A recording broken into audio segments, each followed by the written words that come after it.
Chapter 2451. She also trembled and subconsciously let go of Ning Xiuma's skirt. She took a step back and blurted out, "Dizun? How did Dizun become so small? Is it a fetish?" The long river setting includes fluttering Hong Ti revealed its original form. When it spread its wings, even the sunset lost its color. Ning Xiuma sat on Hong Ti's back. In order to show off its ability, Hong Ti flew as fast as lightning. The clouds passed under its wings, and it flew very happily. Compared to the cheerful Hong Ti, Little Apple was much more miserable. It also revealed its original form. On its back was a baby version of Shunjili. This great god was pocket-sized, but his aura was not pocket-sized at all. He was still shockingly powerful.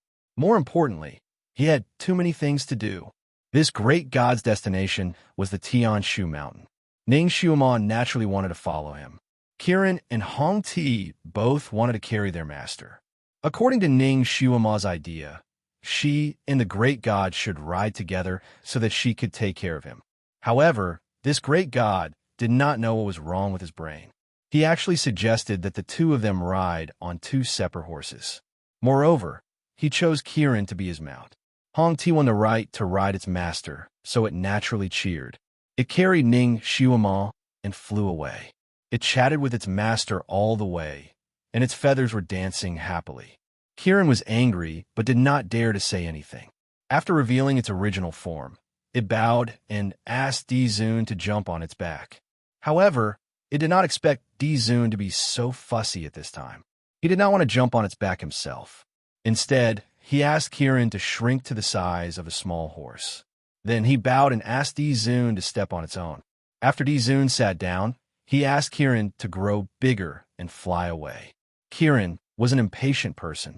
When it saw Hong Ti carrying Ning Xiuma far away, its heart was already burning. As soon as Dizun sat down, it immediately returned to its original size. It flapped its wings and was about to fly away. "Fly flat. You must be steady." The ancestor's finger tapped on its scales as he coldly instructed. Kirin's body stiffened. He no longer dared to fly recklessly and could only fly steadily. After flying, it realized that this venerable sovereign was extraordinarily troublesome. It couldn't fly fast, nor could it fly slowly. It couldn't dive or soar into the sky. It had to fly steadily like an airplane. It still had to set up a barrier for the old man, because he was afraid of the wind. If the wind got a little stronger, he would take off its Qilin plate. Kirin's speed was originally much faster than Hong Ti, but now it could no longer catch up to Hong Ti, because the old man on its back was moving at a constant speed. Kirin was full of resentment. He did not understand what the Almighty was up to. It also sensed the Almighty on its back. He was meditating on its back with his eyes lowered like a Buddha. The little Qilin listened to little Hongdi and Ning Xiuma's chatter in front of him. Then, he looked at the silent, great deity on top of him, who clearly didn't have any intention of talking. He didn't give up and had a belly full of questions he wanted to ask. "Dizun, how did my master come back to life?" There was no response from its back. Little Apple felt a little suffocated and changed the topic. "Dizun, where is little Nyima? He should have been born, right? Why don't I see him?" There was still no response from its back. The Almighty seemed to have fallen asleep on its back and did not respond at all. A ball of fire ignited in Little Apple's heart. It shook its body in dissatisfaction. "Dizun, please say something." Chapter 2452. Shunjuli, who was on its back, was caught off guard. He slipped on its back and almost fell off. Shunjuli's scales suddenly tightened. He grabbed one of its protruding scales and said, "Little Apple, do you want me to peel off your skin? Why are you shaking?" Little Apple was also shocked. It didn't expect that its shaking would have such a big effect.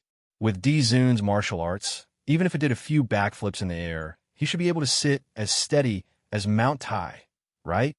"Dizun, did you?" Dizun not only became smaller, but also lost his martial arts. "Shut up." Shunjuli only replied with 2 words. As expected, Little Apple stopped talking. Without waiting for his orders, it flew quickly and steadily. After Shunjuli steadied himself, he looked at Ning Xiuma, who was on the flying phoenix in front of him. He exhaled slightly and closed his eyes again. This time, he had returned to his youth. It was really different from before. Previously, even if he had the appearance of a child, he would at most lose a lot of his psychokinesis. It wouldn't be like this time, where all his psychokinesis disappeared without a trace. Right now, he was no different from an ordinary 4- or 5-year-old child. Without any psychokinesis, any ordinary person could beat him down. It seemed that the punishment of the heavenly Tao was really abnormal. Fortunately, this punishment only lasted for 3 days.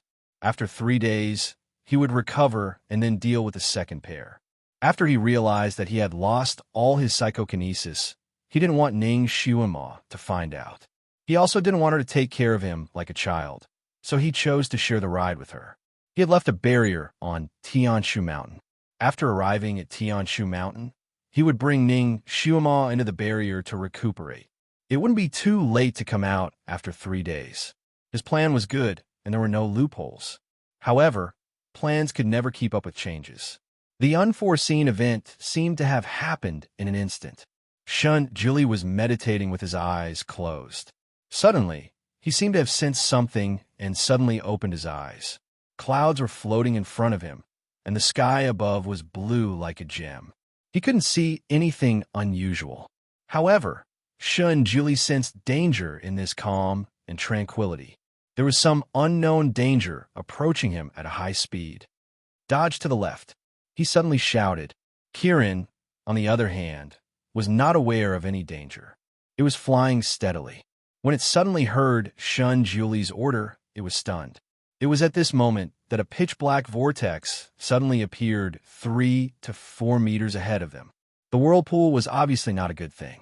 The little Qilin was shocked and hurriedly dodged to the left. But it was too late. Its speed was too fast, and the distance between them was too close. Although it tried its best to dodge to the left, it still could not stop its momentum and crashed into the whirlpool. The power of the whirlpool was astonishing. Kirin felt as if he had been sucked into a huge hole with a strong suction force. The wind was howling inside the hole, and he could no longer struggle out. He could only let out a scream before he was sucked into the whirlpool and disappeared. Ning Xiuma and Hong Ti were flying ahead when they suddenly heard Kirin scream. Ning Xiuma immediately turned around, and her expression changed. The whirlpool that had appeared out of nowhere behind them was like a tornado, making a terrifying sound. However, Kirin, who was flying behind them, was nowhere to be seen. Great God, little apple. Ning Xiuma acted almost without thinking. Her figure rose up like a flowing cloud, flying towards the direction of the whirlpool while shouting loudly. There was no response. The surrounding blue sky and white clouds were the same. There was no trace of anyone. Chapter 2453. Only the mouth of the whirlpool was shrinking at a speed visible to the naked eye. Needless to say, they had been sucked in. Master, this is a space-time whirlpool. You can't go. Hong Ti also turned and flew over, wanting to stop Ning Xiuma. Ning Xiuma did not stop at all. She jumped into the whirlpool, leaving Hong Ti with only one sentence. Hong Ti, you don't have to follow me. No matter what dangers lay ahead, she would advance and retreat together with Shun Juli. There was no reason for her to abandon him. As for Hong Ti, after all, the dangers ahead were unknown. She did not want Hong Ti to take the risk with her. Hong Ti was stunned. Seeing that the whirlpool was about to swallow Ning Xiuma, it shouted, Master, wait for Hong Ti. It closed its eyes and jumped into the whirlpool as well. The whirlpool in the sky disappeared as quickly as it appeared. Just as the 2 people and the 2 beasts were swallowed by the whirlpool also suddenly disappeared in the sky, as if it had never appeared. Ning Xiuma did not know how many space-time transmigrations she had experienced in her life and how many whirlpools she had jumped into. Only this time was the most ecstatic and soul-stirring experience. The whirlpool was inky black, and there was no light at all. The whirlwind around her was at least level 13, and it could tear a person apart alive. What was worse was that after jumping into the whirlpool, her psychokinesis seemed to be sealed by an inexplicable force. She could not even set up a protective enchantment. She could only spin crazily in the whirlpool along with the whirlwind. While she was spinning, she tried her best to open her eyes and call out the names of Shun, Julie, and Little Apple. However, she did not get any response. Not only was the whirlpool pure black, it could also swallow all sound. She had called out very loudly, but when she called out, it sounded like a weak cat meowing. Compared to the crazy howling wind around her, it was simply negligible.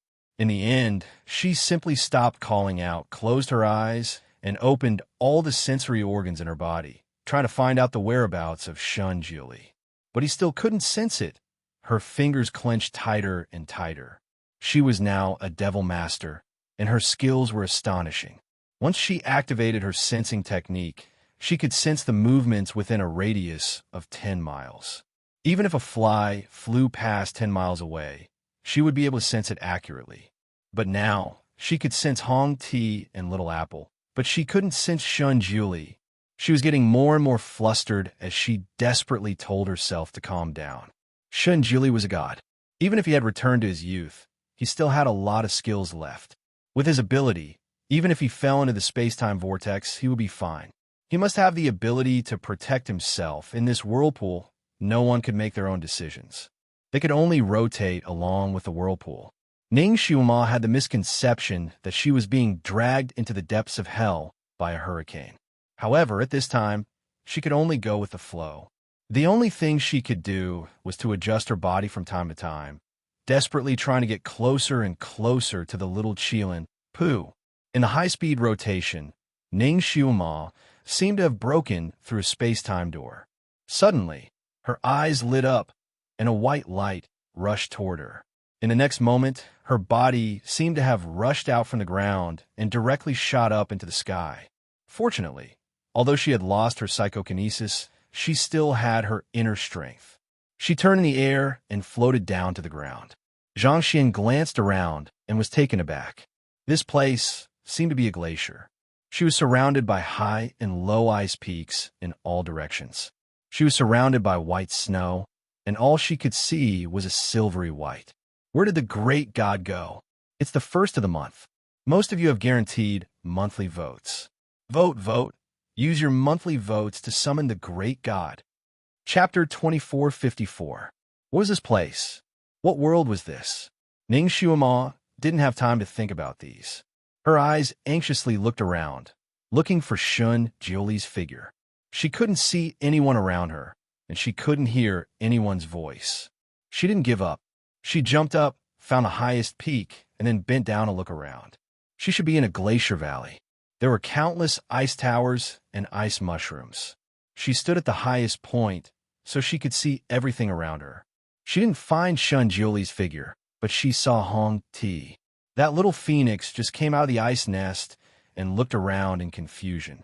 Finally, it saw Ning Xiuma's figure in the distance.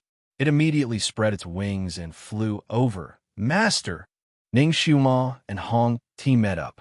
Hong Ti came out later than Ning Xiuma, so it didn't see Little Apple and Shun Julie's figure. Unfortunately, Hong Ti had no sense of direction, and its sense of smell wasn't very sensitive. Ning Xiuma's idea of relying on it to find people fell through. Ning Xiuma lost her telekinesis and couldn't fly. Fortunately, although Hong Ti was dizzy from the whirlpool, it wasn't really injured, so it didn't lose its flying ability. It carried Ning Xiuma and flew up, looking for people within a radius of 100 miles. Since they came through a whirlpool, the place where they landed shouldn't be too far away. Ning Xiuma estimated that it shouldn't be more than 100 miles away. But after she rode on the little phoenix and searched for half an hour, she still couldn't find Little Apple and Shun Julie's whereabouts.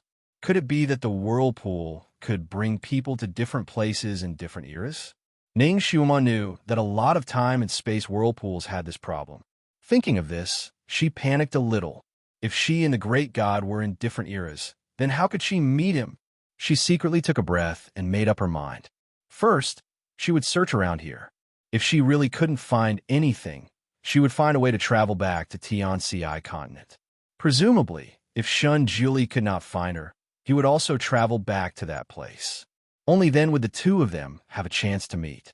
Fortunately, she and Shun Jili were a demon and a god respectively, so their skills were not low. No matter which era they traveled to, they still had the ability to protect themselves, so there would not be any accidents. She comforted herself in her heart as she searched in this world of ice and snow.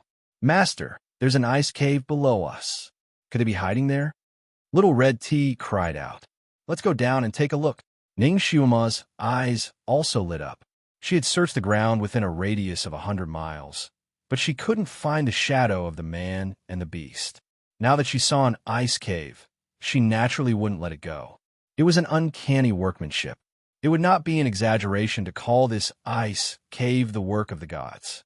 The cave was extremely deep, and icy blue light flickered inside, just like the legendary Crystal Palace. Ning Xiuma stood at the entrance of the cave and looked at it for a moment. This cave was not formed naturally, but was dug out by humans. And looking at the traces, it was carved out by a treasured sword or some other sharp weapon, and not by a special ice chiseling tool. She was a little puzzled. The ice of a glacier had been cold since ancient times and was as hard as diamond. Even if a special ice chiseling tool was used, it might not be able to carve out the desired shape. Who used a treasured sword to carve out such an ice cave? She touched the wall of the cave with her fingers and confirmed that this ice cave was carved out by the same treasured sword. In other words, it was done by one person. Ning Xiuma looked into the cave. The cave was too deep, and she couldn't see the bottom. She also couldn't see what was in the cave. Chapter 2455. If a person was stranded here and wanted to rest, he should have chiseled the ice to build an ice house, right? Instead of chiseling this ice cave, which obviously required a lot of energy, Ning Xiuma was puzzled. Master, there seems to be something inside. Hong Ti sniffed hard and reported her.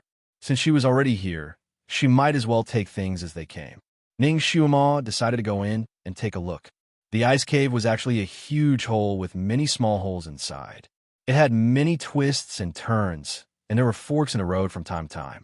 What was even more surprising was that there was actually a mechanism inside.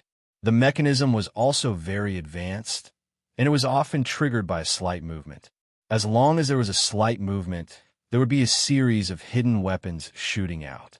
Fortunately, Ning Xiuma was an expert in the art of mechanisms, and she could often detect the location of the mechanism with just one glance. She took Hong Ti and avoided it directly, which was a daunting experience. The more Ning Xiuma walked in, the more surprised she became. It was definitely not the work of a single person to dig such an ice cave, and the layout of the cave looked like the structure of an Egyptian pyramid. It should have a strong anti-corrosive effect. What was hidden in this ice cave? Could it be a treasure cave of some robbers? She still could not sense the breath of Shun Jili and Kieran. She wanted to go back the way she came several times, but she was unwilling. What if he was here? She walked for a while and suddenly stopped. There was an ice room in front of her, and there was an ice bed in the ice room. There was an ice coffin on the ice bed, and there was a person in the ice coffin. Ning Xiuma cursed in a low voice. Bad luck. It turned out that this ice cave was not a treasure cave, but a special tomb. She had accidentally broken into someone's tomb. Master, she is so beautiful. Right now, Ning Xiuma was not the slightest bit interested in things like coffins and tombs. Originally, she wanted to turn around and leave, but Hong Ti had a curious temperament and had already flown above the ice coffin to check it out. After looking for a moment, she let out a cry of surprise and praise. Master, come and take a look. She seems to be alive. Alive? Ning Xiuma's heart skipped a beat, and she looked into the ice coffin. Her eyesight was very good. Although the ice cave was a little dark, she could still see everything in the cave. She finally saw the appearance of the person in the ice coffin, and her heart trembled slightly. Inside the ice coffin was a young girl. She looked to be about 15 or 16 years old, and was wearing a pink robe with peach blossoms. Her black hair covered her forehead, and a half-moon-shaped pink jade hairpin was inserted into her sideburns. Her long eyelashes were curled up and covered half of her face. Her skin was like jade, and her cheeks were white with a touch of pink. Her full red lips were pink and pouty. Her entire person was so delicate that it seemed like water could be squeezed out with a pinch. This young girl was extremely beautiful, and it was the kind of pure and tender beauty that made people want to take pity on her and protect her in the palm of their hand. Devastatingly beautiful. These 4 words were truly worthy of being used on her. Looking at her dress and appearance, this young girl was like the kind of girl that was cherished in the palm of one's hand. She did not know the ways of the world, but she was an innocent girl. She did not know why she had withered here and was placed in this ice coffin. Ning Xiuma looked at the young girl in the coffin for a moment, and her heart suddenly skipped a beat. The young girl's lips were slightly raised, as if there was a trace of a cold smile, with a touch of mockery and a touch of relief. She was frozen there. She gave people a kind of resolute beauty, and it was quite soul-stirring. Master, she is still alive, right? Hong Ti wandered around the ice coffin. The ice coffin was very thick, and it could not touch the young girl in the coffin at all. It could only see that the young girl's face was alive, as if she would open the coffin lid and sit up in the next moment. Chapter 2456. No, she's dead, Ning Xiuma said with certainty. Although she had lost her telekinesis, she was still a medical expert. She could see the girl's state at a glance. The girl was dead, and her soul had been scattered. Ning Xiuma had a strange perception of souls. Normally, after a person died, there would be a few remnant souls remaining in the body.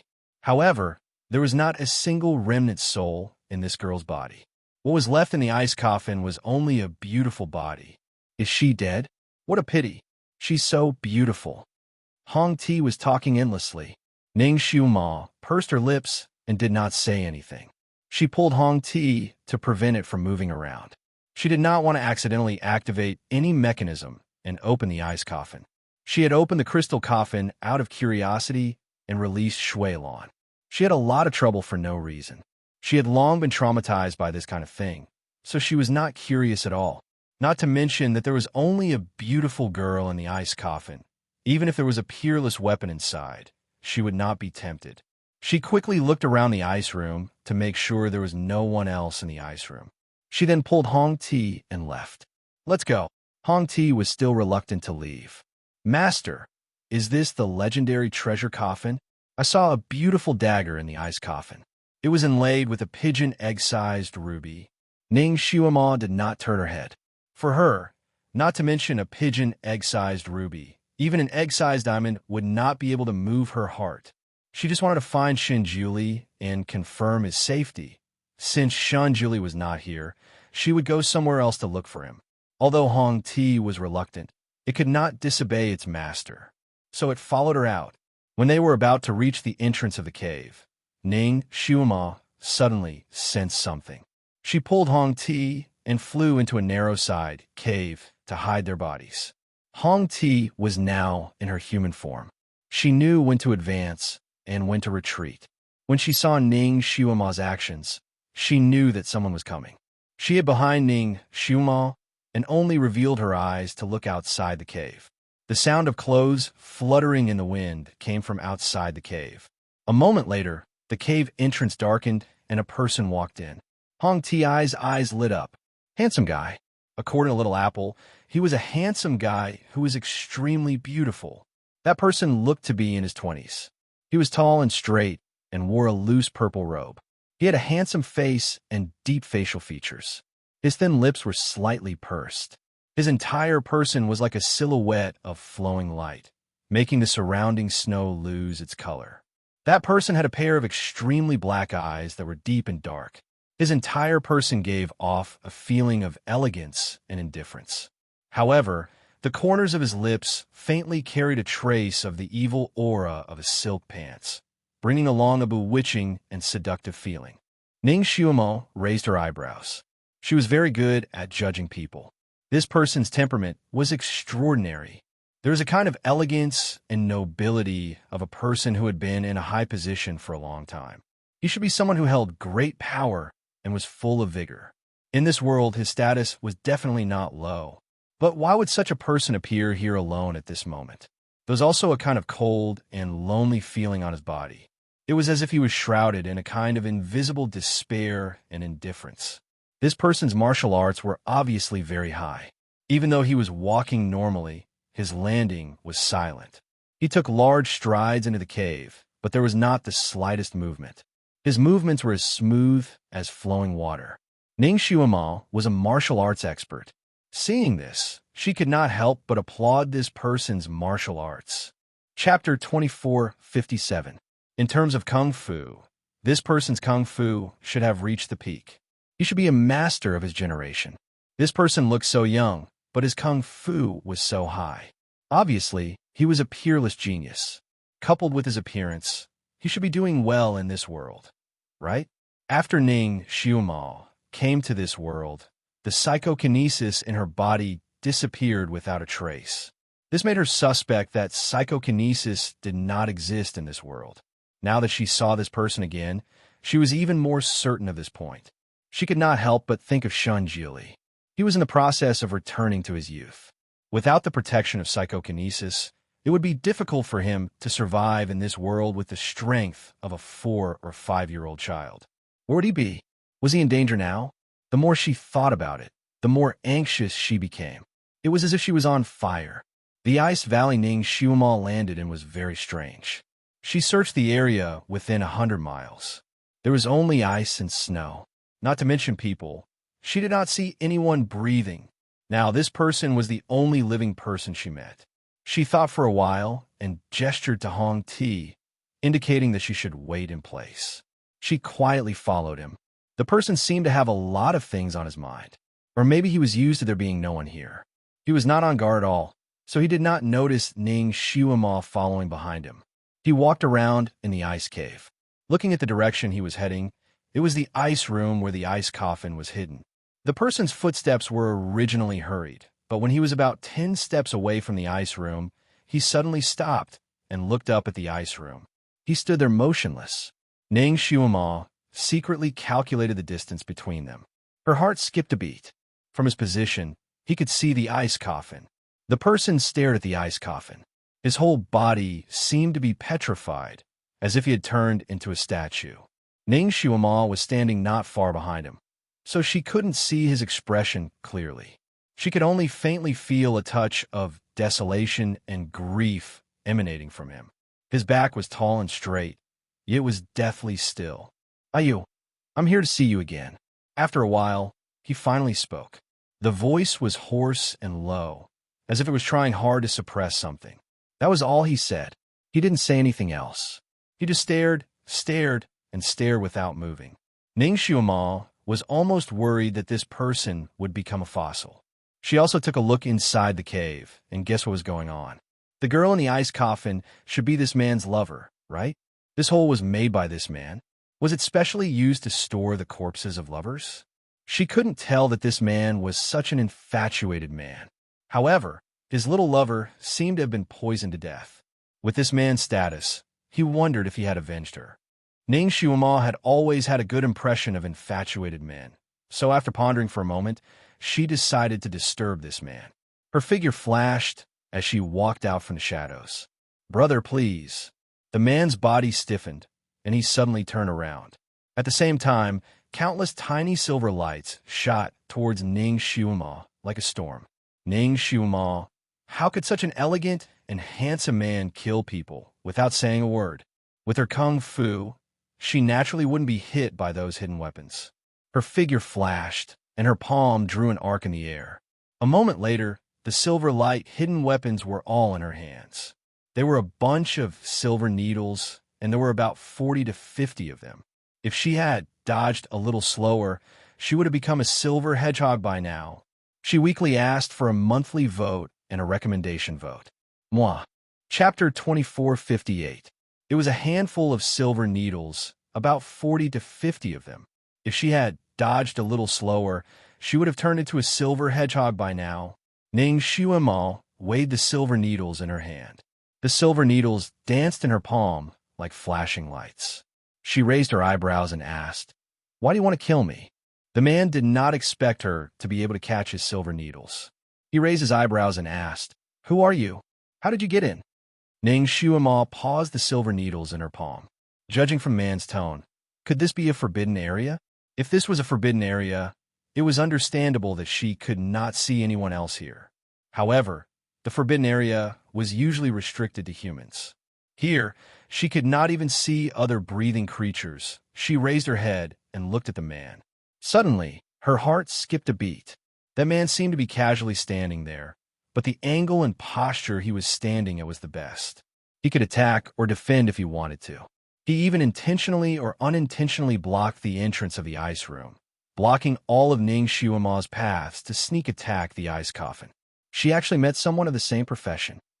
This person must have been an assassin or something like that. He was always looking for the best angle to attack. Ning Xiuma suddenly moved. The man only felt that his eyes were dazzled. The girl in front of him suddenly changed her angle and led him to turn half a circle involuntarily. Ning Xiuma stood on a piece of ice stone. The man narrowed his eyes slightly. It turned out that Ning Xiuma had turned the situation around just now. She was originally standing in a position that was not good for defense. However, she only took a few steps and turned into a blind spot. Now, he was at a disadvantage again. This woman not only had amazing skills, but she was also an expert in sneak attacks. "Are you an assassin?" the man said coldly. He took a step back without batting an eyelid. This step was just right, allowing him to slightly turn the tables on himself. Ning Xiuma's lips curved into a smile as her figure rushed forward. The man was also on guard. His body naturally rotated along with her, and the sword in his hand was unsheathed. Ning Xiuma did not bring any weapons with her.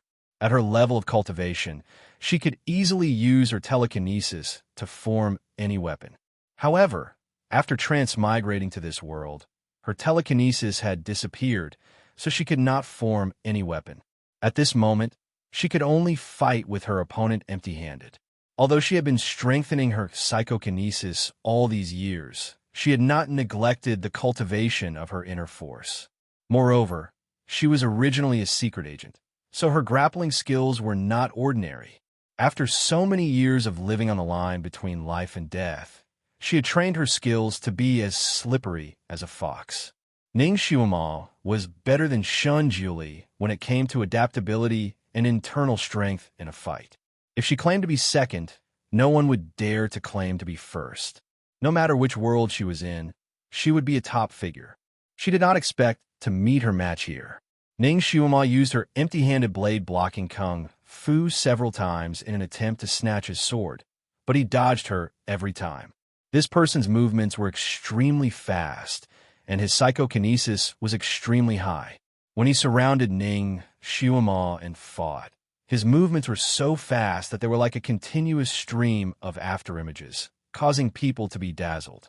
What was even more frightening was that each of his sword strikes were extremely crafty and precise. All of them aimed to take people's lives. Ning Xiuma did not know how many people she had fought with in her life, but this person was the most difficult to deal with. Needless to say, this person was also the kind of person who had experienced life and death situations for a long time. She did not know how many people's blood and lives had fed him such skills. Chapter 2459. It was not rare to see people with high skills, but only an assassin could have such a ruthless and exquisite move. This person should be an outstanding person in power, but she did not expect that he used to be an assassin. Ning Xiuma originally did not care much about this person, but now she felt a little sympathy for him. After that person and Ning Xiuma fought for dozens of moves, his eyes flashed with a touch of surprise. It was obvious that he did not expect the woman in front of him to have such a high level of skill. This made him even more shocked, and a dark light flashed in his eyes. His moves were more ruthless, and it was obvious that he wanted to kill her. In the fierce battle, Ning Xiuma's figure suddenly flew towards the ice room. The man's face changed, and he desperately tried to stop her. Originally, during the fight, his defense was watertight. However, with his desperate attempt to block her attack, an opening appeared below his ribs. Ning Xiuma's body spun around, taking advantage of this opportunity to close in on him. Her two fingers were like swords, directly poking at his groin. Clang! The sword in the man's hand fell to the ground, and his whole body was fixed there, unable to move. Ning Shuima clapped her hands and looked at him. Your skills are not bad. You used to be an assassin, right? The man pursed his lips and did not answer, but looked at her with a faint, sharp gaze. Who are you? Who sent you? Ning Shuima sighed. I'm just a passerby, brother. You don't have to be so nervous like a hedgehog. Now I'll ask you a few questions, and I hope you can answer me sincerely. The man's eyes flashed slightly, and he obviously did not believe Ning Shuima's words. But he was under her control now, so he did not point it out. He only said 2 words. You can ask. What continent and what country is this? What year is it? The man's eyes showed surprise, as if he did not expect her to control him just to ask these 2 idiotic questions. He did not understand what Ning Shuima was trying to do, so he pondered for a moment and answered truthfully, Cloud Underworld Continent, Jiu Country, the 2nd year of Kaiyuan. A completely unfamiliar dynasty. Ning Shuima sighed inwardly. An inexplicable space-time vortex had brought her here. It was really inexplicable. How is she going to go back? I wonder if there is a space-time tunnel in the sky here. She continued to ask a few more questions and found out that this glacier was called Forgotten River. It was located 100 li away from the capital of Jiu Country and had a radius of 500 li. Almost everyone in Jiu Country knew about these questions, so the man had nothing to hide. Ning Shuima also knew that the questions she asked were idiotic in the eyes of her countrymen. She glanced at the man, thinking that he would look at her as if she was an idiot. However, she didn't expect that his eyes would remain as calm as water, making it impossible for others to guess what he was thinking. This person was truly a scheming person. Ning Shuima glanced at the man's face. Who are you? Jiu Country's prince? This person had a kind of kingly aura, so his status should not be low. The man slightly choked and replied indifferently. I'm just a poor person. He did not directly answer Ning Shuima's question. Ning Shuima was actually too lazy to know the other person's identity. She had just asked him randomly. She also asked about the specific topography and characteristics of Forgotten River, so that it would be more convenient to find Shunjuli. The man answered all of her questions. Ning Shuima nodded in satisfaction. Before she left, she glanced at the ice room, and her gaze turned to the ice coffin. Chapter 2460. Even if the man was restrained, he could still act as if nothing had happened. However, when Ning Shuima looked at the ice coffin, his body tensed up and a trace of nervousness flashed across his face. Although he was used to concealing his true feelings, his nervousness only lasted for a moment before disappearing. However, Ning Shuima, who was used to observing people's expressions, noticed it. She smiled and decided to give him a reminder as a reward for asking this question. You seem to be very worried about her. Then, do you know that she was poisoned to death? The man's eyes shrunk and he blurted out, How did you know? Ning Shuima did not answer and turned to leave. She had more important things to do and did not want to waste time here. Master! A tender voice was heard. Hong Ti could not help but run over. It showed its original form, which was a fiery red phoenix. Master, are you all right? Ning Shuima jumped onto the phoenix's back. I'm fine. Let's go. Hong Ti looked at the man who was restrained. Although it was puzzled, it still listened to Ning Shuima's words and flew out with Ning Shuima on its back. The cave was peaceful again. The man stood there, and the surprise in his eyes could not be concealed. Phoenix. He actually saw a phoenix that had never existed in this world. Who was this girl who appeared out of nowhere? Her martial arts were extremely high, and she knew nothing about this continent. She even had a phoenix as her mount. Was she a deity? His eyes flashed slightly, and no one knew what he was thinking. The terrain of Wangchuan was very complicated. Ice peaks, ice towers, ice caves could be seen everywhere. There were even ice cracks. Looking for a person in such a complicated area was like looking for a needle in a haystack. In the process of searching, Ning Shuima finally met other people from this world. It was a group of guards in bright armor. These people were originally patrolling.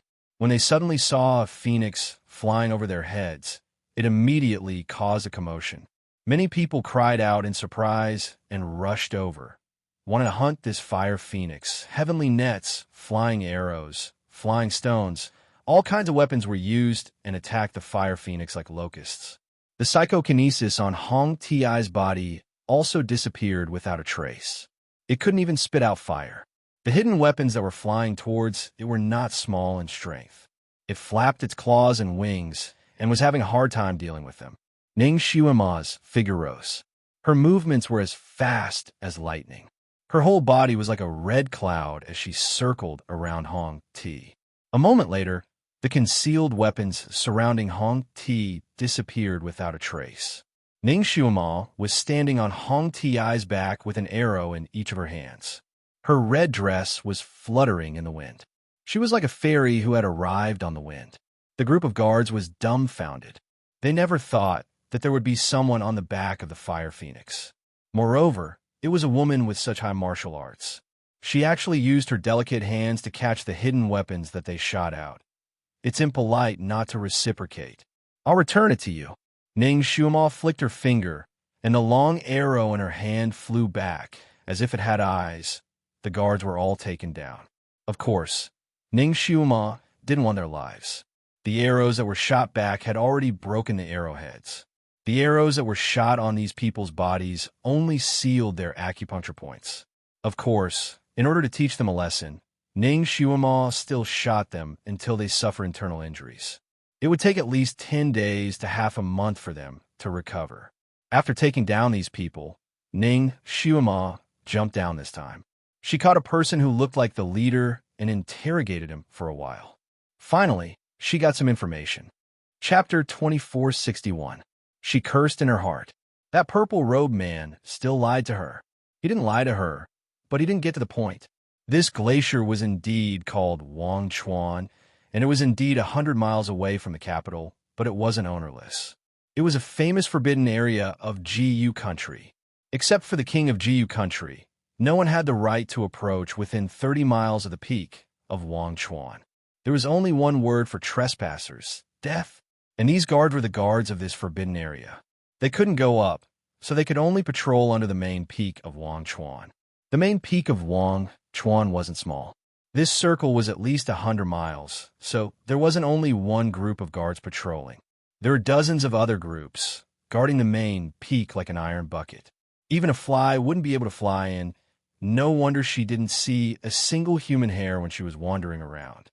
It turned out that this was the case. Ning Xiuma thought of that purple-robed man. Needless to say, that person was the king of Jiyu country. He actually said that he was a destitute person. It wasn't strange for a king to have profound martial arts, but it was strange for him to be an assassin. Ning Xiuma was too lazy to pay attention to these guards. She rode on Little Phoenix and flew back. She wanted to directly capture the king and threaten him to help her find someone. But she couldn't find the entrance of the cave. She clearly left here for less than 2 hours. Her sense of direction was correct, so she wouldn't find the wrong place. Such a deep and serene cave actually disappeared into thin air. Only a bare ice cliff was left in the original place, and there wasn't any shadow of the cave entrance. Ning Xiuma turned around in the original place twice, and her eyes focused. Mechanism technique. Extremely profound mechanism technique. Just as she had guessed, this cave was not fixed at this place. Instead, it changed according to the time. Now, she did not know where it had changed to. Moreover, after the purple-robed man regained his freedom, he must have done something to the cave, causing it to disappear into thin air in such a short period of time. Ning Xiuma sighed. It was better to rely on herself than on anyone else. She had to rely on her own ability to find someone.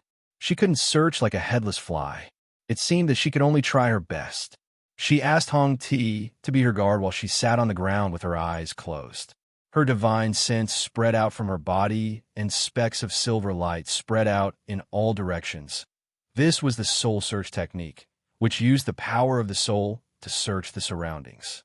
It could detect any movement within a radius of 300 miles in an instant.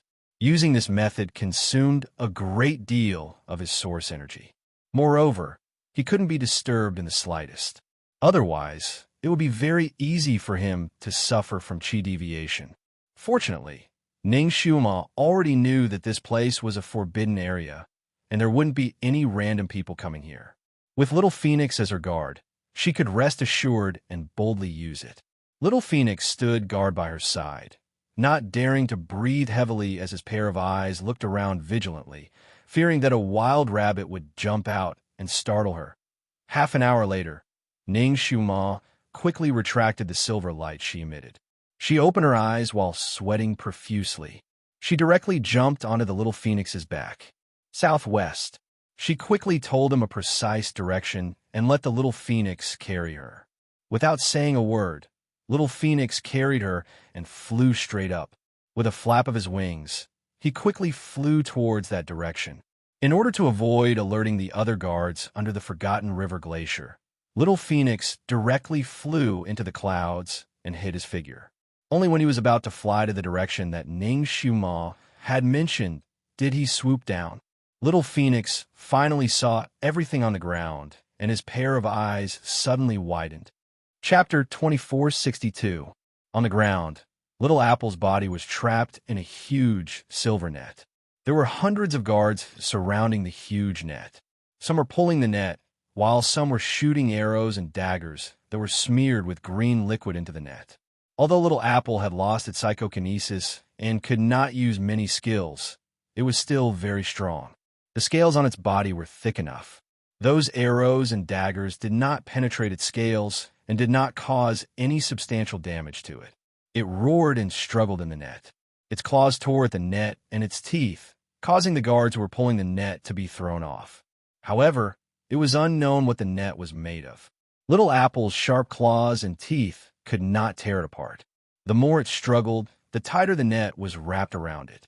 Those guards were obviously well trained. There were already dozens of people who were thrown off by Little Apple's terrifying strength. Their legs were broken and they were seriously injured. However, the others did not retreat. When one person fell, 2 more people would rush up to replace him. Catch it alive. Remember, you must catch it alive. Someone shouted. Understood. I did not expect that a Kirin would appear here. Capture it and present it to His Majesty. His Majesty will be happy. Boys, put in more effort. It's time to test your skills. There was a lot of shouting below. Those guards were excited as if they had been injected with chicken blood. They pulled the net even tighter and shot the arrows and daggers even faster. When Ning Xiuma arrived, the net was almost squeezed into Kirin's scales. Although those swords and arrows didn't pierce through its scales, they were shot by the Imperial bodyguards with profound skills. The little Qilin felt a piercing pain on its body, and from time to time, it let out a muffled groan. This was really a case of a dragon in shallow water being played by shrimps. Hong Ti's eyes were blood red. Without waiting for Ning Xiuma's order, it folded its wings and rushed over. In the crowd's exclamation, Hong Ti had already caught 2 people and sent 1 person flying with a flap of its wings. God, it's a fire phoenix. There's actually another fire phoenix. Let's catch it together. The guards became restless again. Just as they were about to send out a portion of their forces to deal with Hong Ti, a red light flashed in front of them. A red figure flashed past them like lightning. That figure was so fast that they couldn't see clearly whether the other party was round or flat. Amidst the exclamations, the guards who were holding onto the net felt their wrists tighten. It was as if they had been pierced by a sharp needle, and the pain was as if their wrists had been broken. Naturally, the hand holding the net loosened. All of this happened too fast. By the time the guards came to their senses, the Kirin that they had been entangled with for several hours had already spread its wings and flew into the air. At the same time, the small phoenix also flew into the air. On the back of the small phoenix, a red-clothed girl stood facing the wind. Immortal? Demon? These guards were bewildered. The girl looked down like a god, overlooking all living beings. She was just standing there indifferently, but she had a kind of domineering aura that made those valiant guards involuntarily tremble in fear. Some of these people originally wanted to shoot the Kirin and Phoenix that flew into the air, but after being swept by the girl's eyes, they couldn't help but tremble. Their bows and arrows dropped, and they knelt down. Kirin and Phoenix are under this Lord's protection. If you hurt them again, you will die. The girl coldly opened her mouth. Her clear voice was full of coldness. These guards were 1 in 10,000 experts in GU country. Each of them was proud and arrogant. Chapter 2463. These guards were the best of the best in GU country. Each of them was proud and arrogant. Except for the monarch, they didn't listen to anyone else's orders. They didn't pay any heed to anyone's words. But after this young girl had shown her hand just now, and now, with a cold glance, all of them felt as if they had been provoked by a cold spring. When they heard this young girl's order, they actually didn't dare to refute. The other party's powerful pressure made them unable to even raise their heads. You have been poisoned by this lord's heartbreak poison. If there is no antidote, you will die within 3 days. The woman's voice was cold, as if she had dropped a heavy bomb. The guard's complexion changed. Their wrists were all pierced by the other party's needle. At this moment, not only was the pain piercing their heart, the back of their hands had turned blue. It was a symptom of poisoning. The guard wanted to jump up and fight with the woman, but thinking of the other party's strange skill, they felt anxious. Each of them held the hilt of their sword and looked at their leader, waiting for his instructions. Either fight or show weakness. The leader of the guards was an opinionated person. He suppressed his panic and bowed to talk. We didn't know that this Kirin had an owner. We have offended you. We apologize to your excellency here. I hope that your excellency can give us the antidote for the sake of our monarch's face. The woman interrupted him. This lord doesn't know your monarch. Why should I give him face? This sentence made the leader of the guards choke. He paused for a moment and said, Then what do you want us to do to give you the antidote? The woman glanced at him. Help me find a person on the ice peak. The wind whistled. The snowflakes were as big as a mat, blowing so hard that people could hardly open their eyes. Ning Shuama stood on a stone in the snow. Her heart almost sank to the bottom of the ice. Kirin had just entered the whirlpool and was separated from Shun Julie. Kirin also drilled out from the ground. It didn't see Shun Julie's figure at all. When it drilled out, it was attacked by those people. Those guards caught it as a rare thing. If Ning Shuama and Little Phoenix didn't arrive in time, it was afraid that it would become more and more exhausted and finally be caught by these people. When Kirin was in the whirlpool, he did not see any trace of Shun Julie. Where would he land? Was there any danger? Ning Shuama's face was pale, and her fingers were clenched tightly. Hong Ti comforted her. Master, the ancestors' martial arts are so profound. No matter where he goes, he won't be at a disadvantage. You can rest assured. What's more, didn't you ask the guards to help you search? Maybe we'll hear from him soon. Little Apple wanted to say something, but stopped. Ning Shuama glanced at it. If you have something to say it. Stuttering isn't manly.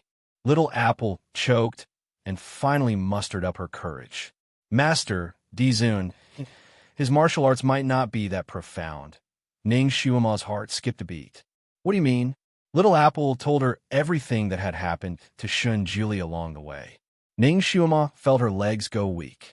It turned out that not only had Shun Julie returned to his youth, he had also lost all of his martial arts. Why didn't he say it? If he had said it, even if she forced him, she would have tied herself to him and wouldn't leave him even an inch. It was also her fault. She had been used to thinking that he was the strongest. She didn't expect that he would be so weak after returning to his youth. She had always been observant, but she didn't expect that she would make such a big mistake this time. Regret was like the sea, almost drowning her whole body. Wouldn't he be torn apart by the whirlpool if he didn't have the slightest bit of power? Chapter 2464. Wouldn't he be torn apart by the whirlpool if he didn't have the slightest bit of skill? Would he freeze to death in this world of ice and snow? Would he encounter other ferocious beasts? All kinds of bad thoughts swirled in Ning Shuama's mind, making her heart feel heavy and painful, as if a 1,000-pound boulder had fallen on her. Master, what should we do now? Damn it, I've lost my telekinesis, so I can't cast any spells.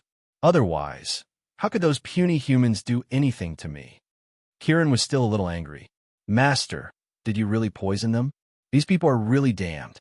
I didn't do anything, but they attacked me without saying anything.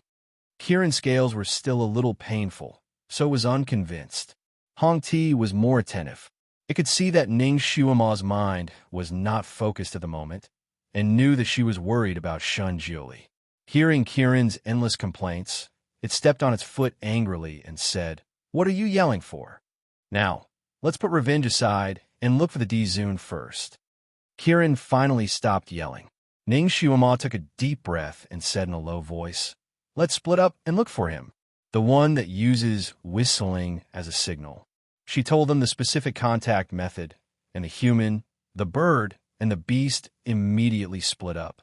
In the wind and snow, Ning Shuama flew across the snowy ground. Every time she traveled a certain distance, she would set up a barrier and cast the soul response technique, but every time she returned with no results. During the process of casting the technique, she could sense all kinds of animals in the snow, even a mouse, but there was no trace of Shun Julie. The more she searched, the more anxious she became. The more she searched, the more impatient she became.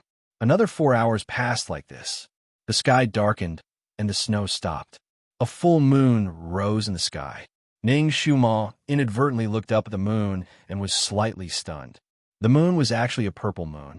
The rich and beautiful purple color was very eye-catching in the dark blue sky, and it was also very beautiful. The snowy ground, the purple moon, the ice peak. What a beautiful scene it would be if she had a sweetheart to enjoy the scenery together. But now Ning Shuama was not in the mood to enjoy the scenery at all. It was late at night, and the surroundings were even colder. The temperature was at least 30 to 40 degrees below zero. She was wearing a treasured robe that was warm in winter and cool in summer, and her body was protected by internal force, but she could still feel the cold, and her hands and feet were a little uncomfortable. Shun Julie did not practice his inner force, and now that he had lost his psychokinesis, he was only wearing a small robe. Would he freeze to death if he fell into the snow? She almost didn't dare to think about it. She had no other choice but to use the soul response technique more and more frequently. This kind of technique consumed a lot of physical strength. Even though Ning Shuama's cultivation was profound, she still felt dizzy and her vision blurred. In the process of searching, Hong Ti reunited with her. Seeing her pale face, Hong Ti was very worried. "Master, maybe the Dizun did not fall into this world. You don't have to work too hard." Ning Shuama shook her head slightly. Shun Julie and she had a wonderful telepathy between them. Her sixth sense told her that Shun Julie also crossed into this world, but no matter how she tried to sense, she could not find his whereabouts. She was desperately searching in one direction after another, and suddenly she heard Kieran's unique whistle from the extreme south. Ning Shuama's eyes lit up. Kieran found him. She immediately jumped on Hong Ti's back and hurriedly flew in that direction. Hong Ti's flying speed was very fast, and it flew to Kieran's place in less than an hour. Chapter 2465. Ning Shuama looked down, and her heart skipped a beat. The little Qilin stood on a hillside and looked down from above. Below the hillside, there was a dense group of people. There were no less than 400 to 500 people, and they were all dressed as imperial bodyguards. Among them, there were those who had attacked the little Qilin. Ning Shuama frowned slightly. What are they doing? Are they going to catch Kieran? However, it didn't seem like it. Kieran looked very free and didn't seem to be restrained. The sound of Hong Ti's wings flapping also alarmed those people. Countless eyes looked up, and the moment they saw Ning Shuama's figure, their eyes lit up. One of them stepped forward and cupped his hands in greeting. "Are you Miss Ning Shuama?" How do they know her name? Ning Shuama's heart skipped a beat, and she nodded. "Yes, you." Those people were overjoyed. They looked at each other and suddenly knelt down together. "Greetings, Fairy Ning. We have finally found you." Ning Shuama, even Hong Ti was stunned and didn't understand what was going on. Ning Shuama's heart was beating fast. She stared at the face of the leader. "How do you know me? Who sent you to find me?" The leader said respectfully, "We are here to find you under the order of the state preceptor. Please come with us to the city to meet the state preceptor. The state preceptor misses you very much." "What is the name of the state preceptor?" "Our state preceptor is the state preceptor of Julie." The leader said the state preceptor's name. Ning Shuama, Hong Ti blurted out, "So the ancestor has been honored as the state preceptor. We have been looking for him for a long time." The little Qilin also rushed over and reported to Ning Xiuma, "Master, just now, I smelled the ancestor's aura in this place. Just as I was about to follow that aura, I encountered these people. They know your name, so they shouldn't be imposters, right?" Of course, she was not an imposter. She had just arrived in this world. Other than the two in front of her, only Shun Jili knew her name. She didn't expect him to be able to dupe the imperial tutor of Jiyu country in half a day, even after losing his inner force and returning to his youth. Sure enough, he wasn't an ordinary person. Ning Xiuma heaved a sigh of relief, but she didn't know whether to laugh or cry. Purple Moon City, Jiyu country. The monarch of Jiyu country was a wise monarch. Ziyu City was bustling with activity. There were many shops in the city. Although it was late at night, the streets were still bustling with people. Ning Xiuma rode the little Qilin into the city under the escort of numerous imperial bodyguards. Naturally, it caused a sensation. The common people splashed clean water on the streets and covered the ground with red carpets. They knelt on both sides of the street to welcome her arrival. Ning Xiuma was no stranger to this kind of scene, but to receive such treatment in this place made her feel like she was dreaming. In just half a day, Shun Jili, who had lost his inner force and looked like a child, had subdued the common people in this city. How'd he do it? In front of her, a group of people were escorting a sedan chair. This group of people were all delicate and pretty youths around the age of 12 or 13. They were all dressed in the same uniform and looked smart and capable with a kind of otherworldly feeling.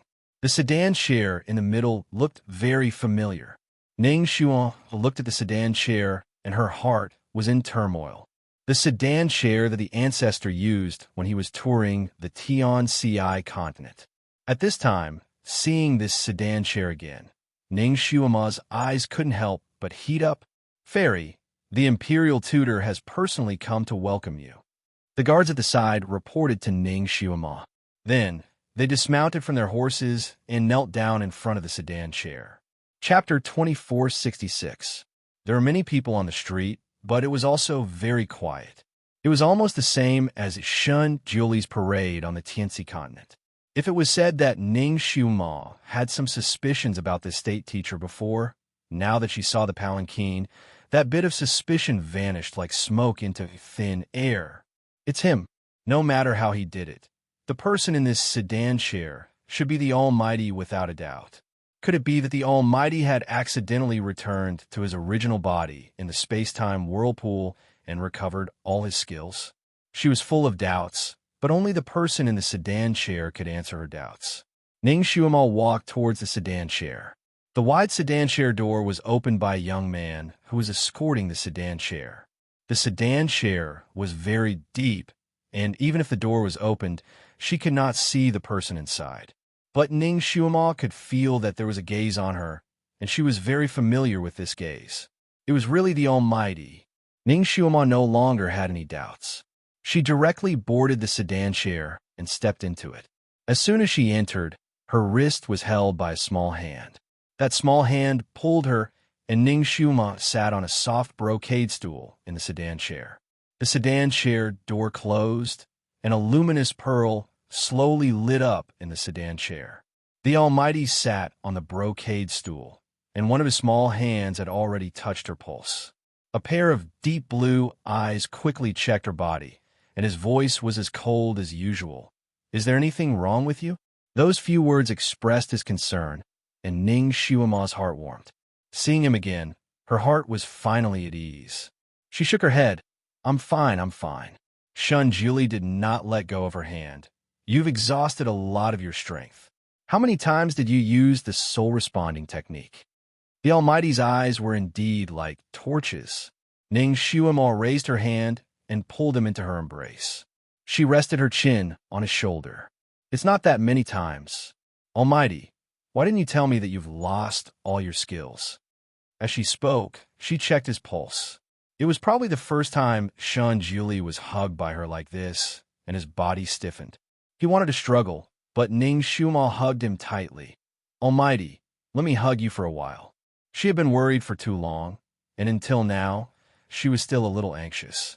Only by hugging him could she feel his reality, and only then could she feel at ease. Shunjili, he stopped struggling and took out a pill and put near her lips. Come, be good, eat this. Ning Xiuma knew that he gave her a pill, and she swallowed it and accidentally sucked one of his fingers. Just as she was about to use the tip of her tongue to push his finger away, his finger pressed down on the tip of her tongue. Then, he moved closer to her and said with a faint smile, You want it? Ning Xiuma, Almighty, you look like a child. Is it really appropriate for you to say such teasing words? She bit his finger and then kissed his cheek. Almighty, pay attention to your image. She kissed him like she was kissing a child. Shun Juli tilted his head, and Ning Xiuma's lips on his cheek moved to his lips. Thus, Ning Xiuma and the child Almighty kissed once. After a while, the two of them separated slightly. Shinjuli looked at her slightly blushing face and smiled. Is the kiss more interesting this time? Almighty, you could be even more shameless. It turned out that after the Almighty became a child, once he let go, it was quite dangerous. The sedan moved very steadily, and Ning Xiuma leaned against the window to look at the street for a while. Chapter 2467. Different continents naturally had different sceneries. Looking at the bustling and clean streets and the people's clothes, one would know that this city and even this country were well governed. Ning Xiuma learned from the conversation with Shun Juli that this continent was the only one that Shun Juli had ever been to where psyche power could not be used. Shun Juli had been to this continent twice 500 years ago. Although he did not stay for long, he had subdued the people of this continent. There were still legends about him in this continent. This time he was brought here by the whirlpool. Although he was a boy and had no power, he carried a lot of things with him, including a patrol sedan chair and other items that could prove his identity. When he came here through time travel, he happened to meet a group of patrolling guards. Those guards naturally did not know him, but when they saw him jump out of the snow, they were shocked and scared. They even wanted to kill him. However, the Almighty was indeed the Almighty. He was the first to state his identity. Of course, he did not say that he was once the Overlord, but said that he was the Overlord's boy. Even if he was the Overlord's boy, he was still very honorable. Naturally, these people did not believe Shun Juli's words. Although Shun Juli had lost all his skills, he still had his fortune-telling skills. With just a few words, he told the leader of the group about his past experience. His words shocked the leader. That person did not dare to make a decision, so he escorted him into the city and reported it to the monarch. The monarch was overjoyed. Although he was also dubious, he still personally welcomed him into the palace. After a conversation, the monarch finally believed Shun Juli's identity as the Overlord's boy. The Overlord's boy was also something that could only be encountered by chance. The monarch immediately asked Shun Juli to be the nation preceptor of Jiue country. Shun Juli wanted to use this identity to find the whereabouts of Ning Xiuma and others, so he naturally agreed.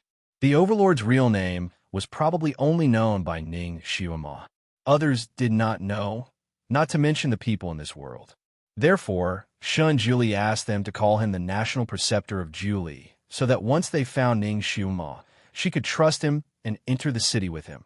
The great god's explanation was extremely concise, but Ning Xiuma knew that when the great god had transmigrated to this world, he must have experienced some dangers before gaining their trust.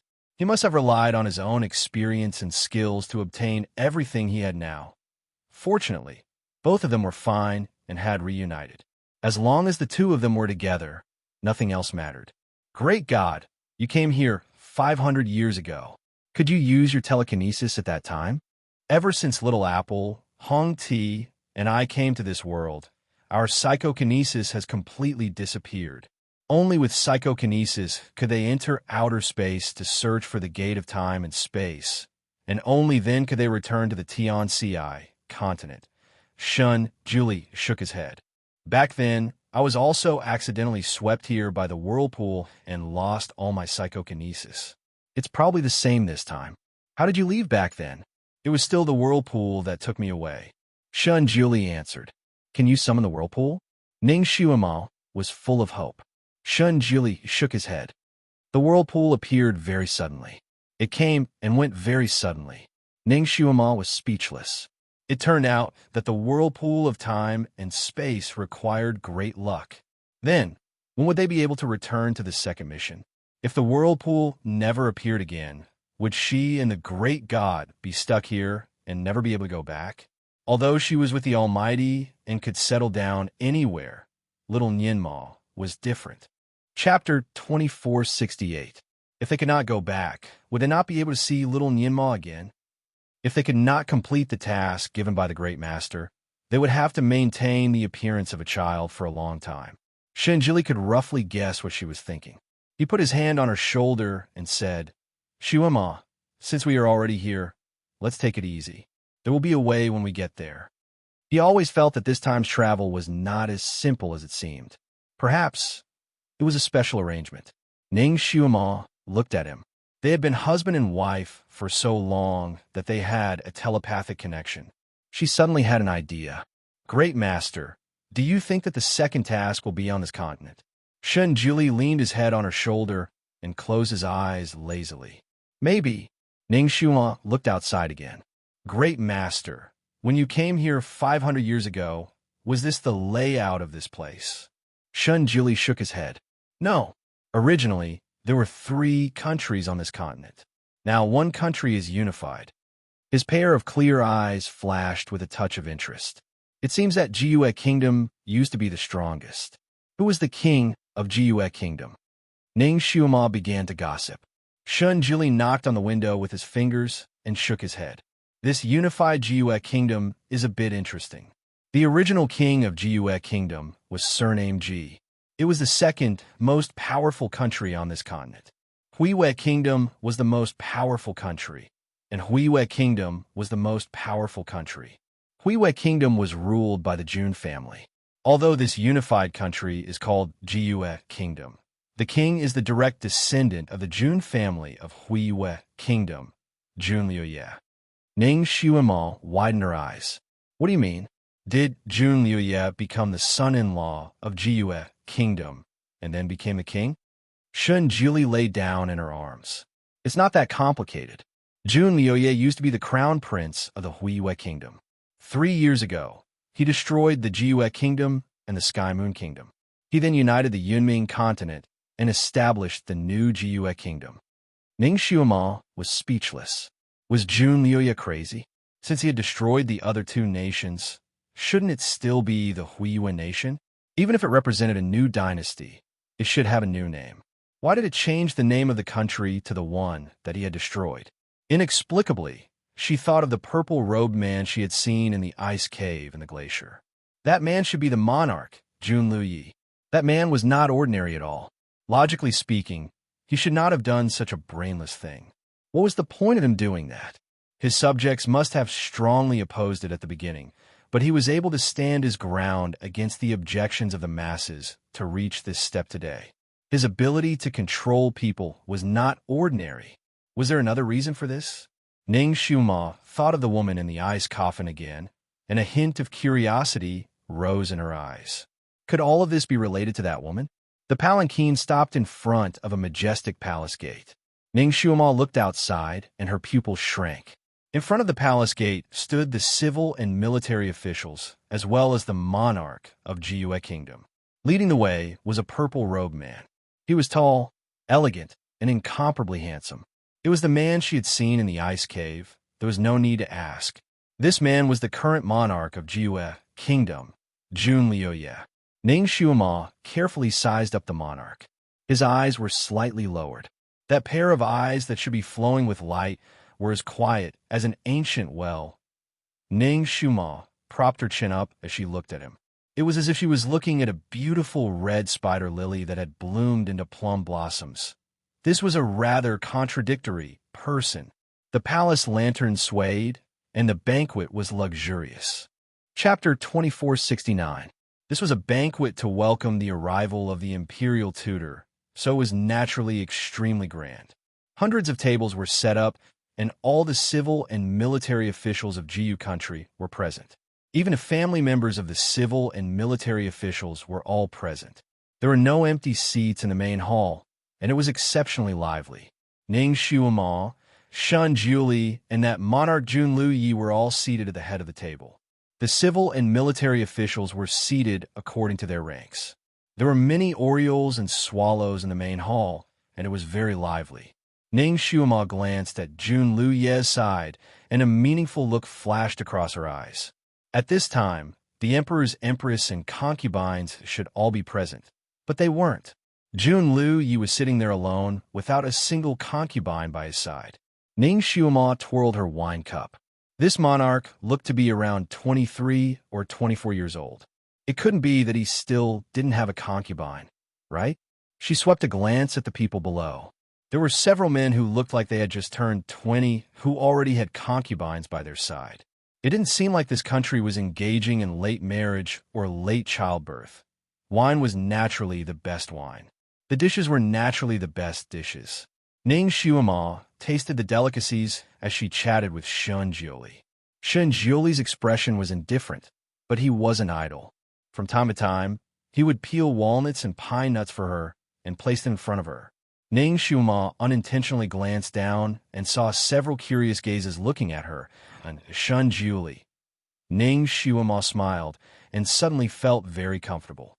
Originally, when she was with the great god, she would often receive the jealous and envious gazes of those women. Now, she only received a few strands of curiosity. Although the great god now was also devastatingly beautiful, he still had the appearance of a child.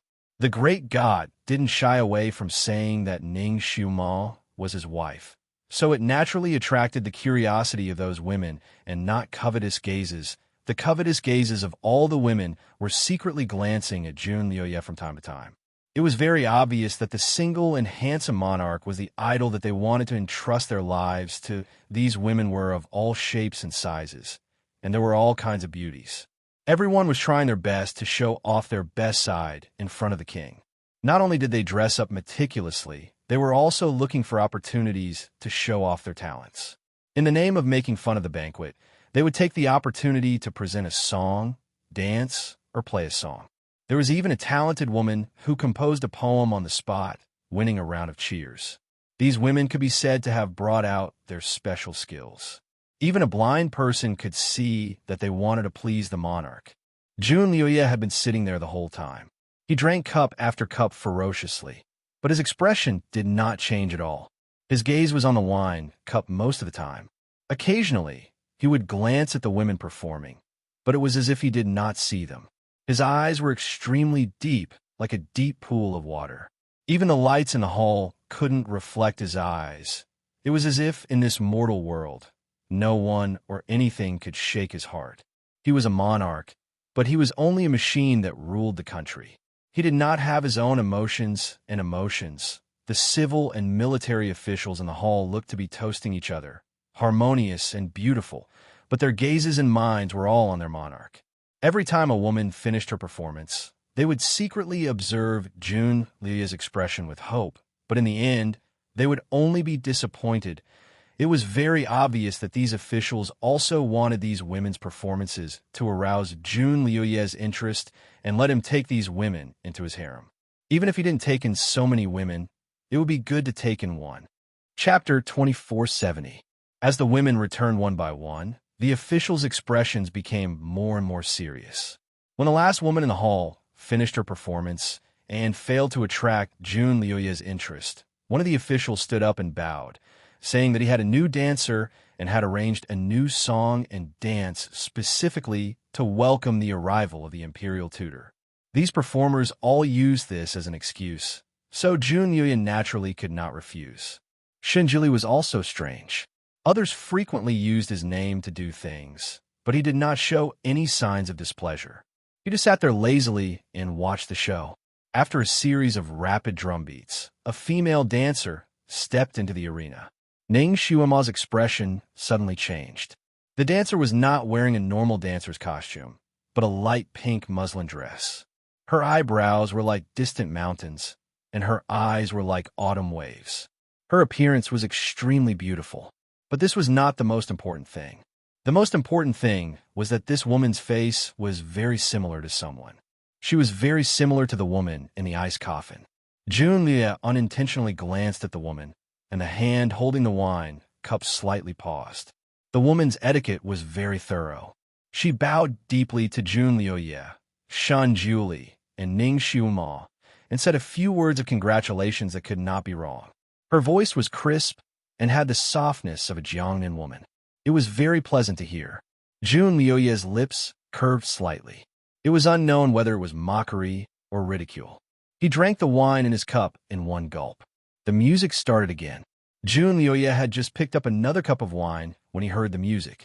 His fingers paused again, and his emotionless eyes looked at the musicians on both sides of the hall. The musicians' hands trembled under his gaze, and they almost played a wrong note.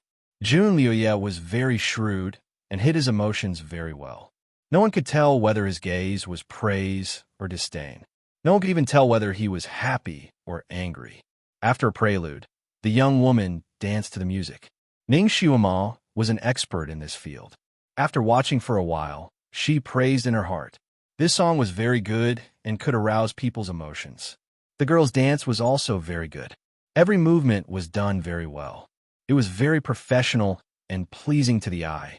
She glanced at June Liu. June Liu was drinking with his head propped up in his hand, his handsome face unreadable. A peeled tangerine suddenly appeared in front of Ning Xiuma. Ning Xiuma followed the tangerine and saw the ancestor's snow-white sleeve. It wasn't strange for the guru to peel oranges for her, but was it necessary for him to raise it in front of her, almost rubbing her nose and covering her eyes? Ning Xiuma preferred tangerines and took it. She had just peeled off a piece when the Almighty opened his mouth and looked at her with narrowed eyes. It was obvious that he was waiting for her to feed him. Ning Xiuma had no choice but to put the orange slice in his mouth. She was so busy that she naturally forgot to look at June Liu. By the time she finished feeding the guru, the dancers had just finished their song. Clap, clap, clap. June Liu, who didn't react to any singing or dancing, suddenly clapped 3 times. The officials' eyes lit up, and they naturally clapped and cheered. Several officials immediately struck while the iron was hot and praised the girl. Virtuous and virtuous, beautiful and unparalleled. Countless words piled on the girl, praising her to the heavens and earth. In the end, they even said that the girl had the characteristics of a mother. There is only one meaning to all of this. This girl could be taken into the harem as a concubine and help the June family spread its bloodline. Chapter 2471. The woman knelt on the ground, naturally happy. Her eyes were bright, and her face was bright red. From time to time, she would look at June Liu affectionately. It was as if she was waiting for him to open his mouth and let her become a phoenix. Ning Xiuma rubbed her chin, her eyes revealing her interest. These officials seemed to be itching for this emperor to quickly take in a harem. They were so hungry that they couldn't be choosy. They even praised the dancer as a flower. It was as if this emperor only needed to open his mouth and take a woman as his wife and concubine, and they would be satisfied. They wouldn't ask about the woman's status. June Liu finally opened his mouth, but his voice was neither salty nor light. The music is not bad, and the dance is not bad either. He suddenly clapped his hands. Guards! 6 guards immediately stepped forward and bowed, waiting for orders. Take this woman and the musician who played this song away and behead them. As soon as the order was spoken, almost everyone was dumbstruck. The woman and the musician's expressions changed greatly. The woman blurted out, "Why? Your Majesty, why is this so?" June Liu's expression was indifferent. He only said one sentence. "Are you worthy of this dance? Are they worthy of playing this song?" The woman and the musician were taken away by the guards without any explanation. June Liu's gaze then fell on the official who presented the dancer. He twirled the wine cup between his fingers. "You've been demoted by 3 ranks and forfeited your salary for 3 years. Do you accept this?" How could the official dare to say no? His face was ashen as he knelt down to express his gratitude. He was demoted by 3 ranks and no longer had the right to stay in the hall. With this, the other officials didn't dare to say anything and lowered their heads. After dealing with all this, June Liu seemed to be a little dispirited. He rubbed his forehead and looked at Shun Julie, who was sitting there calmly. Imperial tutor, we can no longer hold our liquor. Can we leave first to sober up? Shun Julie casually raised his wine cup. It's getting late. This seat is also a little tired. We'll take our leave now. At this point, the banquet naturally ended. Ning Shuma and Shun Julie sat in a sedan chair and headed to the residence of the Imperial Preceptor. When they arrived at the door, they saw 2 rows of civil and military officials standing there respectfully. When they saw the sedan chair, these people immediately knelt down. Before they even opened their mouths, they were already talking with tears and snot. Imperial Preceptor, we have something important to ask of you. Shun Julie did not get down from the sedan. He only lightly said, let's talk inside, in the main hall of the Imperial Advisor's residence. Lord State Preceptor, His Majesty's governance of the country is extremely wise and brilliant. He is a rare good emperor.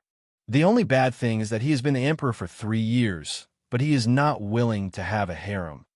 That's right, Lord State Preceptor. His Majesty doesn't even have an empress until now. If His Majesty doesn't have a harem, he won't have an heir. If he doesn't have an heir, he won't have an heir. If this goes on for a long time, what can he do? Our country is about to fall. That's right. If this continues, the foundation of the country will be shaken. These officials knelt there and spoke passionately. They all talked about the disadvantages of the emperor not having a harem. Shun Julie sat there lazily and squinted his eyes. He did not say a word. He was not sure if he heard these people's words. Ning Shuama's fingers tapped the table rhythmically. After listening to them, she asked, if so, why don't you try your best to persuade His Majesty? These officials were angry and helpless. Fairy, you don't know. In the past 3 years, many officials have tried to persuade His Majesty because of this matter. However, His Majesty does not allow them to talk about it. Once they talk about it, they will be punished. There have been dozens of officials who have been banished from the court because of this matter. There are also a few officials who are thinking about the country and the country. They even carried their coffins and tried to persuade His Majesty. However, His Majesty still does what he wants. We have no other choice, so we came to beg you. Chapter 2472. That's right, the State Preceptor's status is extraordinary. His Majesty might listen to what you say. Yes, the State Preceptor is incomparably revered in this continent. 1 sentence from you is worth 10,000 sentences from us. Ning Shima suddenly interrupted them. I think you all are muddle-headed. You only forced your emperor to take in a harem. Did you not think about why he didn't do so? If you all can find the source of this matter and solve it, perhaps he will take in a harem. The ministers looked at each other. In the end, an old minister spoke up. This source, we know a thing or two about it. His Majesty was deeply in love with Princess Jiyu. After the princess died, His Majesty vowed to never marry. Princess Jiyu? That means the female corpse hidden in the ice coffin is Princess Jiyu? Jiyu country, Princess Jiyu. Interesting. That princess was originally from Jiyu country? Ning Shuama asked. The ministers paused for a moment, then nodded. Yes. Ning Shuama smiled. Your emperor is a rare, infatuated man. Back then, when he fell in love with that princess, did you all obstruct him? The ministers, someone sighed. Fairy's eyes are like torches. However, we weren't the only ones who obstructed this matter. It was the late emperor. After all, she was the princess of a fallen country. I'm afraid she had ulterior motives. The late emperor obstructed this matter for His Majesty's sake. Ning Shuama's lips curved up. That's good. You were afraid that she had ulterior motives, so you all succeeded in obstructing her. What else are you dissatisfied with? The ministers were about to cry. One of them blurted out, if we knew this would happen, we would rather have His Majesty marry that princess as his empress than have His Majesty remain single for life. If he married the princess, at least they could count on Jun Liuye to have an heir, unlike now. With the minister's urgency, as long as Jun Liuye was willing to take in a wife, they wouldn't care about that woman's identity. Ning Shuma looked at the ministers and slowly said, what if that Princess Jiyu could come back from the dead? The ministers were stunned. They looked at each other and almost said in unison, "Then we would be willing to treat her as the nation's mother." But how could it be easy for someone to come back from the dead? What's more, someone who has been dead for 3 years. This was even more unbelievable than the Arabian Nights. The ministers were discouraged again. It's a pity that people can't come back from the dead. Ning Shuima glanced at Shunjuli. Shunjuli had been drinking tea. He lazily turned the teacup in his hand and said, "With me here, many impossible things can become possible." Everyone, when the ministers asked again, the great god refused to say anything more. He waved his hand and said, "It's getting late. Send the guests off." Deep into the night, after meditating for a while, Ning Shuima opened her eyes and saw Shun Juli leaning on the bed, one hand supporting his head, looking at her. Ning Shuima flipped over and hugged him in her arms. She smiled and said, "Great God, do you have the confidence to revive that princess?" She loved to hug little Shotas, especially the one in front of her. Shinjili didn't struggle in her arms. He only raised a small hand and wiped her face. "I'm sleepy. Go to sleep." Ning Shuima was still in high spirits. She pulled Shunjuli's small hand down and kissed the back of it. "Great God, let's talk a bit more." Shunjuli looked at her and smiled. He suddenly pulled out his small hand and lifted her chin. "You're so energetic. Do you want me to do something?" Ning Shuima, "Great God, you wretched child." Chapter 2473. She yawned and turned around. "All right, let's sleep. Let's not talk anymore." Shunjuli smiled and closed his eyes. Ever since he returned to his youth, this girl had looked at him as if he was a furry pet, which made him unhappy. This was the only way to restrain her. He had already returned to his youth for 2 days. At most, he would return to normal in 1 more day.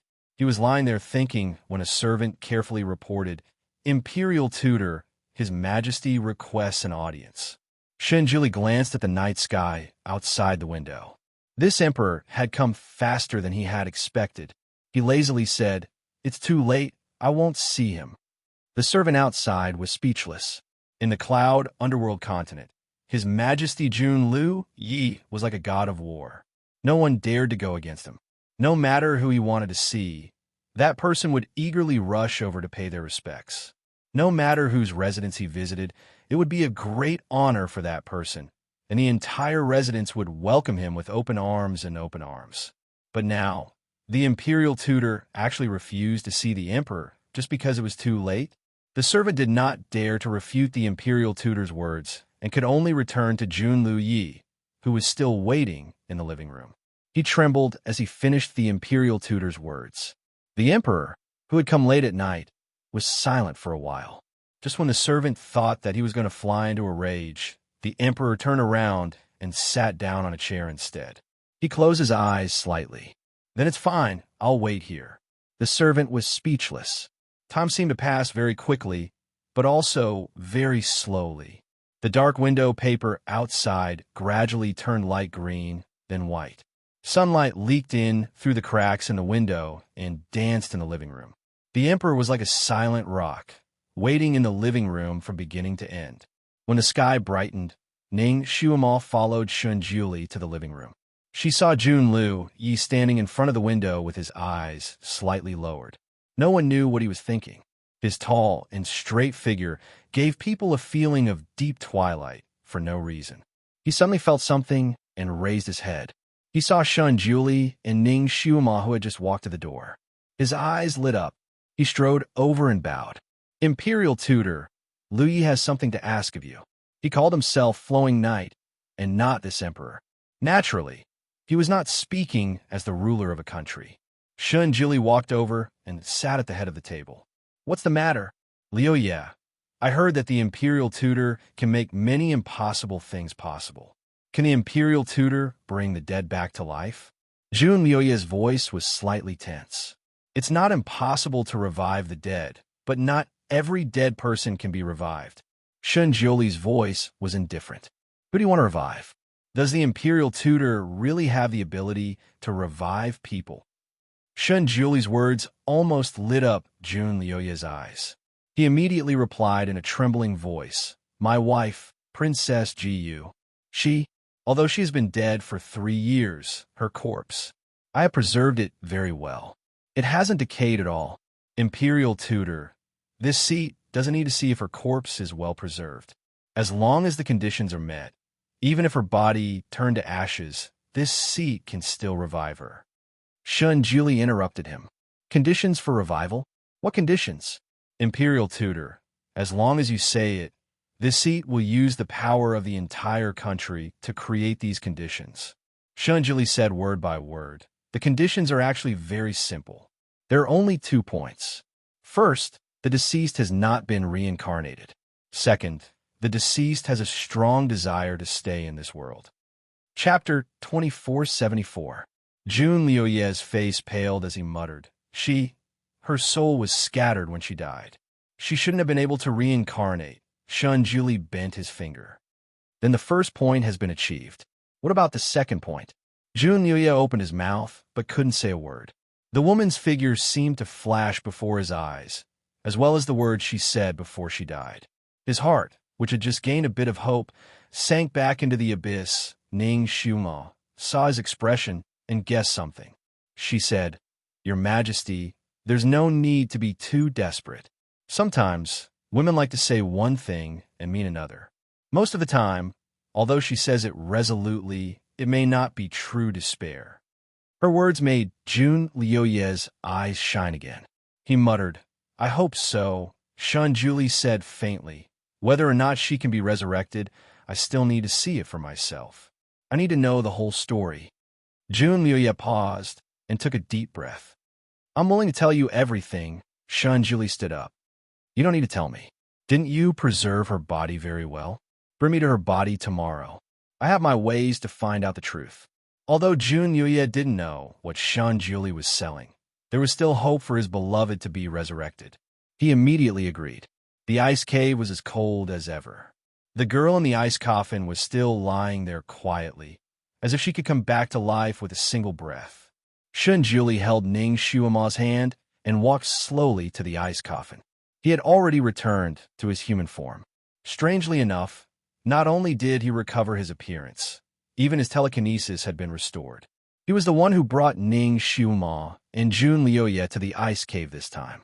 Jun Liuye was naturally overjoyed by the imperial tutors in human skill. His hopes for Princess Jiyue's resurrection increased by quite a bit. He didn't say anything else and brought them here to ask the imperial tutor to cast the spell. Shun Juli glanced at Jun Liuye again. I want to read her memories about you. Are you sure you want me to do this? Jun Liuye's face was pale, but he nodded. Do as you wish, imperial tutor. However, Ning Xiuma looked at Shun Juli in surprise. The great god seemed to have become much stronger. Now, he could even read the memories of the dead. While she was thinking, Shun Juli's voice rang in her ears. Come and read with me. With one hand holding on to Ning Xiuma, he placed his other hand on the ice coffin. A white light shone out and gradually enveloped the ice coffin. In front of Ning Xiuma's eyes, it was as if a picture scroll had been unfurled. A picture from the perspective of the person in the coffin slowly unfolded before her eyes. You walked into the room. A man in a purple robe was sitting behind a large sandalwood table.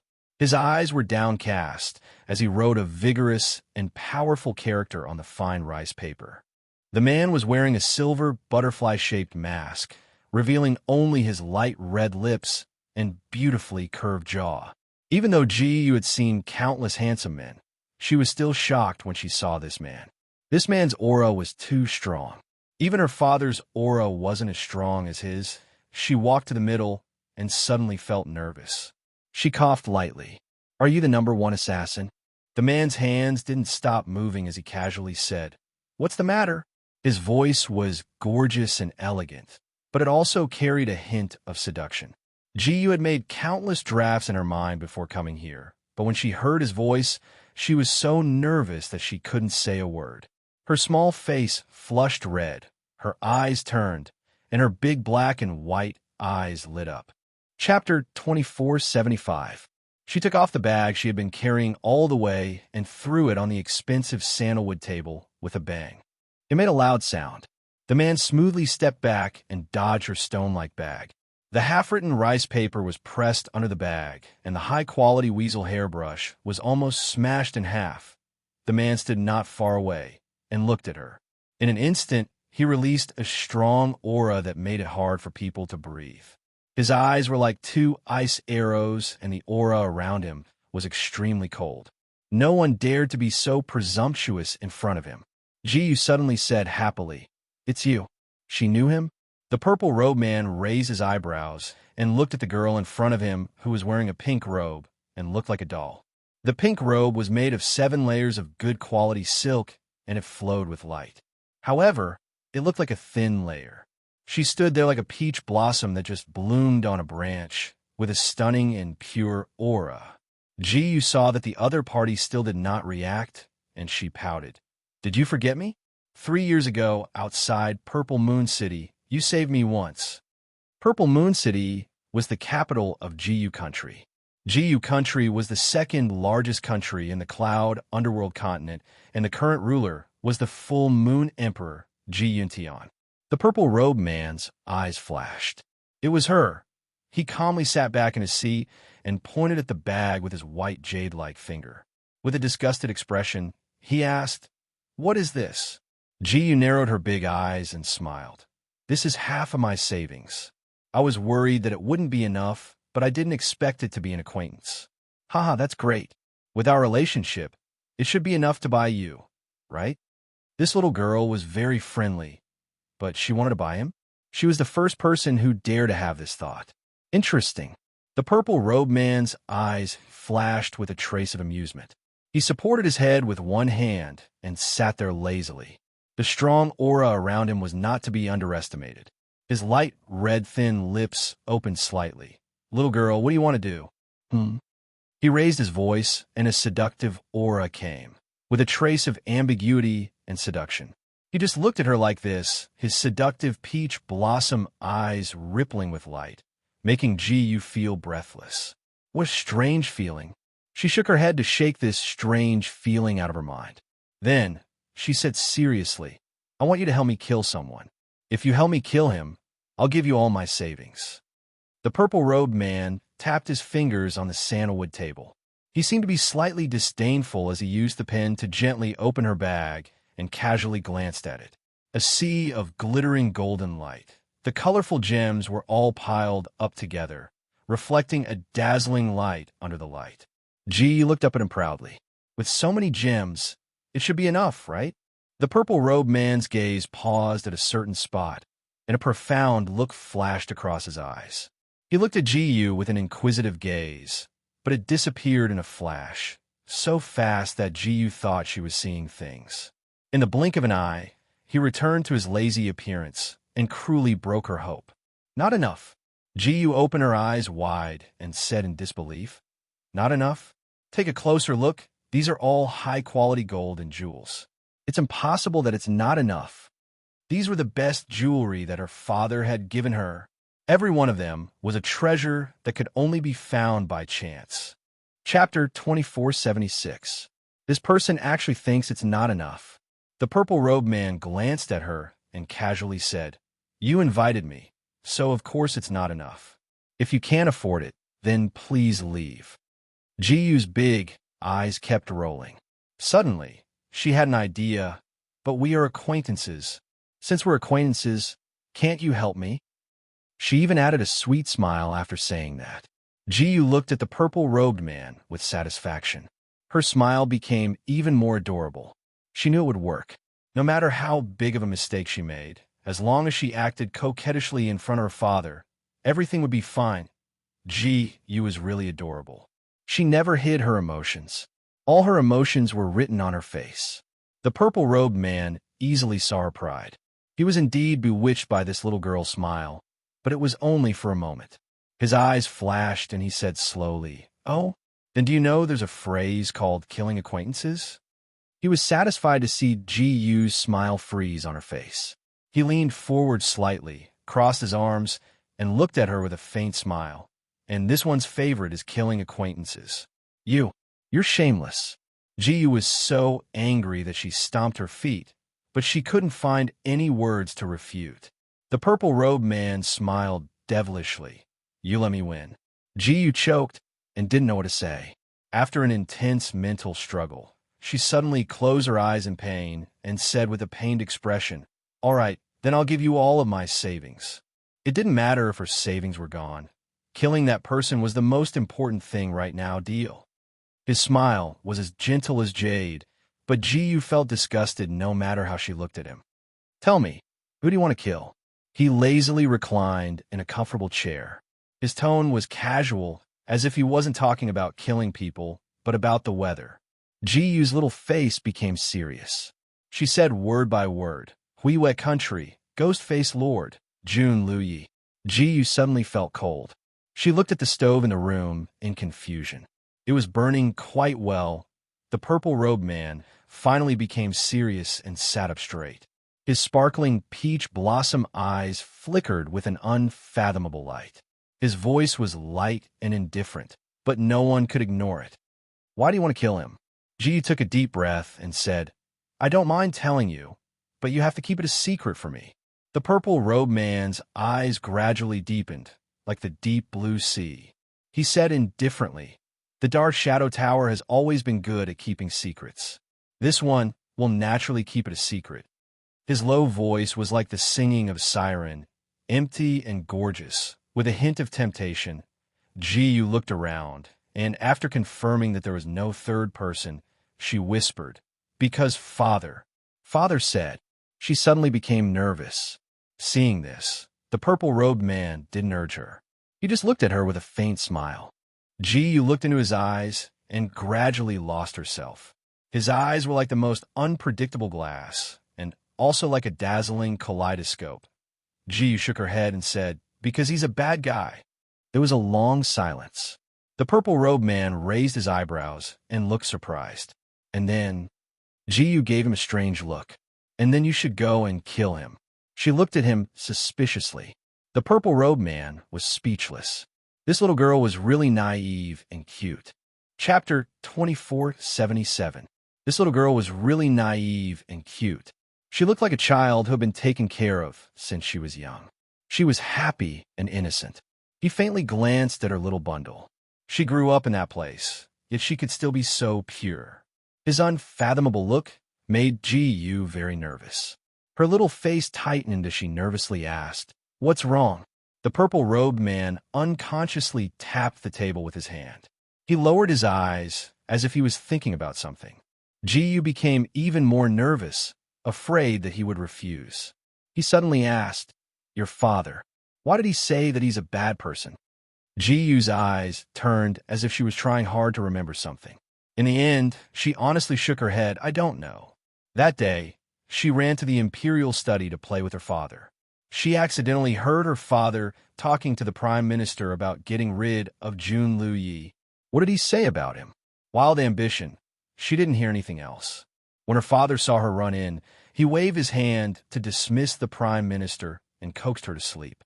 Before she fell asleep, she unconsciously asked, "Father, why do you want to get rid of Jun Luyi?" Full Moon Emperor gently stroked her long hair and casually said, "Because he's a bad person." Ji wanted to ask more, but he changed the topic. Although she was asleep, she kept thinking about this problem in her heart. She wanted to help her beloved Imperial father solve this problem. So she sneaked out of the Imperial Palace in the middle of the night with all her savings. She didn't meet a single bad person along the way and accidentally found Shadow Tower. The purple-robed man looked at her and smiled meaningfully. What a cute child. How could she not be kidnapped when she was so naive?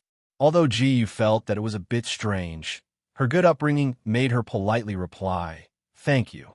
She thought about it and added, "You have good taste." It was a typical response of a little princess. The purple-robed man was startled for a moment before he suddenly laughed. His laughter was clear and bright, like the moon rising from the clouds. It made people's eyes light up. Ji was confused by his laughter. She unconsciously glared at him and fiercely said, "Hey, what are you laughing at?" She was just telling the truth. The purple-robed man waved his hand. It seemed that he was laughing until tears came out. He supported his head with his hand, his eyes still smiling. "You are indeed adorable." Seeing how adorable you are, I won't take half of your savings, but Ji Yu's eyes lit up and stars almost appeared in her eyes. But what? Although Ji Yu was doted on by thousands of people and usually had a lot of gold, jade, and jewels, she still loved gold very much and carefully preserved it. Even Imperial Father said that she was a little money grubber. The purple-robed man propped up his chin and gazed into the distance. I've heard that the scenery of Ziyu Inner City is incomparably beautiful, and I've always yearned for it. Purple Moon Inner City was located on Sky Moon Mountain, the tallest mountain in the Cloud Underworld continent. The reason why Purple Moon City was called Purple Moon City was because the moon here had a faint purple tint to it, making it incomparably beautiful. Every night, the purple moon hung in the sky. It was as large as a jade plate and shone brightly. It was one of the best in the Cloud Underworld continent. Ji Yu seemed to hesitate for a moment. You want to enter Purple Moon City? It was not easy to enter Purple Moon City. One needed to have the Moon God order issued by the imperial family to enter. Moreover, one needed to register. New faces had to be carefully checked for a day before they were allowed to enter. This was because the city gate had an extremely powerful barrier. Anyone who tried to force their way in would be struck by heavenly lightning and consigned to eternal damnation. Therefore, Purple Moon City could be said to be the most heavily guarded place in the Cloud Underworld continent. Chapter 2478. The purple-robed man smiled and said, I like to admire the moon when I have nothing to do. I've always regretted not being able to enjoy the best moon. The moon in the Purple Moon Inner City must be incomparably mysterious and beautiful. Unfortunately, I don't have the Moon God token, so I can only bury this long-cherished wish in my heart. He sighed.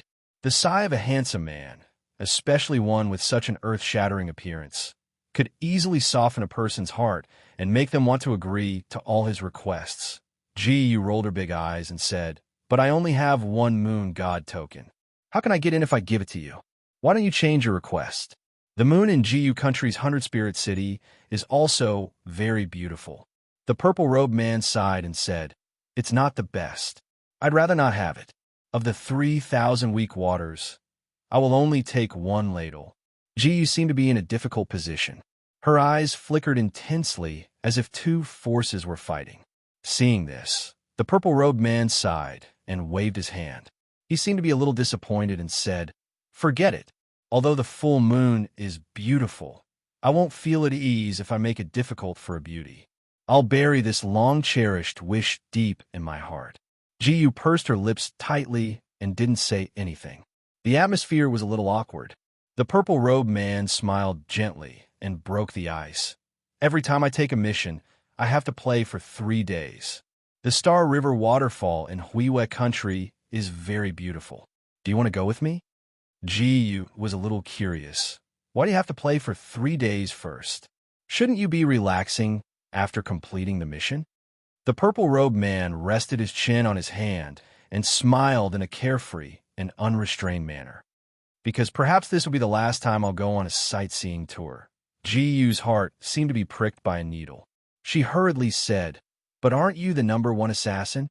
The purple-robed man's eyes seemed to be filled with countless clouds, making it impossible to see his emotions. He patted Ji Yu's head and said meaningfully, Little girl, everyone will die. It's better to have fun while it lasts. How about it? Do you want to go with me? Star River Waterfall.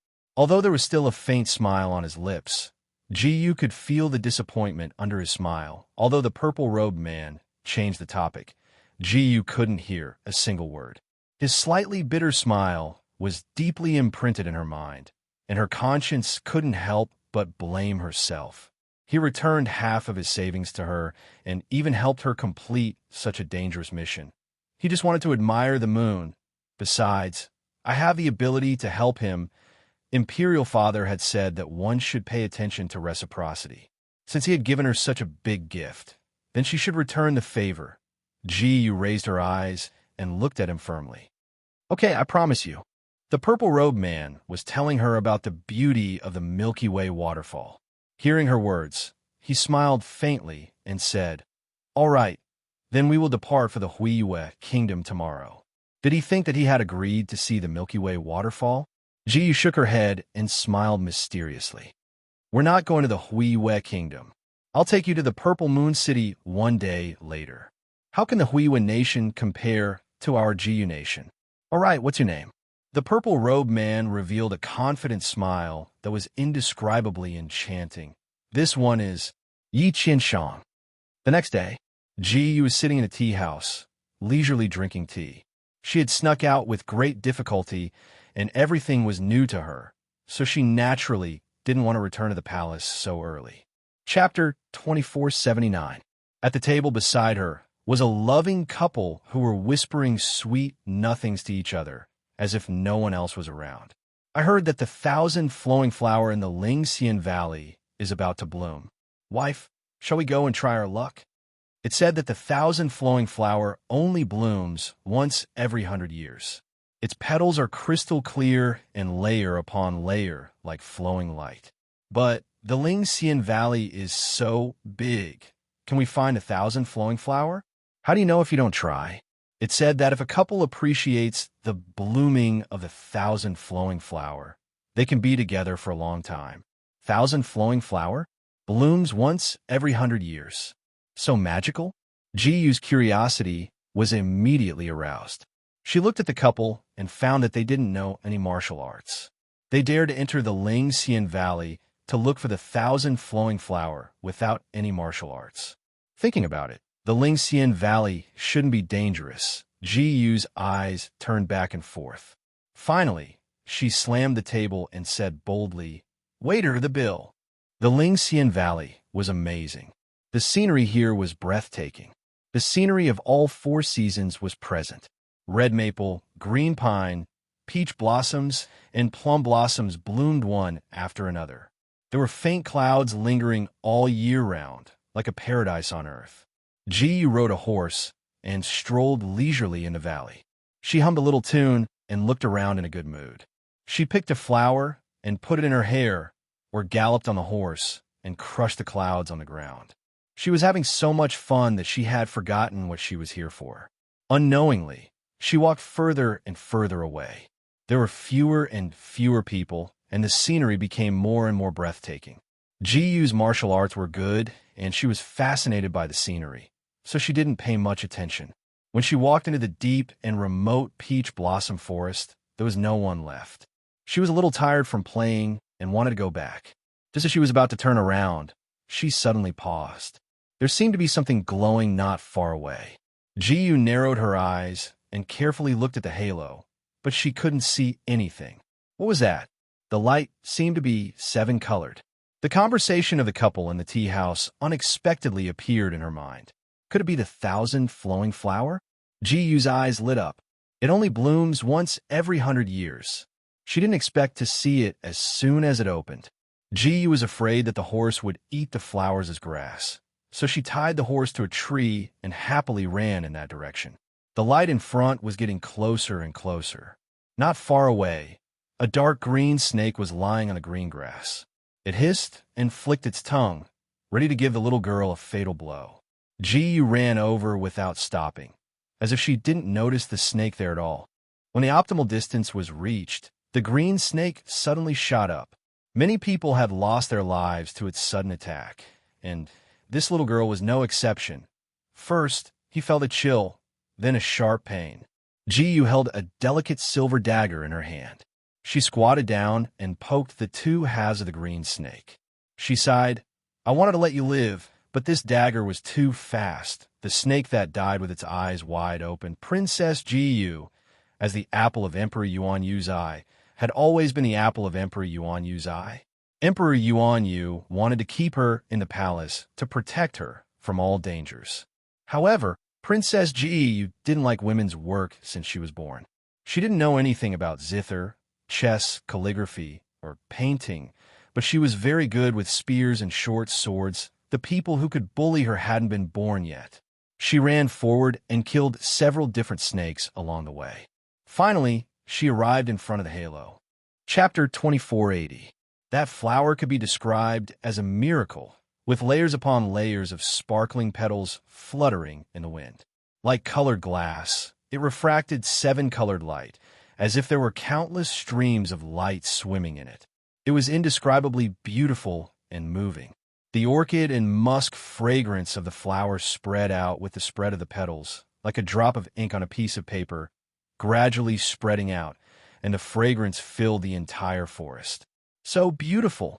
Ji-Yu couldn't help but exclaim. She carefully touched the flower with a small dagger, and the flower shook its body as if it was dissatisfied with Ji-Yu's rough touch. Seeing that nothing strange came out, Ji-Yu finally felt relieved and reached out her small hand to touch the flower petals. The flower petals shook in her palm, causing a slight itch. Ji-Yu liked it so much that she didn't know what to do. She wished she could put this flower in a jar and carry it with her. She suddenly patted her head as if she had thought of something. It was almost Father's birthday. Father loved flowers and plants the most, and even wrote a lot of poems for them. If she presented this flower to Father, he would definitely be overjoyed. Thinking of this, Ji-Yu's eyes lit up. She poked the flower petals and said seriously, "Little flower, do you want to go home with me? I have many of your brothers and sisters at home. Look at how lonely you are here alone. If you didn't meet me, no one would appreciate you even if the flower bloomed and withered. How about this, if you agree? Can you shake your body?" Ji looked like she was very easy to negotiate with. The 1,000-flowing flower that was shaking in the breeze, Ji cheered, and a small shovel appeared out of nowhere. She carefully dug out the 1,000-flowing flower and put it in a jar. She stood up and patted her sore legs. She held the flower and looked at it carefully under the sunlight. Looking at the crystal-clear flower in the jar, her big eyes narrowed with a smile. The soil under her feet was rapidly turning black. Before Ji could react, her body suddenly became empty, and then she fell uncontrollably into a big hole that appeared out of nowhere. This hole was nearly 100 meters deep. Ji kicked the wall with her feet, but it only slowed down the speed of her fall. Even so, Ji was still dizzy from the fall, and she fainted for a while before waking up. It was dark. It was so dark that one couldn't even see their own fingers. Ji wasn't afraid of anything except for the dark. Her palace was always brightly lit. She instantly froze on the spot, her nerves so tense that she was about to collapse. She tried to stand up, but fell back again. She seemed to have broken her leg. "It hurts." His entire body was in pain. She touched his arm, and the slippery sensation under her hand made her tremble. She was bleeding. "Is there anyone there?" Her voice trembled as if she was about to cry. "Is there anyone up there? Save me. I fell into the hole." Her voice was replayed in the cave over and over again. After listening to it for a long time, a strange feeling slowly arose. Darkness was the best breeding ground for demons, and human senses would become extremely sensitive in such a situation. Ji always felt that there were countless eyes spying on her in the darkness. This feeling made her hair stand on end. "Help! Someone save me!" She couldn't hold it in any longer and screamed. Her tears fell like a broken string of pearls, and her voice was almost mournful. "Someone save me." Chapter 2481. Someone save me. Woo! Someone save me. I am the princess of Jiu country. If you save me, my father will reward you heavily. Save me. She cried over and over again, feeling more and more desperate. This place was too remote and desolate. Perhaps he could die here, and no one would notice. She suddenly stood up, enduring the pain, and wanted to run out, but before she could take a step, her legs went soft, and she knelt on the ground. She was in so much pain that she gasped. Pain, blood, darkness, loneliness, and the shadow of death shrouded her. Ji felt like she was going crazy from fear. "Who is up there? Woo, please save me." Ji curled herself into a ball and leaned against the wall, trembling. She cried so miserably that she almost couldn't shed any tears. Her stomach hadn't eaten anything for a day. She searched her clothes for a long time, but couldn't find anything to eat. So hungry, so painful, so tired. In this situation, even crying became a waste of energy. The excessive blood loss made her dizzy. She couldn't hold on anymore and fainted. Before she lost consciousness, her voice was small, full of grievance and fear. "Father, save me. I won't pick flowers anymore. Wake up. Don't sleep anymore." Jiyu felt like someone was patting her face. Her consciousness was hazy, and she couldn't wake up. A pill was delivered to her mouth. She subconsciously wanted to reject it, but for some reason, she swallowed it with a gulp. That pair of cold hands patted her face again. "You won't be able to wake up if you continue sleeping." When did the maids become so bold? How dare they pat her face? Jiyu opened her eyes and said angrily, "You are so big." It was dark. She was not in the palace now, but trapped in a deep cave. Then, who was patting her? Was it a human or a ghost? Jiyu felt all the hair on her body stand up. She opened her eyes wide and shrank back. "Who are you? Are you a human or a ghost?" Her voice was trembling, but she pretended to be strong. The cave was too dark. Jiyu couldn't see anything even when she opened her eyes, but she could feel that there was a creature in front of her. There was a chuckle in front of her and a lazy voice. "Of course, I am a human." It could make a sound. It was alive. Jiyu breathed a sigh of relief, then suddenly rushed up, accurately threw herself into the man's arms, tightly hugging his waist and not letting go. "Please save me." She urgently needed to hug something alive and hot to dispel the fear in her heart. That man seemed to be staggered by her, but he still had the time to tease her. "A beauty throwing herself into my arms. How dare I not?" Only then did Jiyu realize that she had actually thrown herself into the arms of a strange man and even hugged his waist. She was so shocked that she jumped away. "Let me go." However, she had forgotten that her leg was broken. Before she could jump up, she fell down. He fell to the ground with a bang sound. Jiyu was in so much pain that she couldn't get up for a long time. Tears were rolling in her eyes. She looked ahead in disbelief. "Why didn't you catch me?" He actually let her fall to the ground, and he didn't even help her. That person sighed, and his tone was rather infuriating. "I was almost pushed down by Miss, but I was scolded as a lecher. I really don't dare to help you. Miss, it's better for you to get up by yourself." Chapter 2482. Jiyu blushed. She was the one who threw herself into his arms. Fortunately, he couldn't see clearly in the dark, so he definitely couldn't see her face.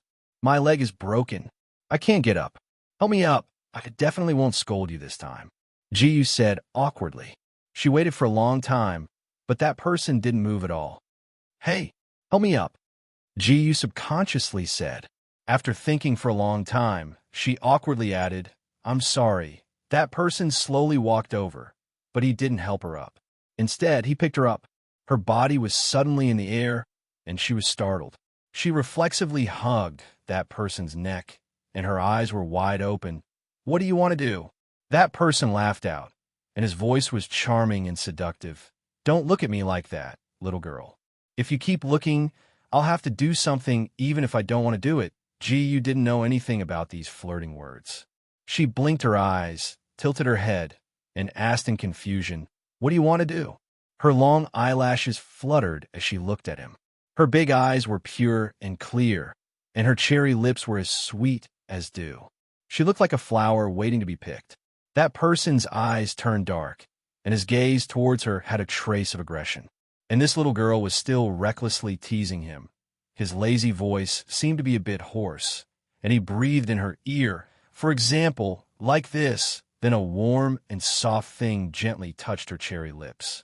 He wanted to leave immediately, but he was addicted to her beauty and couldn't help but stick out the tip of his tongue, tracing her cherry lips. But in Jiyu's heart, it was as if a landmine had been thrown, and her little face instantly turned red. You. She couldn't say anything for a long time. She subconsciously wanted to struggle, and her uninjured left leg kicked his body. Her little hand also tried to push him. "Let go of me." That person's voice was a bit hoarse. "Little girl, don't move." His body seemed to be a bit hot, but Jiyu didn't know what was going on. She just wanted to break free from his embrace and struggled even harder. "If you move again, I'll throw you down." In the darkness, the sound of that person grinding his teeth could be heard, as if he was enduring something. Jiyu always had an inexplicable sense of danger. He immediately stopped moving. The man placed her against a stone wall and then tore open her pants. Ji was shocked, and her voice changed. "What are you doing? I am a princess of Ji country. If you dare to treat me like this, my father will definitely kill you." The man sneered and tapped her calf with his cool hand. "What a great style." Just as she finished speaking, Ji felt a sharp pain in her right leg. It was so painful that tears instantly came out of her eyes and cold sweat broke out all over her body. She leaned against the wall and glared at the darkness in front of her. "You will pay for what you did to me." The man knocked on her head and said, "Little girl, you're biting Lu Dongbin like a dog. You don't know how to appreciate good intentions." He got up and walked outside. He was leaving. Ji action was faster than her brain. She grabbed the man's sleeve and shouted, "Don't go. I was wrong." At that moment, she also felt that her right leg seemed to be able to move. She understood that he wasn't taking advantage of her, but fixing her leg for her. Chapter 2483. But that person pulled out his sleeve and, as silent as he had come, quietly disappeared into the darkness. It was silent all around. Only the sound of her own heartbeat could be heard. Did he really leave? Ji abruptly got up, tears falling down her cheeks. She staggered forward. "Don't go, don't give her a little hope and immediately break it." She couldn't see anything in the darkness, so she panicked and ran around like a headless fly. She didn't know how many times she fell, but she got up again and groped forward. Her right leg had just been fixed, so it wasn't suitable for her to walk much. Now that Ji kept walking and falling, the pain was even worse. Despair, overwhelming despair. He really left. Ji helplessly sat down on the ground. What should she do? She was alone again. She didn't want to die. She didn't want to die here. That's right. Since that person could walk, there must be a way. Ji's eyes lit up. She pursed her lips and stood up. Enduring the pain, she groped forward 2 steps. Suddenly, she bumped into a warm wall. That familiar voice sounded again, with a trace of cynicism. "Little girl, you came to throw yourself into my arms again. You didn't leave." Ji looked up in surprise. Although she couldn't see him, she could smell the fragrance on his body. Different from his frivolous personality, he had a faint cold fragrance on his body, like the plum blossoms in the early winter snow, exuding the fragrance of plum blossoms, but with the cold taste of ice and snow, refreshing the mind. That person chuckled, but didn't say anything. Ji was so happy that she didn't know what to do. She grabbed his sleeve and felt uneasy, so she simply threw herself into his arms again, holding his waist tightly and muttering in a low voice, "Now you can't run away." He patted her head, a trace of deep thought in his eyes, but the words he said were a bit annoying. "I say, Your Highness, can you just throw yourself into someone else's arms?" Ji wanted to let go of her hands and maintain her princess's modesty. But in this deep underground where she couldn't see her fingers, modesty was nothing. So even though she was blushing, she still insisted on hugging him and hanging on to him like a koala bear. He desperately tried to find an excuse for himself. "You came to save me, so you're not someone else. You're my savior, and I'll treat you with the same respect as my father." What kind of messed up logic was this? The man seemed to be speechless. He rubbed his forehead and said, "Don't. I'm still young. I don't want to have a daughter out of nowhere." Ji stepped on his foot angrily and said, "I said I will respect you, not to be your daughter." She felt that she had stepped on him a little too hard, and her heart skipped a beat. Would he get angry and abandon her again? Ji was really afraid of being alone, and her small hands unconsciously tightened a little. The man did not take the kick to heart at all. He even rubbed her hair in a good mood. "Looks like your leg has recovered well. In another 2 days, we should be able to leave this place." 2 days. Ji almost jumped up. "So long." That person said leisurely, "Otherwise, with your current injured appearance, you will fall down before you can even get halfway up." Ji subconsciously said, "Don't I still have you?" The man chuckled. "Little girl, you really think highly of me. Unfortunately, I was seriously injured in order to save you, so I can't take you away." Chapter 2484. Ji subconsciously touched his arm. "Where are you hurt? I'll bandage it for you." That person's lips curled as he tapped her head. "Can you see?" Can't see. Ji obediently shut up. That person pulled her to sit on the ground and softly ordered, "We'll be staying here for 3 days. You'll be able to last longer if you meditate here." After saying this, that person closed his eyes and focused on meditating. Ji sat quietly on the side, her small hand gently grabbing his sleeve. No matter what, she was no longer alone. Her fear had dissipated quite a bit, and she felt like she was about to enter the stage. Her stomach rumbled, and Ji felt so hungry that she was flustered. She wanted to tug at him, but she was afraid of disturbing his meditation.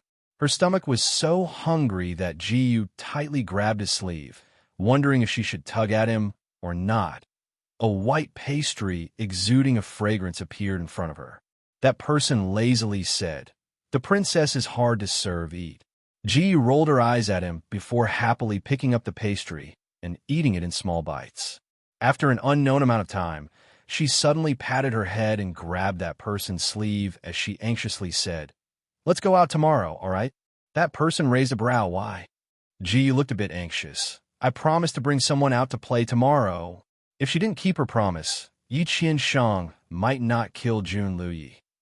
That person's voice was a bit strange as he slowly said, "Little girl, don't tell me you still don't know who I am?" Ji could hear the sound of gritting teeth from his voice. She looked at him in a daze. "Who are you? I asked from the beginning, but you didn't tell me your name." Yi Qianshang. Ji felt like she was about to smoke from thirst. The water Yi Qianshang brought wasn't enough for the two of them. Even if he gave all the water to her, it still wasn't enough for her. She could go a day without eating, but she definitely couldn't go a day without drinking water. Her consciousness was hazy and her head was dizzy. She seemed to see the god of death waving at her. A sigh seemed to come from the darkness. After a while, a kettle was handed over. Yi Qianshang's voice was a bit weak, but he was still calm as if nothing was bothering him. "Drink." Ji subconsciously took the water bottle, like a person who had been dry for a long time and finally met the first rain. The water seemed to have a strange, fishy sweetness, but her brain was not working, so she naturally did not feel it. Whenever Ji felt extremely thirsty, Yi Qianshang would always bring out a pot of water. But later on, he stopped talking. Her consciousness was also on the verge of blurring. After an unknown period of time, Yi Qianshang patted her face. "Little girl, wake up, we're leaving." Ji swayed for a while before she came back to her senses and stood up blankly. With a low sigh, she suddenly felt her body become light, and then her whole body flew into the air. That person's lazy voice came from above, "Hug me." Ji obediently hugged his neck. The wind whistled, and she could feel that his body seemed to be a little sweaty. "Close your eyes," he ordered again. Ji obediently closed her eyes. Her eyes lit up, and then she felt her feet land on the ground. "Open your eyes. You seem like you're waiting for me to kiss you." Yi Qianshang teased her. Chapter 2485. Ji opened her eyes, and her vision went from hazy to clear. There was a peach blossom forest in front of her, and her horse had already run away. There was a large hole not far away where she had fallen in. She revealed a tired smile. "Great, we're out." Before she could finish her sentence, her entire body went limp and collapsed. When she was about to fall to the ground, she fell into a cold and fragrant embrace. It was like a plum blossom that bloomed in the cold, bringing with it an icy aura. He caught her this time. Ji thought in a daze. Ji was awakened by her craving. There was a fire in front of her, and there was a skinned rabbit on the fire. The rabbit meat was roasted until it was golden yellow, and the oil dripped into the fire, making crackling sounds. The fragrance of the meat spread for 10 miles and woke Ji up from her craving. Ji stared at the meat on the fire. She hadn't eaten in a long time, and she was so hungry that her heart was scratching. "You're awake?" A casual voice sounded. Ji followed the rabbit meat and saw a hand as white as jade. Then, she saw a wide purple robe embroidered with cloud patterns. Then, under the exquisite butterfly mask, that person had a faint smile on his face. That person took out a handkerchief and tore off a rabbit leg to throw to her. "Here, this is for you." The fragrance was overflowing. The color was golden yellow. It was fat but not greasy. It was even better than the top chefs in the royal palace. Ji was moved to tears. She took a bite of the rabbit meat before looking up at him. Her eyes were filled with gratitude. "Why are you so good to me?" Yi Qianshang's lips curled into a smile. "Is it good?" Ji nodded. "Delicious. Too delicious." The smile on his lips deepened. Like feeding a pet, he gave her another rabbit leg. "Then eat more." How could she accept this? He hadn't eaten a single bite yet. Ji wanted to refuse, but she heard him slowly say, "The other half of the rabbit meat I exchange for eat more." "What?" Ji reflexively wanted to throw the rabbit meat back, but she paused after thinking about it. She glared at him before taking a bite of the meat. The world was big, but food was the biggest. Not to mention, he had saved her life. Ji could afford it. Yi Qianshang laughed as he looked at Ji with mischievous eyes. "You're really willing this time." Ji continued to eat and ignored him. When she was almost done, Yi Qianshang handed her another piece of roasted meat. Ji's eyes lit up, and she was clearly tempted, but she shook her head. "I can't afford it." Half of her savings could be exchanged for 2 rabbit legs. She couldn't afford it. How did this child grow up to be so innocent and adorable? Yi Qianshang couldn't help wanting to rub her head, but he couldn't do it because there was a bonfire between them. The moon was still bright, and there was a beauty by his side. He suddenly opened his mouth and asked casually, "Little princess, can you dance?" Yi Qianshang looked at her with disdain. "You can't even dance?" Ji rolled her big eyes. "The princess dance is a priceless treasure. How are you going to pay for it?" Yi Qianshang casually turned the roasted meat in his hand, and a unique fragrance of rabbit meat spread out. Ji, you couldn't help swallowing a mouthful of saliva. His voice had a strange texture, like a fox in the night. "If I'm satisfied, I'll give this rabbit meat to you for free." Ji's eyes lit up. "Then you don't want half of my savings." Chapter 2486. Yi Qianshang revealed a gentle smile, but it was filled with foresight. "It depends on your performance." Ji clapped her hands and stood up. She revealed a proud smile to Yi Qianshang. "This princess dance will definitely satisfy you." Yi Qianshang took out a wine gourd from somewhere and lay down on the grass. His clothes were a bit messy, revealing his smooth marble chest. His peach blossom eyes shined with a captivating aura as he said with a soft smile, "Oh, then I'll wait and see." He raised his head and took a sip of wine. His movements were natural and unrestrained, but he was still elegant. Seeing this scene that made people's hearts beat faster, Ji quickly turned her face away. Was he the reincarnation of an enchantress? Ji stood in a peach blossom forest. Smelling the fragrance of the petals and the sound of the birds, she danced. The petals fluttered and stuck to her pink dress. The flower beauty was even more beautiful. She was like a peach blossom fairy dancing with the flowers and the moonlight as her companion. The moonlight was hazy as it scattered down on the world. The moonlight seemed to have a texture as it covered her in a layer of hazy moon veil. Twirling, kicking, bending. At the end of the dance, Ji suddenly threw the petals in her hand into the sky. The petals fell like rain, and the woman's smile was like a flower. Ji stood in the middle of the petals and revealed a proud smile to Yi Qianshang like a proud kitten. "How is it? Isn't this princess the #1 dancer in the world?" Little Princess Ji, you was the most proficient in zither, chess, calligraphy, painting, tea, dance, and flowers. Yi Qianshang looked at her in a daze under the moonlight. Pink clothes, black hair, starry eyes, and cherry lips. She was covered in moonlight as she smiled. Truly an enchantress. He slightly curled his lips and raised the jade gourd as he sincerely praised. "You are worthy of your reputation." Ji had been with him for a long time, and this was the first time she heard him praise her instead of insulting her. She couldn't help feeling a bit proud. His pride lasted for 3 seconds before his voice slowly sounded with a trace of carelessness. "Little princess, have you noticed that your pants are torn?" Ji was stunned. She looked down and saw that her white calves were exposed. "When the wind blew, it was a bit cold, rogue." Ji abruptly turned around, her face flushed red. That person's unruly laughter came from behind her, accompanied by a slightly demonic and somewhat low voice. Little girl, if I were a hoodlum, it wouldn't be just this. Ji ran away like a frightened rabbit. A strand of slippery fabric floated over with the wind and landed on her calf. Ji was stunned for a moment before picking it up. The purple cloth flowed with light under the moonlight.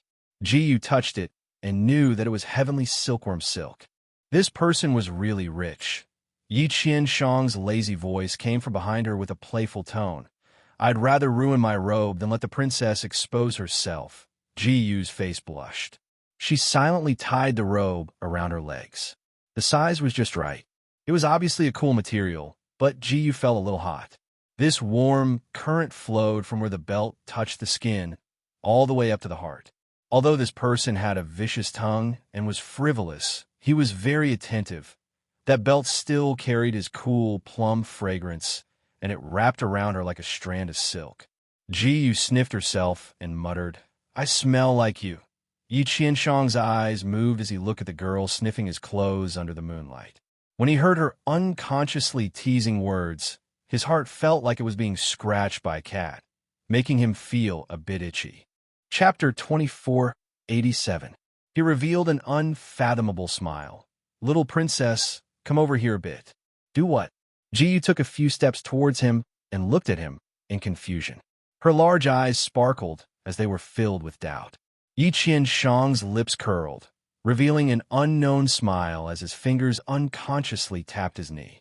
Alarm bells rang in Ji Yu's mind. She wanted to run with her sixth sense, but she was caught off guard and her entire body fell onto Yi Qianshang's body. There was a flash in front of her eyes, and she was pressed down by him. What are you doing? Seeing the handsome face that was gradually enlarging in front of her, Ji Yu's heart skipped a beat as she shouted. Yi Qianshang looked at her with a smile that wasn't a smile as he moved closer and closer. He stopped when he was a leaf away from Ji Yu's nose. His eyes were deep like an unpredictable lake. He slowly opened his mouth, and his voice was like the song of a sea demon. It was magnificent and had a seductive aura. Little princess, what is your name? His breath fell onto her ear, and her small and cute earlobe slowly turned red. She raised her leg to kick him away. Let go of me. Yi Qianshang easily stopped her restless leg. His eyes were deep and his voice was a bit hoarse. Don't struggle. Don't resist. Otherwise you won't want to know what will happen next.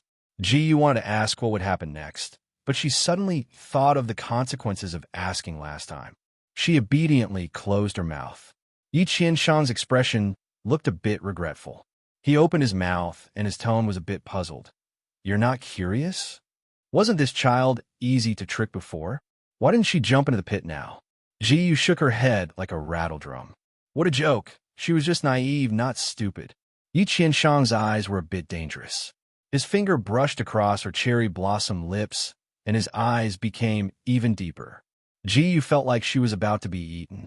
She threw away her armor and surrendered. I'm called Ji Yu, Ji Yu. Seeing her pink little mouth open and close, Yi Qianshang's eyes flashed with passion as he lowered his head to kiss her. Ji Yu's eyes widened. She had already said her name. Why was this person still like this? Taking advantage of Ji Yu's momentary daze, Yi Qianshang pried open her teeth, and his nimble tongue drilled into her mouth. He gave her an overbearing kiss before wrapping around her soft skin. The shallow taste he had in the cave was not enough to satisfy him. This time, he carefully tasted Ji Yu's taste. It was as fresh as nectar, causing him to linger on. Ji Yu's body went limp from his kiss, and her face turned red. It was a passionate kiss. She was completely dumbfounded. At first, she wanted to resist, but in the end they suffered a crushing defeat and were utterly defeated. A warm current flowed through her limbs and bones, and the numbness and itchiness exploded along her spine. It was as if electricity was running through her body. She wanted to push him away, but her little hands were weak and powerless. She could only push weakly against his chest, looking as if she wanted to resist, but was also welcoming him. Yi Qianshang suddenly got up and ended the kiss. His eyes were as deep as the sea, and they were filled with intense emotions. He calmed his surging emotions and cursed, Enchantress. Ji Yu took in large mouthfuls of fresh air. It took her a while to catch her breath, but she still felt pressured. When she looked up, she met that person's aggressive eyes. She was first surprised before becoming angry. "Why are you still pressing down on me? Get off." Chapter 2488. Yi Qianshang was very obedient this time. He stood up and looked at Ji Yu with a complicated gaze. Ji Yu glared at him and tidied up her clothes. Her large eyes were filled with anger, grievance, and confusion. Why did he suddenly kiss her? Royal father said that only her husband could kiss her. He didn't say he wanted to marry her. Any kiss that wasn't for the sake of marrying her was a hooligan.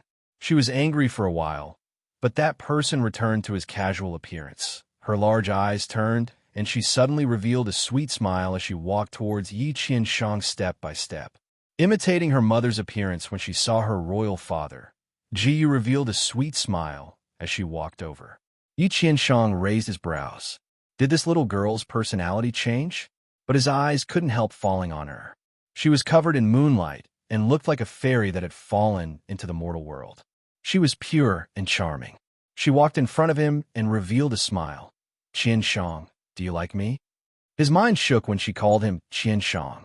He looked at the stunning face in front of him and became a bit absent-minded. Why didn't he notice before that this little girl had such a charming side? She even learned how to flirt without a teacher.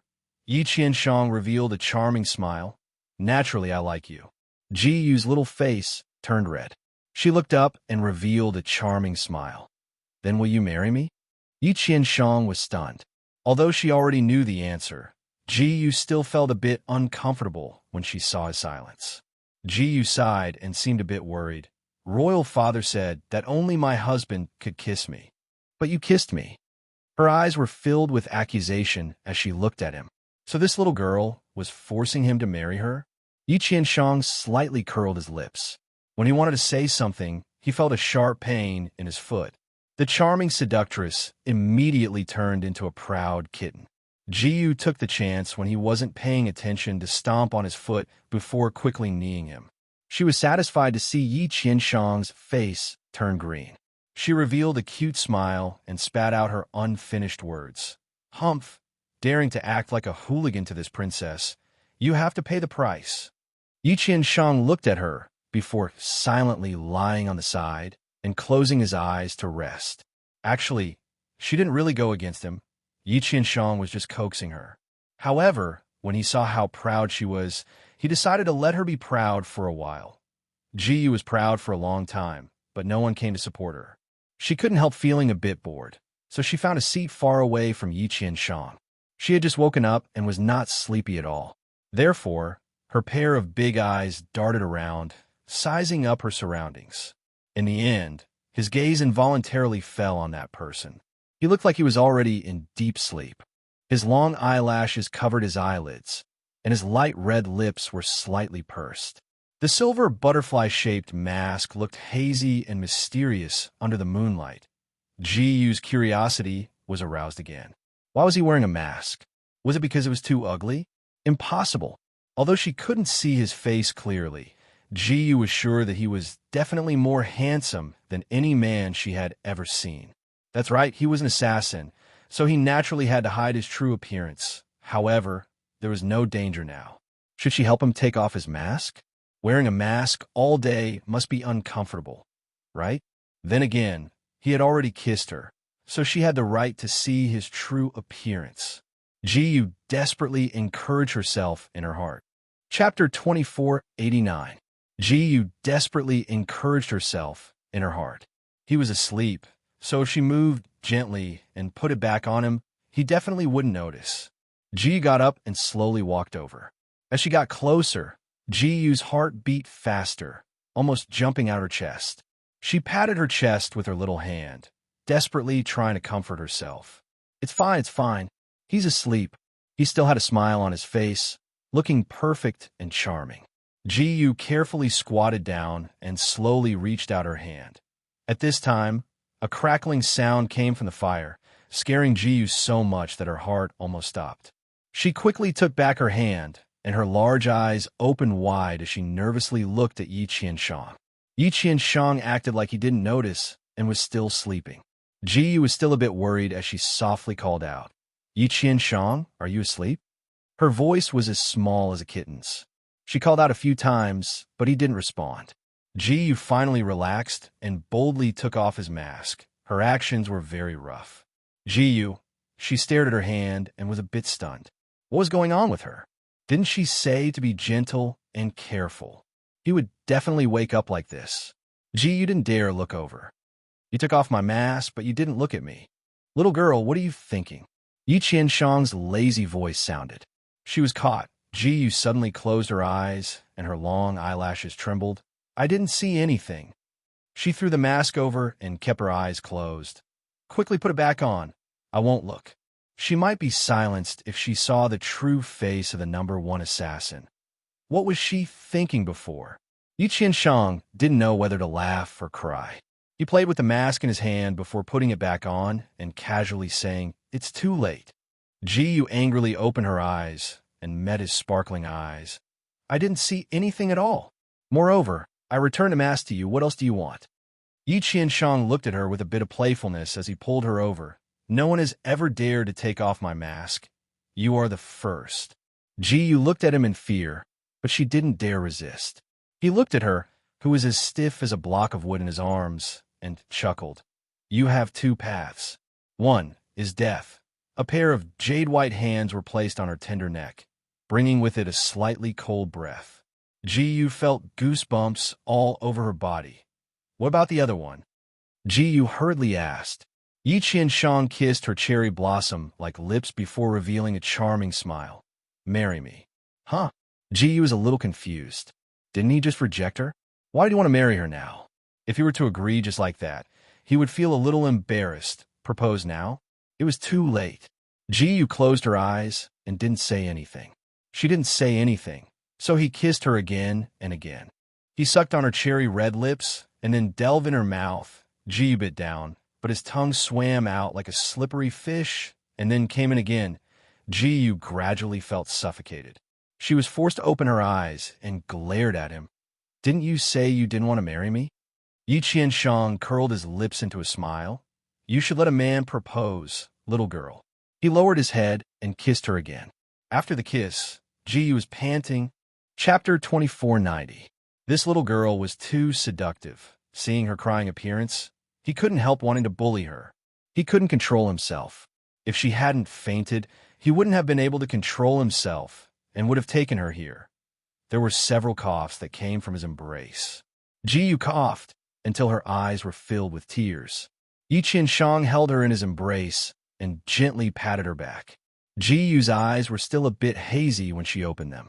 Her eyes were purple, and it took her a while to realize who this person was. The person who bullied her until she fainted. Ji Yu fiercely bit down. Yi Qian-shang almost unconsciously slapped her away. He said in a deep voice, Let go.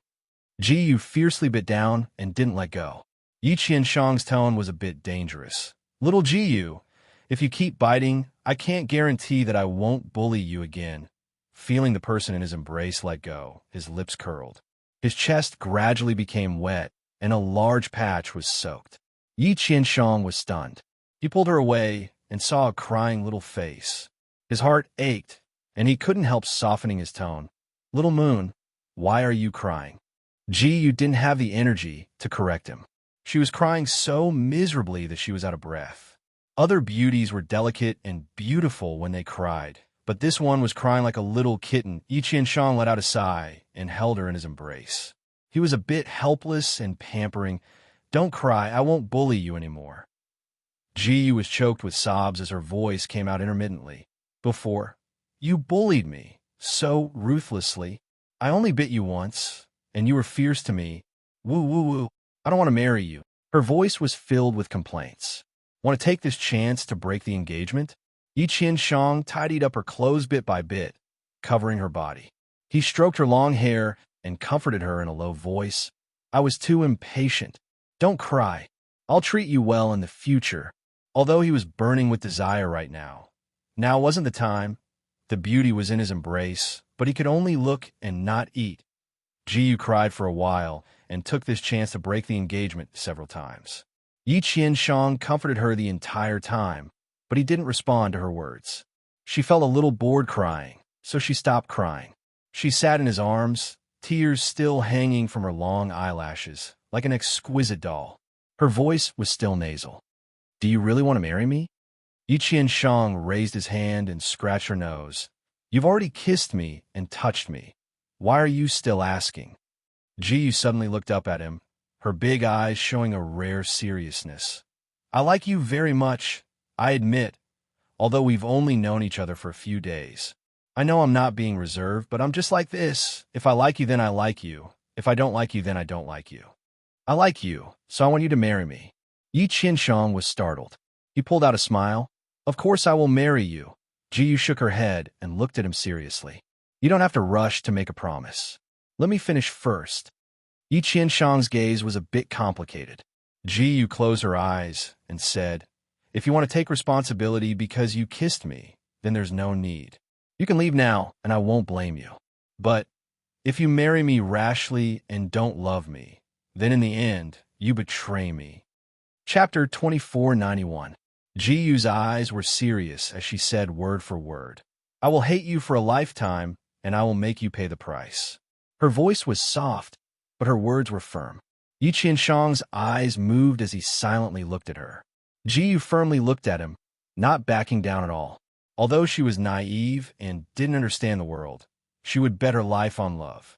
Either love for a lifetime and grow old together, or they would grow to hate each other and bury each other.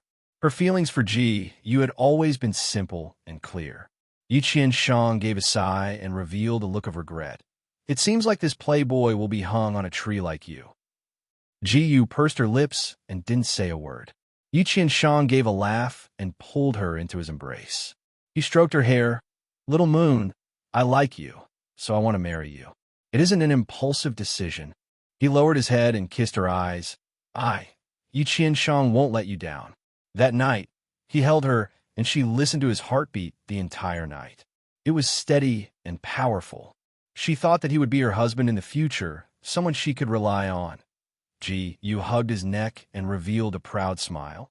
You are mine from now on. You can only love me and spoil me. I'll leave a mark first. She gave him a kiss on the cheek. They played in Ji Yu's country for 3 days, and they had a lot of fun. Ji Yu had never been this happy before. They enjoyed the mist together, sat on the top of a mountain, and watched the sunrise and sunset. The golden light scattered across the continent. They watched the waterfall fall that was like an upside-down river. They enjoyed the scenery during the day and slept in each other's arms at night. Other than the last step, they did everything they should and shouldn't do. Every time they reached a critical moment, Ji would call for them to stop. She wanted to save herself for their wedding night and give herself to him in one piece. Although Yi Qianshang was about to explode from holding it in, he still listened to her and stopped. He hugged her to calm his surging emotions and then began to take advantage of her. Purple Moon City. The river of stars was bright, and the moon was high in the sky. A silver and purple moon hung high in the night sky. The silver and purple splendor sprinkled down, creating a dreamlike scene. The streets were bustling with carriages and horses. Countless people were walking back and forth happily, wearing new clothes and congratulating each other. Not far away, gongs and drums shook the sky. Dragons and lions danced, and large red lanterns were hung high.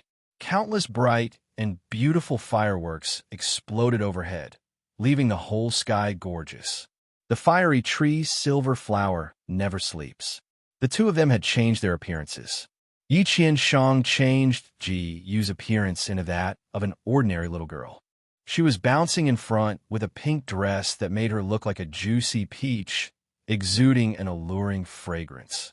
She turned around, her small face full of excitement. Qianshang, here. She picked up a hairpin and proudly shook it. She revealed a cute smile to Yi Qianshang. Qianshang, do you think I look good with this hairpin? How could she not be beautiful?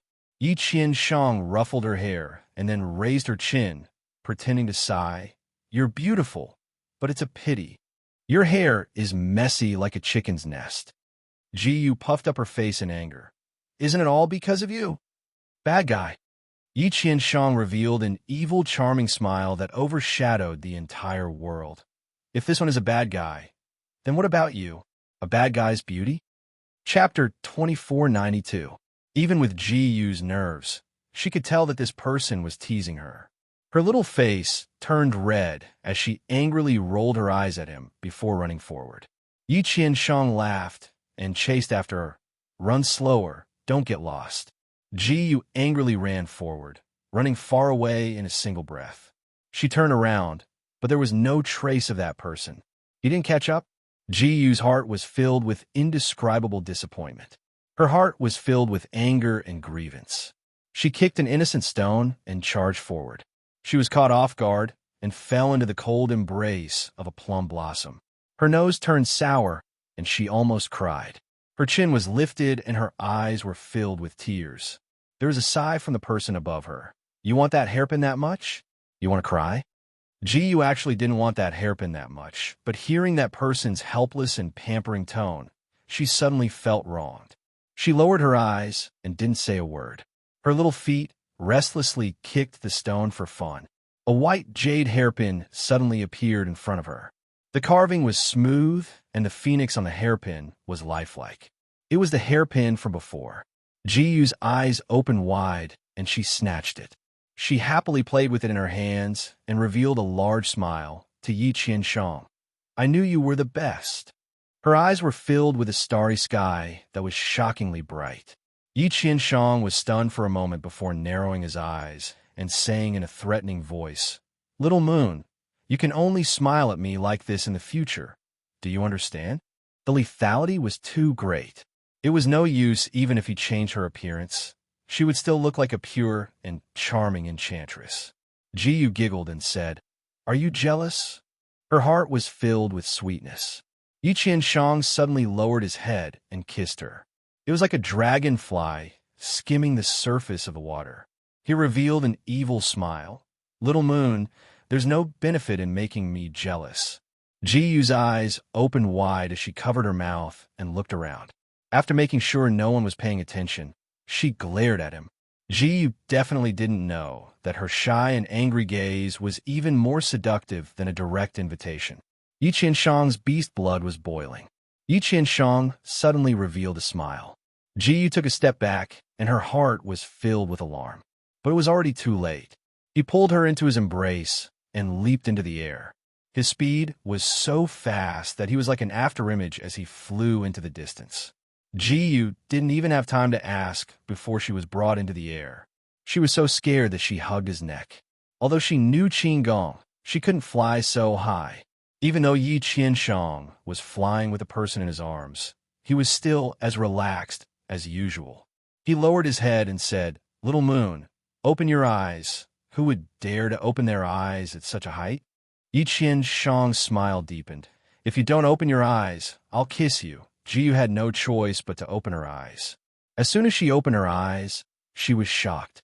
Yi Qianshang held her and stood on the peak of the dark cloud mountain. Ah! Ji-Yu was screaming in her heart. This was too high. She tightly hugged Yi Qianshang's neck, and her large eyes couldn't help rolling around. Beautiful. Absolutely beautiful. The purple moon, as big as a wheel, seemed to be right in front of his eyes. The silver-purple light flowed down in waves and turned into countless sparkling particles in the air, sprinkling down on the raging human world. Looking from the top of the mountain, they could see the entirety of Purple Moon City. The houses were neatly lined up like small boxes, and the red lights were moving through the city like dragons. There were faint sounds of gongs and drums, mixed with the lively voices of countless people. Chapter 2493. The sounds of the world were weak, but it was very lively. Ji-Yu felt like she and Yi Qianshang had become two immortals, standing alone and enjoying the prosperity of the world. Looking down at the Purple Moon City she grew up in, Ji-Yu suddenly felt a sense of unfamiliarity. At this moment, standing at such a high position and looking down at the familiar place, Ji-Yu suddenly felt like she had been abandoned. Too lonely, she couldn't help hugging Yi Qianshang tightly. It was a good thing he was with her. Yi Qianshang looked at her expression that kept changing before it finally settled on a disappointed expression. He raised a brow. You don't like it? Ji shook her head and slowly said, "No, I like it very much. It is very beautiful here, but looking at Purple Moon City from this angle, it's very unfamiliar." Yi Qianshang's heart skipped a beat, and he stroked her hair without saying a word. Ji suddenly asked, "Your martial arts are so high. Do you often fly into the sky and stand on top of a mountain, looking at the world through the clouds?" Yi Qianshang stroked her hair and softly said, Ji muttered. "Then you must have been very lonely before. Standing on top of a mountain and looking down, it was beautiful and strong, but it was lonely at the top." Yi Qianshang was stunned. Ji hugged him tightly and buried her head in his chest. "But it's different now. I'll be with you." There was a sudden warm current in his heart that washed over the cold and hard place, bringing a burst of warmth. Yi Qianshang closed his eyes and opened them again with a rare seriousness. He looked at Ji Yu and softly said, "No matter what happens, you'll always be with me." Ji Yu nodded. The purple moon was in the sky and the river of stars was shining. The two people under the moon had decided to spend their lives together. And it's a promise. This scene was incomparably beautiful. The purple moon in front, the river of stars above, the world below, and the beauty in his arms. Yi Qianshang would never forget that night, that scene, and the person in his arms. Ji Yu suddenly looked up from his arms and smiled. "Qianshang, I'll take you to a place." He took her to see the cold moon without any smoke or fire in the world. Then she would take him to see the quiet moon in the world. Yi Qianshang was stunned. A complicated light flashed in his eyes, but he nodded in the end. All right. Huayu Tower was located in the center of Purple Moon City. It was the best place to admire the moon, and it was exclusively used by the royal family. At the same time, it was also the most heavily guarded place in Purple Moon City because the purple moon god amethyst was stored here. The purple moon god amethyst was the source of Purple Moon City's enchantment. As long as the amethyst existed, the enchantment would exist. There were a total of 5 purple crystals distributed in the 4 corners and in the center, and the largest piece of purple moon god crystal was in the Huayu restaurant. Entering and exiting this place required the protection of a special moon god token. Trespassers would die without leaving behind a corpse. However, Ji Yu seemed to have been protected by the moon god since birth and could freely travel through barriers. Perhaps it was because today was the moon god festival. There was no one guarding this place. Every moon god festival, the power of the enchantment was at its strongest. Even a fly could not fly in. Naturally, there was no need for guards. Therefore, the full moon emperor decided to give them a holiday. Ji Yu had Yi Qianshang take the moon god token and then brought him through countless barriers to the magnificent moon tower. The purple moon was in the sky, and countless stars were shining brightly. Looking at the sky from the magnificent moon pavilion was like looking at a flowing blue wave. The purple moon was rippling in the water, and countless faint purple rays of light fell into the magnificent moon pavilion. Chapter 2494. A gentle power rose from his dantian and soothed all the troubles in his heart. He didn't know if it was because it was in the center, but the moonlight in the flower moon pavilion was much purer than other places. The two of them were bathed in the gentle moonlight, making them look like they were wearing purple clothes. Ji Yu said with a smile, "Qianshang, isn't this place beautiful?" Yi Qianshang kept looking at her, seeing her sweet and cute smile. He was a bit absent-minded. He seemed to be absent-minded quite often tonight. He curled his lips into a smile. "It is very beautiful." Ji Yu's face turned red. "I didn't want you to look at me." Yi Qianshang pulled her into his embrace and lowered his head to kiss her. "The scenery is even more beautiful." Ji Yu broke free and said with a serious expression, "Qianshang, today is the moon god festival. I heard that if you make a wish to the moon god, all your wishes will come true. Perhaps you should make a wish." Yi Qianshang closed his eyes, but he didn't make a wish. He didn't believe in the existence of the moon god. He just wanted to make her happy. He curled his lips and looked at Ji Yu, who was sincerely making a wish with a smile that wasn't a smile. Ji Yu opened her eyes and looked at him with sparkling eyes. "Qianshang, what wish did you make?" Yi Qianshang patted her head and said in a profound manner, "It won't come true if I say it."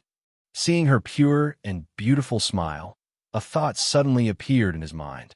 This was the first time in his life that he made a wish to a god. Ji Yu pouted. "All right then." Yi Qianshang was suddenly curious about what she wished for, but Ji Yu's lips were tightly sealed. He couldn't pry it open no matter how hard he tried, so he could only give up. Actually, he could easily guess her wish. It was for him to love her and spoil her for the rest of his life. But he guessed wrong this time. It couldn't be said that he was completely wrong.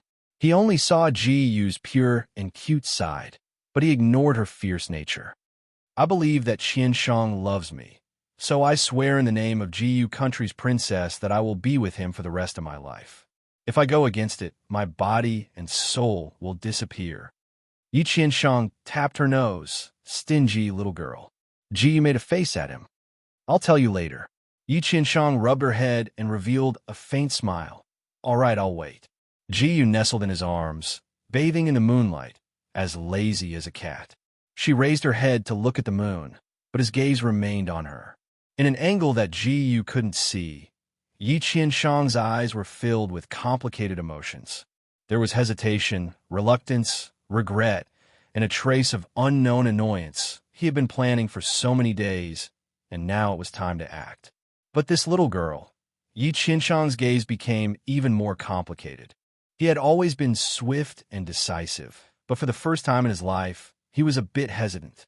"Qianshang, Qianshang." Ji Yu waved her hand in front of his face, looking confused. Yi Qianshang was stunned. He looked at Ji Yu with a complicated gaze. Ji Yu was stunned. Yi Qianshang spoke with a faint, bewitching tone. "Little girl, close your eyes." Ji Yu was now obedient to him. Although she had some doubts, she still closed her eyes. The night was a bit cold, and the wind blew on her body, making her feel a bit cold. His cool hand brushed past her eyes, her nose, her mouth, and finally landed on her fair neck. Chapter 2495. His cool hand brushed past her eyes, her nose, her mouth, and finally landed on her fair neck. His fingers paused slightly, and a slightly cold touch touched his skin.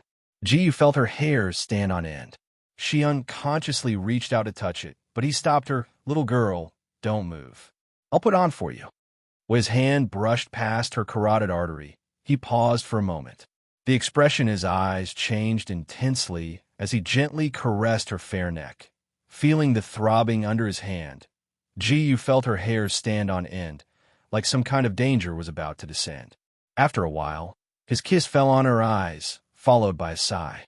He still couldn't do it. A strong sense of sleepiness hit her, and Ji Yu only had time to mutter, "I feel sleepy," before falling asleep. When she opened her eyes again, she was still in Yi Qianshang's embrace. Her body was warm, but it was slightly cold, with a hint of coldness. Looking at the moon, she was surprised. "How long did I sleep for?" Yi Qianshang tapped her nose and gave a sigh. "You really are a sleepy person. You actually fell asleep while standing. I was your bed for 2 hours and didn't even dare move." Ji Yu's face was a bit red. She didn't know why she suddenly fell asleep. She crawled out of Yi Qianshang's embrace and even gave him a massage before pulling him up. When she pulled him up, she found that he had changed his clothes. It was clearly a light purple, looking charming and enchanting under the moonlight. Now, however, he was dressed in a gloomy black, almost blending into the night. She rubbed her eyes. "Why did you change your clothes? When did you change?" Yi Qianshang gave a sigh. "Little girl, you actually drooled when you slept.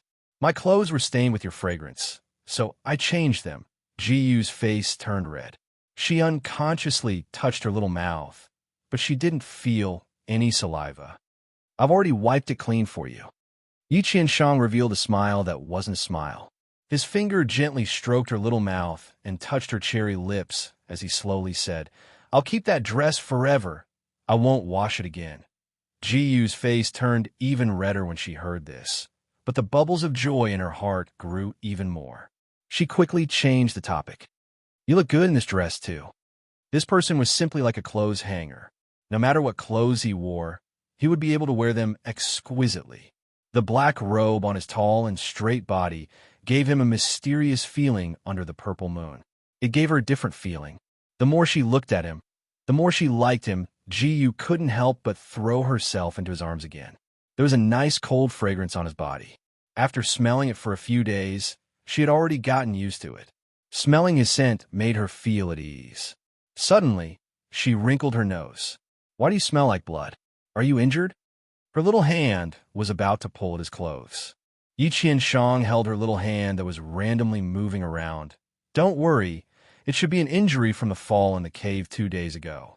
Little girl, you can't sleep well and even kick my wound. It's just a bit of skin, it's fine." Ji-yu was relieved. She still felt a bit guilty, so she wanted to see his wound. But Yi Qianshang didn't allow it. He said that the wound was in a special place and it wasn't convenient for her to see it. Moreover, it wasn't important. Ji-yu didn't insist. Chapter 2496. The two leaned against each other for a while and chatted for a bit. Yi Qianshang looked at the moon and gave a lazy yawn. "It's getting late, let's go." Ji-yu was still a bit reluctant. These past few days had been the happiest for her. She never thought that just being with him would make her so happy. However, this was the last day she would be with him. He was going to carry out the assassination mission tomorrow. Ji-yu looked at the handsome man beside her and couldn't help saying, "You're going to assassinate Jun Luyi tomorrow, right? How much do you know about him?" Yi Qianshang looked at her with a smile that wasn't a smile. "Little girl, how much do you know about him?" Ji-yu pouted her lips. "I've heard people say that he is a pervert." Yi Qianshang raised a brow. "Where's the pervert?" Ji-yu thought about it before counting the things she had heard with her fingers. "He is cold and ruthless. He has killed many, many people." Yi Qianshang curled his lips. "When he leads troops to war, how could he not kill people? Do you think he leads troops for fun?" Ji-yu choked. If he only kills people on the battlefield, no one would call him a pervert.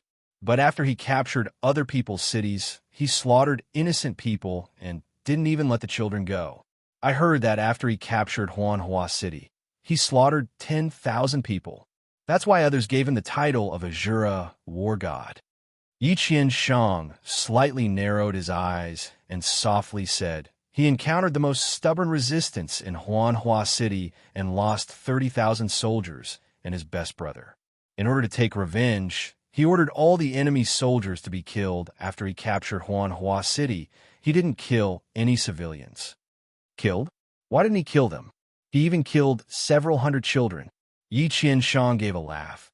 "That's just a rumor." "How do you know it's just a rumor and not the truth?"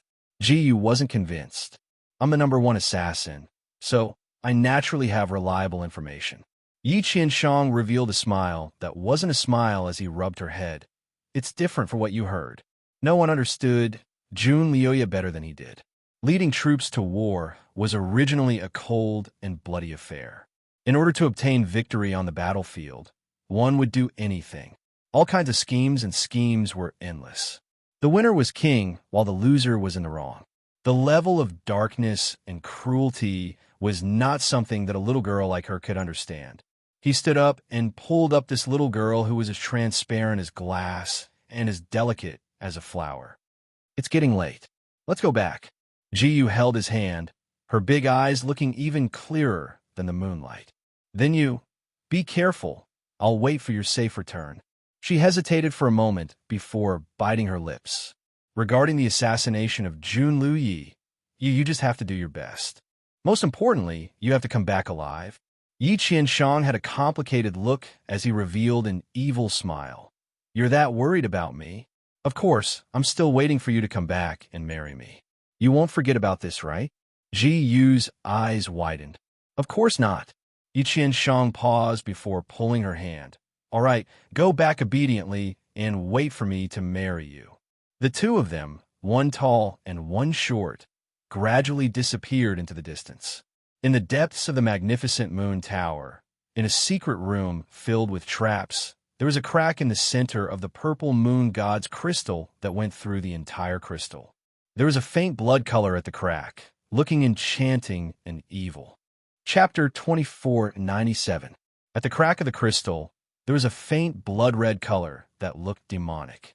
It was as if someone had suffered a backlash from the crystal when they were trying to destroy it, causing them to splatter on the ground. 3 days later, in the palace, Jiyu lay on the gorgeous bed in Chiyue Palace and rolled around in boredom. She touched the necklace around her neck and felt as if there was a piece of honey hidden in her heart. Using the 1,000-year-cold iron as a chain, a sparkling and translucent gemstone with a purple glow hung from it. The gemstone seemed to have moonlight surging within it, rippling gently. The word Yi could be faintly seen in the middle. This is a token of our love. When I come back, I'll marry you. That person's lazy and low voice seemed to still linger by her ear.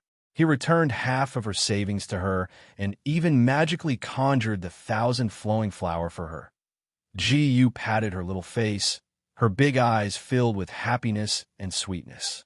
Although she was scolded by her anxious parents the moment she returned to the palace, she could just act coquettishly and get over it. Yesterday was her father's birthday, and she personally presented the 1,000 flowing flower to him. Her father was so happy that he immediately became interested and composed a poem. Her father was a poet, and his poems have been spread throughout the continent for a long time. Some people said that if her father was only a poet, he would have greater achievements and might even become a poet. It was a pity that he became the emperor. Because her father was a poet, the ministers under him also knew how to compose poems and songs and were put in important positions. The most common thing to see in the court was singing and dancing. No one really paid attention to the raging war outside. Junliuye was about to completely destroy the neighboring country. Jiyu's court finally heard some news and became a little nervous. However, the emperor's birthday was the most important. At such an important time, reciting poems and singing praises was the most important thing for the court officials. Therefore, this impromptu poem made by her imperial father was immediately praised by all the civil and military officials.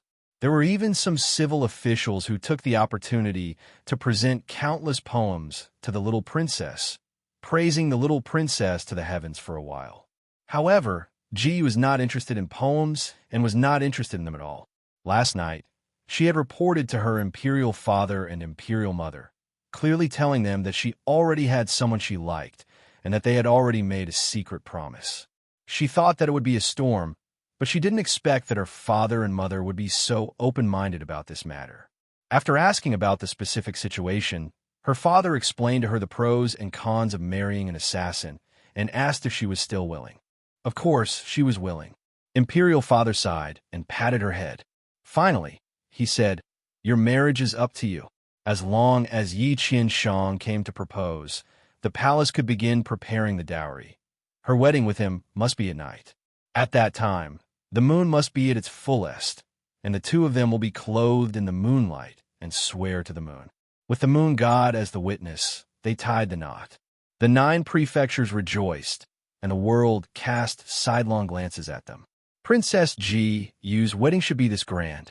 The setting sun was blood red, and the sunset glow was like fire. That fire burned through half the sky. It was a demonic and intense red. There was a sense of foreboding. Bright Moon Temple, Jiyu Country. Reporting. The Huiyue Nation has officially declared war on us. Reporting. The 50,000 soldiers of the Huiyue Nation had broken through the 1,000 Cloud Pass. The 1,000 Cloud Pass has fallen. Reporting. The 100 Spirits City has fallen. Reporting. The Xinyang Gate has fallen. Urgent reports were blown into the palace like snowflakes, making people feel cold. Chapter 2498.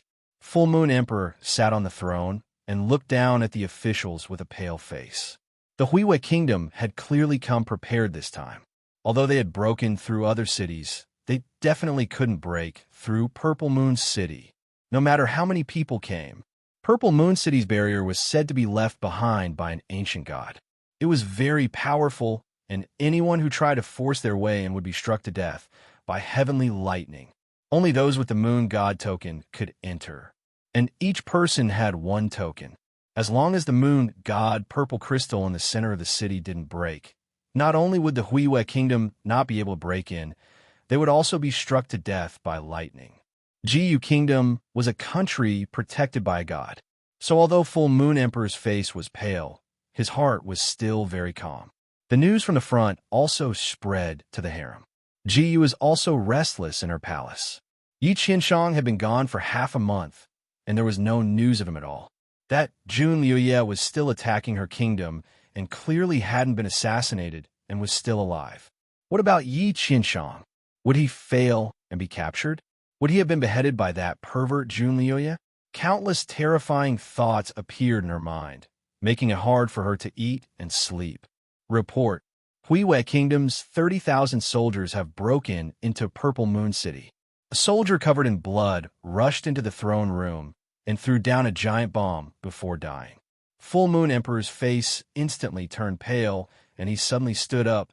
Impossible. The officials' faces all turned pale. A person wearing a Taoist robe ran and covered in blood as if he had gone crazy. Your Highness, the barrier is broken. It's broken. The moon god is angry, no longer protecting our kingdom. He suddenly slammed his head against a pillar and died. Blood splattered all over the officials. Blood. There was blood everywhere. There were palace maids and eunuchs running everywhere. The Huiwei Kingdom's soldiers who rushed and grinned as they raised their deathly blades and killed one person with one slash. The blood that splashed out dyed Chiyue Palace red. Princess, let's go this way. Jiyu's personal maid Xiao Liang tightly held Jiyu's hand and ran toward a certain direction in the palace. Jiyu staggered a bit, but her mind wasn't on running away. The soldiers of the Huiwei Kingdom had barged in from the front. Her parents were still in the throne room. How were they? Jiyu's face was pale. She suddenly broke free from Xiao Yang's grip and ran frantically to the throne room. Imperial father, Imperial mother, nothing must happen to you. She ran as fast as she could, using almost all of her power. Along the way, she naturally encountered soldiers from the Huiwei Kingdom who were waving their swords wildly. These soldiers came to capture her and pull her back, but she cut them away with all her might. If one person went all out, 100 people wouldn't be able to stop him. What's more, Jiyu's martial arts had improved. Although she was not as strong as a true expert, it was more than enough to kill these ordinary soldiers of the Huiwei Kingdom. Wherever she passed, several soldiers from the Huiwei Kingdom would fall to the ground. Her hairpins and jewelry had fallen off, and her pink dress had turned into a bloody dress. The little princess, who had been ignorant of the hardships of the world, was now in a sorry state and fierce state. Before this, she had never killed anyone. When the sword in her palm pierced into the chest of a soldier for the first time, the warm blood splashed out and sprayed directly on her. She almost vomited, and her face was frighteningly pale. But she didn't have time to think, nor did she have time to deal with her weakness. The worry for her parents and the hatred for the soldiers of the Huiwei Kingdom made her burst out with the greatest energy. Chapter 2499. The girl, who used to be so kind that she didn't even dare to kill a chicken, had now turned into a Shura from hell. More and more soldiers of the Huiwei Kingdom died under her sword. Naturally, she attracted the attention of more soldiers of the Huiwei Kingdom who broke in. More and more soldiers came to stop her. Catch her! Catch her! This little girl is too cruel. She killed so many of our brothers. Kill her. Avenge our brothers. No, this little girl looks good. Let's play with her first. The soldiers, who were tempered by blood and fire, were naturally violent and wild in front of the enemy. Some scolded, some chased, and some besieged. The smell of blood mixed with the smell of male hormones filled the whole palace. After all, Jiyu was alone and had never experienced a war. How could she be a match for these well-trained soldiers? She was shot in the leg by an arrow that came out of nowhere. She staggered and almost fell to the ground. The soldiers immediately surrounded her. A bold, bearded soldier pounced on her and pulled her skirt directly with his big hand. It was the first time in Jiyu's life that she had been so close to such a violent person. She almost fainted and was about to vomit. Ignoring the pain in her leg, she suddenly withdrew her leg and kicked him away with her good foot. In the screams of the soldiers, she threw out her sword and stabbed it directly into the man's heart.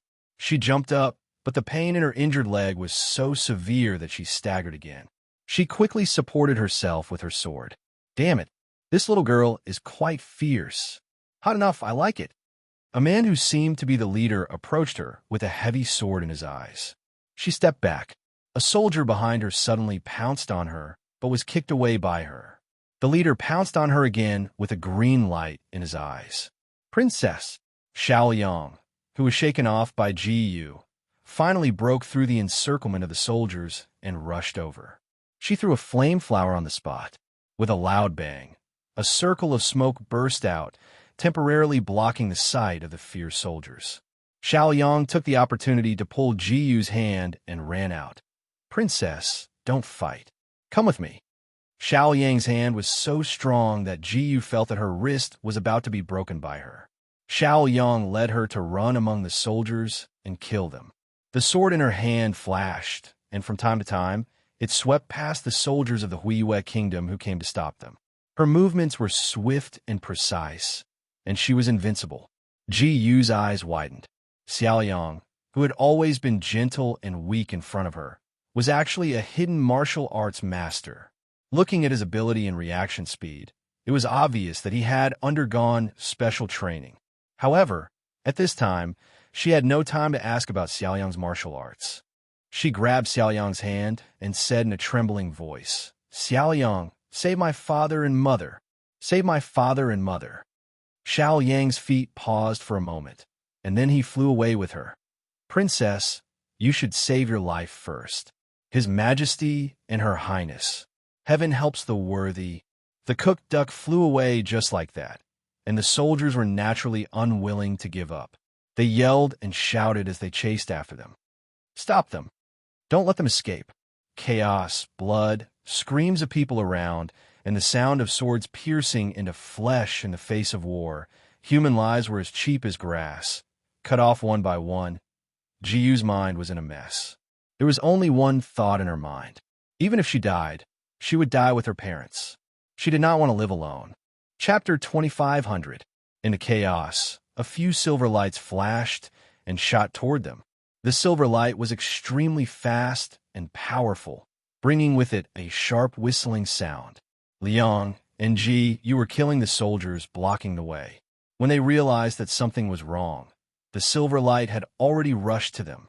Princess, Liang's face changed, and he rushed to Ji Yu desperately. Several silver stars shot into Liang's back, blood splashed, and Liang slid down softly on Ji Yu's body. Liang! Ji Yu's voice was already hoarse, and she could hardly shout at the moment. She was in a fight with these beasts. Ji Yu's eyes turned red. If she had some leeway when she attacked just now, because of her weakness, at this moment, she was going all out. She waved her sword like lightning, and the soldiers who rushed to her were directly cut into pieces by her sword and flew out. Fresh blood dyed her pink blouse red, leaving large patches of blood stains on the ground. Although her martial arts were not low, even a tiger could not fight against a pack of wolves. In the fight, she had been cut several times and gradually fell into a disadvantageous position. Blood sprinkled down like rain. She alone had killed dozens of people. A few more cold stars flew over. This time, they directly hit her legs. Intense pain assaulted her. She swayed and fell to the ground. Her treasured sword also fell to the ground with a clang. A general who was obviously the leader rushed up. Little bitch, I don't believe that I can't control you. Ji Yu wanted to struggle, but she was exhausted.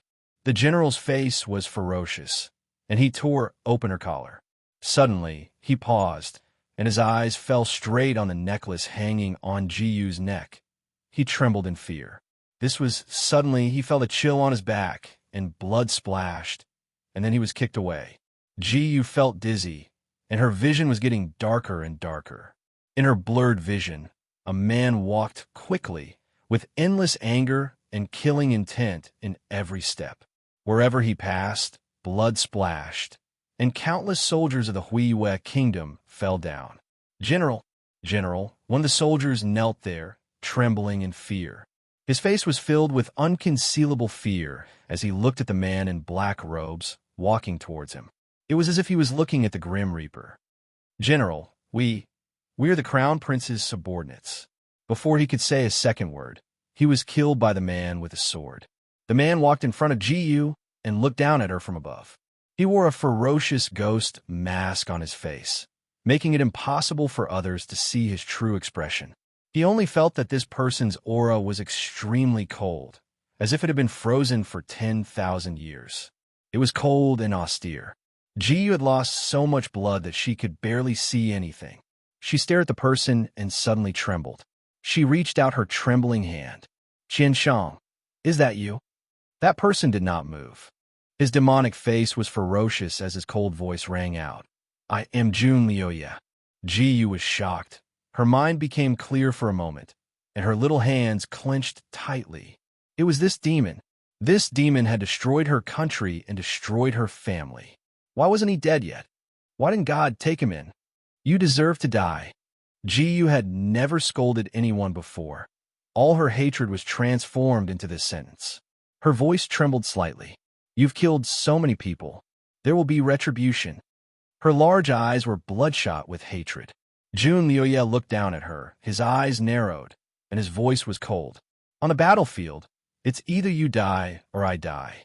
I don't believe in retribution." This person was like a heavenly deity standing above her, completely blocking out her light. Chapter 25:01. He bent down and reached out a hand to her as if he wanted to do something. Ji ignored the pain and desperately rolled to the side. Her wound was touched, and she was in so much pain that her face turned pale and her vision turned black. "Don't touch me with your dirty hands. Demon, someone will kill you." Jun Liuye's body stiffened, and he straightened up. He looked down at her coldly. "You sent that assassin?" Unfortunately, he escaped. He looked at her for a moment and suddenly turned around. He coldly ordered, "Take her away," and strode away. Her weak voice came from behind him. "If you don't kill me, you'll regret it." Jun Liuye's body paused, and he seemed to smile. He left behind 4 cold words. "Let's wait and see." Ji looked at him deeply, as if she wanted to carve his appearance into her bones. Finally, she slowly closed her eyes. "Qianshang, why didn't you kill him?" "Qianshang, I'm afraid I won't be able to see you again." A lamp was as small as a bean, and hay was piled up. This was a prison cell. It was dark, damp, and gloomy. The smell of rotting blood floated in the air. Ji was curled up on the hay pile. She was dizzy and didn't know where she was. "It hurts." She curled up her body and muttered under her breath. She had suffered quite a number of injuries, and her delicate body was covered with countless bloody wounds. She had always been afraid of pain and would occasionally cry out in pain in her mother's arms when there was a wound on her hand. She was the apple of her father and mother's eyes. If she was slightly injured, her father and mother would watch over her without rest, holding her and patting her gently. This time, she was seriously injured, and all her wounds burned with pain. She couldn't help but cry out in pain in her dizziness, as if she was waiting for her father and mother to comfort her. Sure enough, a pair of hands picked her up, and in a daze, she fell into a warm embrace. "Mother!" Ji was in pain. She thought it was her mother hugging her and couldn't help but pout as tears rolled down her cheeks. The hands holding her stiffened slightly. Someone sighed softly and stroked her face with their fingers, wiping away the tears on her face. His fingertips were slightly calloused and had a toughness that only belonged to men. Her mother, on the other hand, had the softest hands in the world. When she caressed her, her fingertips were like the finest silk. Even though Ji was unconscious, she could still vaguely feel the difference. She subconsciously tugged at the other party's clothes. The material was soft and smooth, and there were some patterns on it. It was very similar to her father's dragon robe. "Father." She pursed her lips again. "Father, I'm in pain. Can you hug Ji?" That pair of hands was taking off her clothes. When they heard her words, they paused for a moment. They didn't hug her, but their hands moved even faster. Her blood-stained clothes were finally peeled away. The pair of hands unbuttoned her clothes very smoothly and skillfully. They didn't really touch her wound. In a daze, Ji felt a little cold, but the pain lessened a little. That was because the pair of hands began to slide lightly on her wound, as if they were applying some kind of elixir for her. After the ointment was applied, the pain lessened a lot. There were deep and shallow wounds on her body. The shallow wounds were fine, but the deep ones needed to be cleaned. Naturally, it would be painful to treat them. Ji cried out in pain again, but this time it was cold, so afraid of pain, yet so desperate. Someone sighed softly. That voice was vaguely familiar. Chapter 25:02. Ji's body stiffened. Her big eyes blinked a few times as if she was about to open them. However, the pair of hands hit the corresponding acupoints on her body in time. Her mind went blank, and she fainted again. Ji slowly woke up. When she opened her eyes, she found herself in a cell. She was lying on a pile of hay. There was an oil lamp on the table, emitting a dim yellow light. The cell door was closed, and there were a few iron bars above it. Ji sat there for a moment. Suddenly, she stood up and rushed to the door to look outside. There were 4 soldiers standing outside the cell door. Each of them was as straight as a javelin. There was a faint aura of killing on them, which was terrifying. Soldiers of the Hui kingdom. Her kingdom was destroyed, and it was not a dream. Where was her mother? Where was her father? Her heart was trembling. She desperately hit the cell door with her fist. "Let me out! Let me out!" However, the 4 soldiers turned a deaf ear to her. They still stood there like javelins and did not even bat an eyelid. "Where are my father and mother? I want to see them. I want to see them." Ji shook the cell door, and the door rattled. She was so worried that she didn't care about anything else. Her voice was almost hoarse from all the shouting. No one cared. Still, no one cared. Ji faintly felt that although the soldiers outside were also from the Hui kingdom, they were not the same as the soldiers who chased her in the palace that day. Those soldiers were like a motley crew, but the 4 people standing here at this moment were like a regular army that had been tempered in the Azura field. Ji shouted for a long time, but no one cared. She clenched her small hands tightly, but there was nothing she could do. She didn't even know which prison she was in. She did not know how many days she had been locked up here. She had noticed that the wounds on her body had scabbed and were not so painful anymore. She only felt a little itchy, which was a sign that she was about to recover. She remembered that someone seemed to have treated her wounds when she was in a daze. However, who would be kind enough to treat her wounds in such a prison? Was it a dream? She sat there and looked at the wound on her leg for a long time. She could not figure out what was going on. Or perhaps, as time passed, the wound healed on its own? After all, her physique had always been very good, and the possibility of her self-recovery was very high. She looked around, not understanding why they imprisoned her, the princess of a fallen country, here. Suddenly, a faint noise came from outside, an arrogant and shrill voice, like that of a eunuch. "How dare you stop His Highness the Crown Prince? Do you want to die?" "I'm sorry, Your Highness. We only listen to the Marshal." The Marshal said that no one is allowed to enter this place without his command arrow. Another voice was neither servile nor overbearing. "His Highness the Crown Prince has a much higher status than your Marshal. He is the future monarch of the Hui kingdom. If you dare to stop His Highness, you will be disobeying the monarch. You will be beheaded." The voice was even sharper and angrier. "Outside, we only listen to the Marshal. If your Highness insists on going in, why don't you ask the Marshal for a token arrow?" "How dare you? How dare she talk to the Crown Prince like that? Your Marshal is the Crown Prince's brother, so he must listen to the Crown Prince's orders. Get out of my way. Military orders are as important as the sky. Please forgive us, Crown Prince. If the Crown Prince wants to force his way in, he will have to step over our dead bodies." The guards outside did not budge an inch. Chapter 25:03. Ji could hear the commotion from time to time. Although it was far away, she was still a martial artist and could hear it clearly. Outside, there was the sound of weapons clashing. It seemed that the 2 sides were confronting each other. After a while, a rather dignified voice sounded, "Forget it. This one only wanted to see who the girl that 3rd prince saved was." To think that 3rd prince would not hesitate to personally kill someone. And the person he killed was this one's subordinate. This one will settle the score with 3rd prince. The chaotic sound of footsteps gradually faded away. Ji sat down on the hay. Although she did not know much about national affairs, she had previously investigated Jun Liuye and knew a little about his background. He was the 3rd prince of Hui country, with military power and a famous war god. According to Huiwe country's rules, the eldest son of the first wife was the crown prince. So no matter how great his military achievements were, he could only be a general and not the crown prince.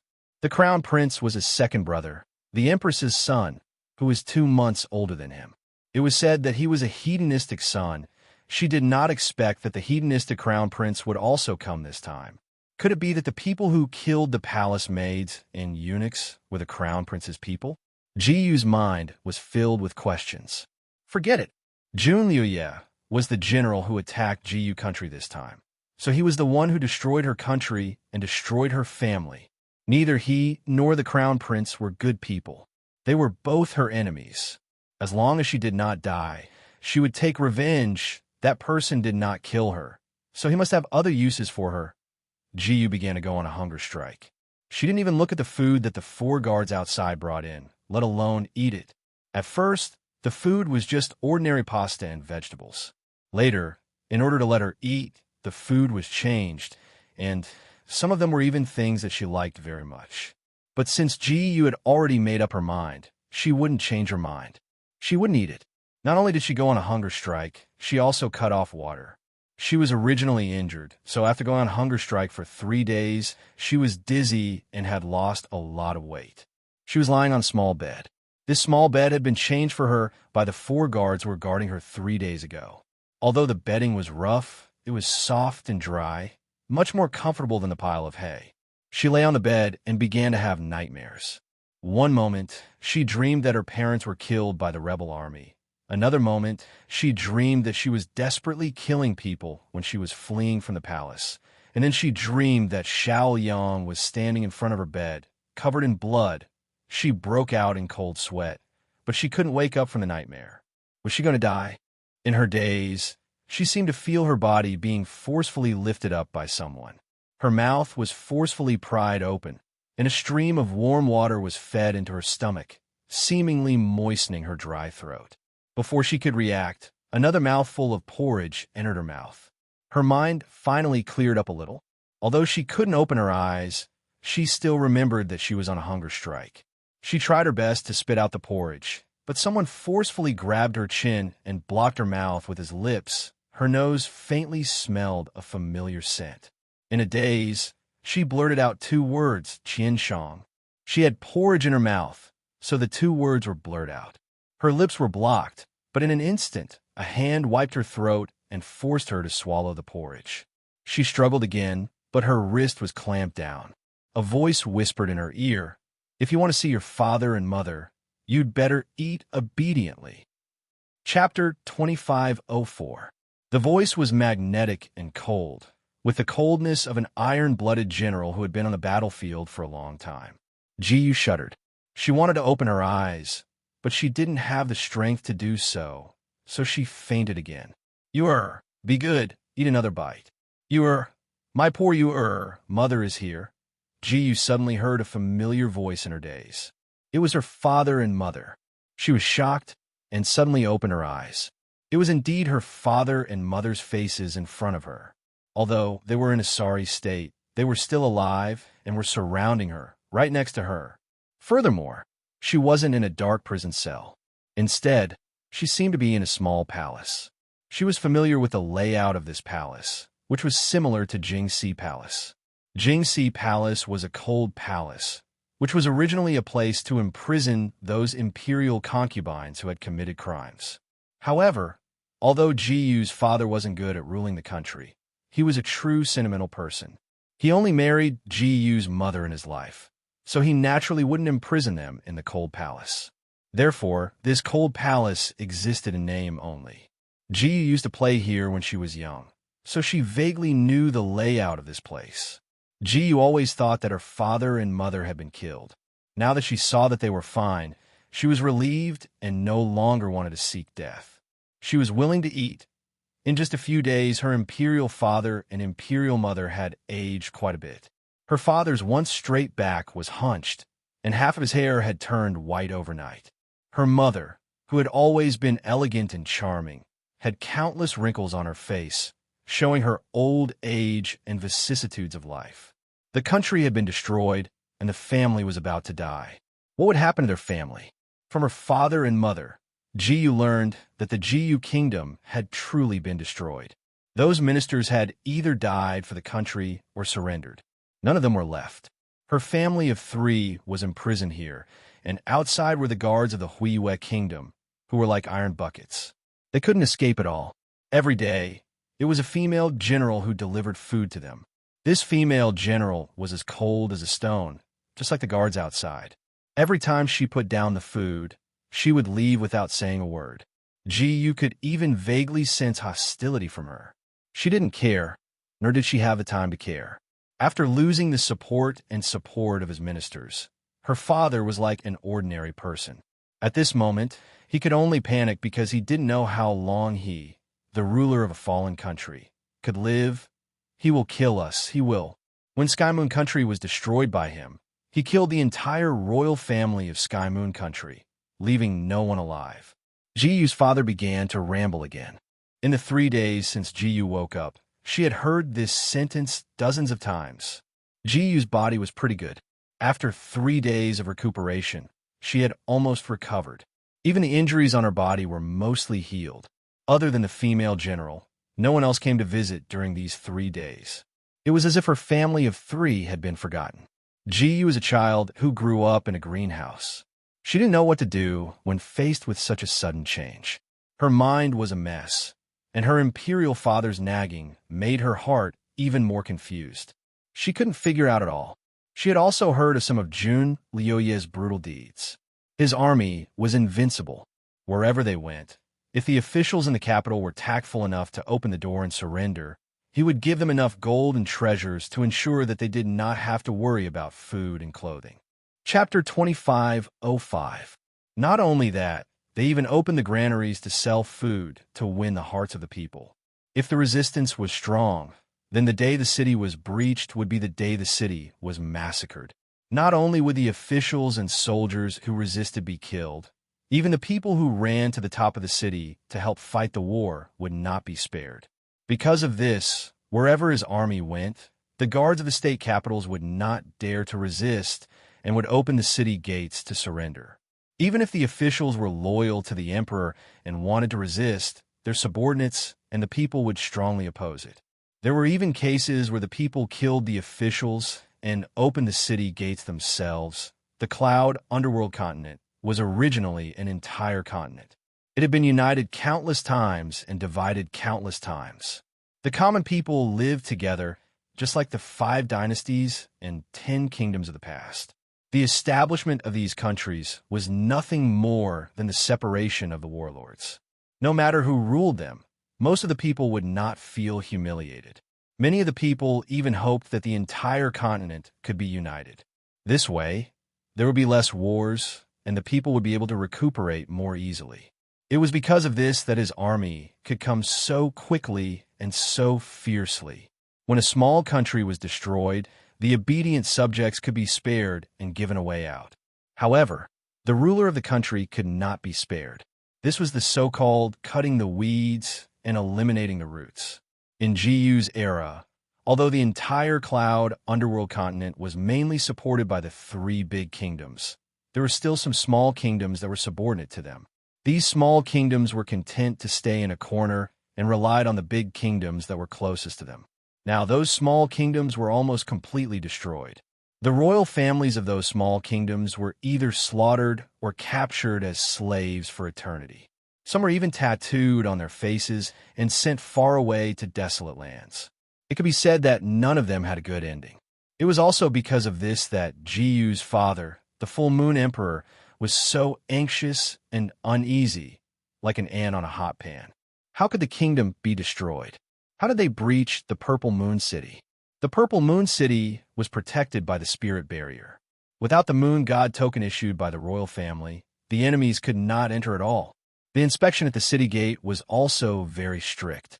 Strangers were not allowed to enter the city. The late emperor had said that as long as the Huayu restaurant was protected, the Spirit Barrier in the Purple Moon City would not be broken. It would strike the invaders into charcoal. How could the Spirit Barrier fail? We've been attacked by the enemy.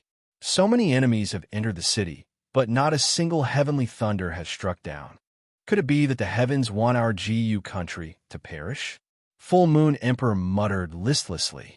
The Empress also clenched her fists. I don't understand either.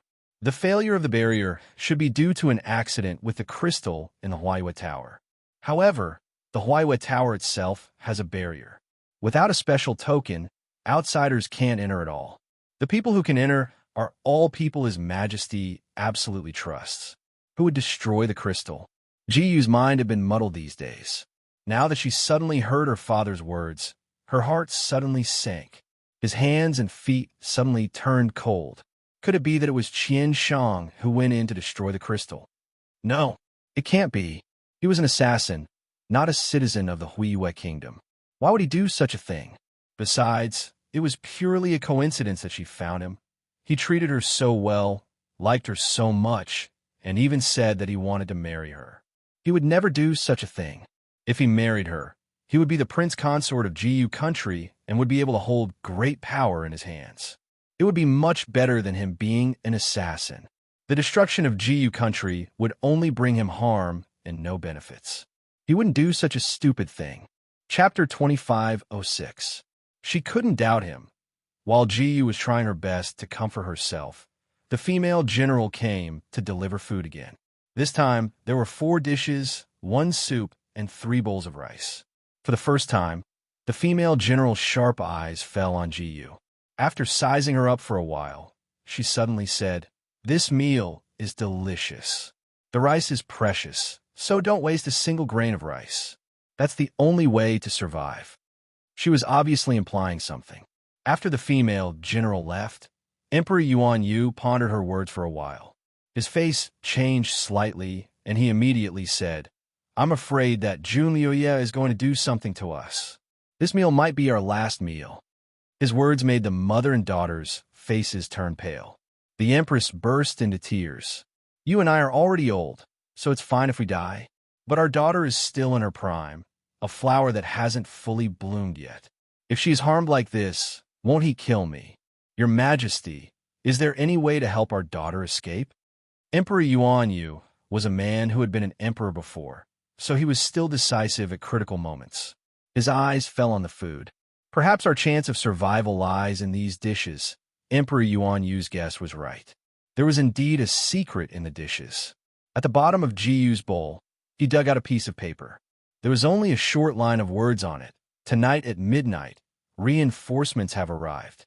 This piece of paper gave this family a chance of survival. According to Emperor Yuan Yu and the Empress, this chance of survival was naturally given to their daughter. However, Ji was determined to live and die with her parents. She didn't want to escape alone. In order to persuade their daughter, Emperor Yuan Yu and the Empress almost cracked their mouths, but Ji Yu was unmoved. In order to persuade his daughter, Emperor Yuan Yu preached a series of principles. For example, as the only princess of Ji Kingdom, she bore the heavy responsibility of reviving the kingdom and avenging her parents. In the end, Emperor Yuan Yu and the Empress threatened that if Ji didn't agree, they would kill themselves in advance. Under such circumstances, Ji had no choice but to agree. At midnight, reinforcements arrived as expected. The so-called reinforcements were actually 2 people. One was a masked man in black, and the other was a girl with a similar figure to Ji. The guards outside had been knocked unconscious for half an hour by some unknown method. The black-clothed and masked man took the opportunity to bring the young girl in. The young girl had obviously fainted and was at his mercy. The black-clothed man asked Ji and the young girl to change their clothes. Then, the young girl would pretend to be Ji and lie on the bed. Then, the full moon emperor and the queen would act as a cover. In this way, it would not be easy to be discovered. Then, the black-clothed man hurriedly left with Ji. Ji felt as if there was a ball of fire burning in her heart.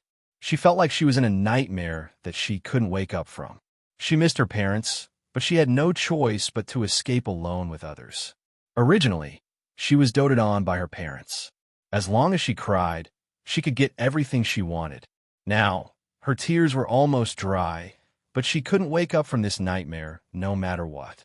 Every time she closed her eyes, she would imagine that everything was just a dream.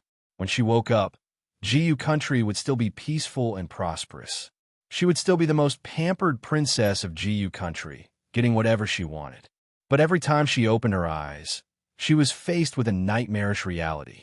Her country was gone, and the fate of her parents and herself was precarious. And there was only one culprit behind all of this: Jun Luyi. Jiyu clenched her fists so tightly that her fingernails dug into her palms. The hatred for the destruction of her country burned fiercely in her heart. Chapter 25:07. The seed of hatred sprouted in her heart and quickly grew. She wanted him to pay the price. She would definitely make him pay the price. The person who brought her away was very skilled in martial arts. Jumping high and low, they avoided the heavy patrolling guards and rushed out of the palace. Jiyu's small mouth was tightly pursed as she ran with this person. In any case, her qigong was quite good, so she didn't cause too much of a burden to this person. They ran out of the palace and came to a secluded street outside. In the middle of the night, there was a curfew in the city. Aside from the patrolling soldiers of the Huiyue kingdom, there was almost no one on the street. It had to be said that this Jun Liuya was indeed skilled. In just a short 7 or 8 days, the shadow of war could no longer be seen in the city. There were a few houses with lights still on, and faint laughter and chatter could be heard from the houses. It was as if everything was the same as before. For the people, it didn't matter which regime was in power. As long as the people were given a stable and safe life, it didn't matter. After the fall of the kingdom, the only ones who truly perished were probably the Ji family and a few ministers who were absolutely loyal to the Ji dynasty. Her father was a good father, a good husband, and a good poet. The only thing, he wasn't a good emperor. After ruling for so many years, there weren't many loyal ministers, and the people didn't even lean towards him. Jiyu had always thought that the outside world would be filled with mourning, and that the people would be unable to suppress their grief. She didn't expect to see such a peaceful scene. On the busiest street, there were even many restaurants and inns that were operating as usual. So this war was just the collapse of a few people's worlds. You were sent by Qianshang? Jiyu finally asked the question that had been suppressed in her heart. He was the only one she could think of. Although she had many friends, none of them had the ability to bribe the guards in the palace to save her from that iron bucket of a place. That person snorted and pulled her by the arm to fly out. Why didn't he come to save her himself? Was it because he was too heavily injured? Jiyu grabbed that person's sleeve and stared at him with a pair of large eyes. How is he? Is he heavily injured? That person glanced at her and said vaguely, "You'll know when you see him." After that, no matter how Jiyu asked, he didn't say anything. The fire in Jiyu's heart burned brighter and brighter. She simply stood still and said, "If you don't tell me, I won't go." The black-clothed man paused for a moment, then suddenly let out a strange laugh. "If you don't want to go, then don't go." His figure flashed, and he actually left Jiyu alone on the street, leaving her alone. Jiyu, what's going on? Did he just abandon her like that? What was his goal? At this time, Jiyu didn't have time to think too much. She turned around and ran towards the darkest place. Who is it? Catch her! A group of soldiers from the Huiyue kingdom emerged from the ground and surrounded her in an instant, as if they had come out of the ground. Those soldiers were obviously experts. In just a moment, they had captured Jiyu, who was fighting like a cornered beast. A lantern shone on her cheek, and Jiyu subconsciously closed her eyes. Someone seemed to recognize her. She is Jiyu country's little princess. Wasn't she captured? Why are you out here? Could it be that he was secretly released by someone? Take her and give her to the Lord. The group of people was noisy, and Jiyu had a headache. Chapter 25:08. The group was noisy, and Jiyu felt a headache coming on. She could vaguely feel that there was a large conspiracy here, but she couldn't guess what it was. She had several wounds on her body, and these people were very rough when they captured her. She didn't know who it was that slapped her neck, but her vision turned dark and she fainted. When Jiyu woke up, her vision was still a bit blurry. It was like there was a layer of mist in front of her. She could only vaguely see a person standing in front of the bed, looking down at her. That figure gave her a faint sense of familiarity. Qianshang. Ji subconsciously asked. That person gave a soft laugh. Who is Qian Shang? The voice was a bit familiar, but Ji couldn't remember where she had heard it before. She finally saw the person in front of her. He was wearing a black robe embroidered with a python and had a handsome appearance. Only his drooping eyes looked a bit treacherous. He wore a huge jade thumb ring on his hand and waved a fan in his hand. He looked like a romantic and wanton person. That person looked at her with a complicated gaze. There was shock, disdain, and a trace of passion. This person's appearance was 80,000 miles away from Yi Qianshang's, and there was no similarity in temperament. Only their bodies were similar, but they weren't as tall as Yi Qianshang. Ji Yu's eyes dimmed, and she unconsciously moved back. Who are you? That person waved his fan and curled his lips into a smile. You don't need to know who I am. I'm asking you, what is your relationship with Jun Luyi? When Ji Yu heard the name Jun Luyi, hatred filled her heart. She slightly lowered her eyes and said word for word, I will kill him one day. That person raised her chin with his fan. Little princess, it's not good to lie. This position made Ji Yu very uncomfortable. She reached out to knock his fan away and wanted to get off the bed. It's up to you to believe it or not. But she powerlessly laid back down after getting up. Damn, the acupuncture points on her lower body hadn't been unsealed. That person looked at her with a playful gaze and forcefully twisted her chin. You want to get off? All right, then answer my question first. Who is Jun Luyi to you? Why does he protect you in every way possible? Ji Yu wanted to break free, but she couldn't. That person had restrained all her resistance. She said angrily, I told you, he's my enemy. He's my sworn enemy. A hint of doubt flashed through that person's eyes. This little girl's emotions were written all over her face, and it was easy to read. She really hated Jun Luyi. Then why did Jun Luyi leave behind the Ji family members? What was his goal? Like her? The man's eyes flickered. Ji Yu didn't like his calculating eyes. This princess has already answered your question. Shouldn't you let me go? She didn't want to lie on the bed under this wolf-like gaze. She'd rather lie on the floor. That person's eyes flashed with a hint of playfulness. He stroked Ji Yu's face with his fingers and chuckled. You hate him so much. How about I help you take revenge on him? He wanted to help her? Ji Yu resisted the nausea for being touched. Her eyes lit up. How are you going to take revenge on him? That person suddenly pounced on her and pressed her down. He said ambiguously in her ear, he might like you. If I sleep with you, wouldn't that be my revenge on him? He aimed at her red lips and wanted to kiss her. Ji Yu suddenly raised her hand and wanted to slap him. Get lost. Let me go. Chapter 2509. The man easily grabbed her hand and said in a gloomy tone, It's your blessing to be able to climb into my bed. Don't be ungrateful. My palace. Ji Yu froze for a moment and struggled violently. She screamed, Get out. Don't touch me. You bastard should go to hell. Go to hell. She finally knew who this person was. He was the crown prince of Huiwei country. Jun Liuxuan's eyes flashed with annoyance. He slapped Ji Yu and said, Bitch. He suddenly tore down Ji Yu's sleeve, revealing her white arm. Although she was injured, her eyebrows were as beautiful as a painting and her skin was as bright as the moon. She was more beautiful than any woman he had ever seen. Jun Luxian looked at Ji Yu under him and breathed heavily. No wonder the third prince is reluctant to kill you. You are really a wonderful person. There was a kind of fragrance on his body. Ji Yu almost wanted to vomit. She struggled desperately. She didn't know if she was lucky or not, but the acupuncture points on her lower body were automatically unsealed during this struggle. Ji Yu was delighted and suddenly raised her leg to kick him away. She used almost all her remaining strength to kick him. Jun Luxian was kicked over by her, and Ji Yu took advantage of the situation to jump up and run outside. Jun Luxian sneered and stood up. He didn't stop her and slowly walked out. Looking at Ji Yu, who was surrounded by soldiers, he sneered, Bitch, you can't escape.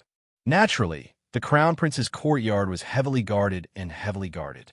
This little princess who had aroused his desire would not be able to escape even if she had wings. He only needed to stand here and watch her leisurely, watching her fight like a cornered beast. Even if a beauty were to risk her life, it would still be pleasing to the eye. What's more, she was a delicate princess and couldn't struggle for long. He stood there and only ordered, "Catch her alive. Don't let her suffer any more superficial wounds."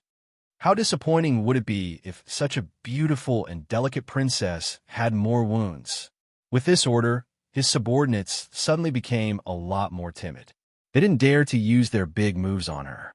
Jiyu, on the other hand, was desperate. All the moves she used were mutually destructive. Jiyu used the sword she snatched at the last minute to rampage all the way and killed several soldiers. The smell of blood spread again. Jun Lucian watched with interest. Such a delicate little princess was actually so spicy. He liked it.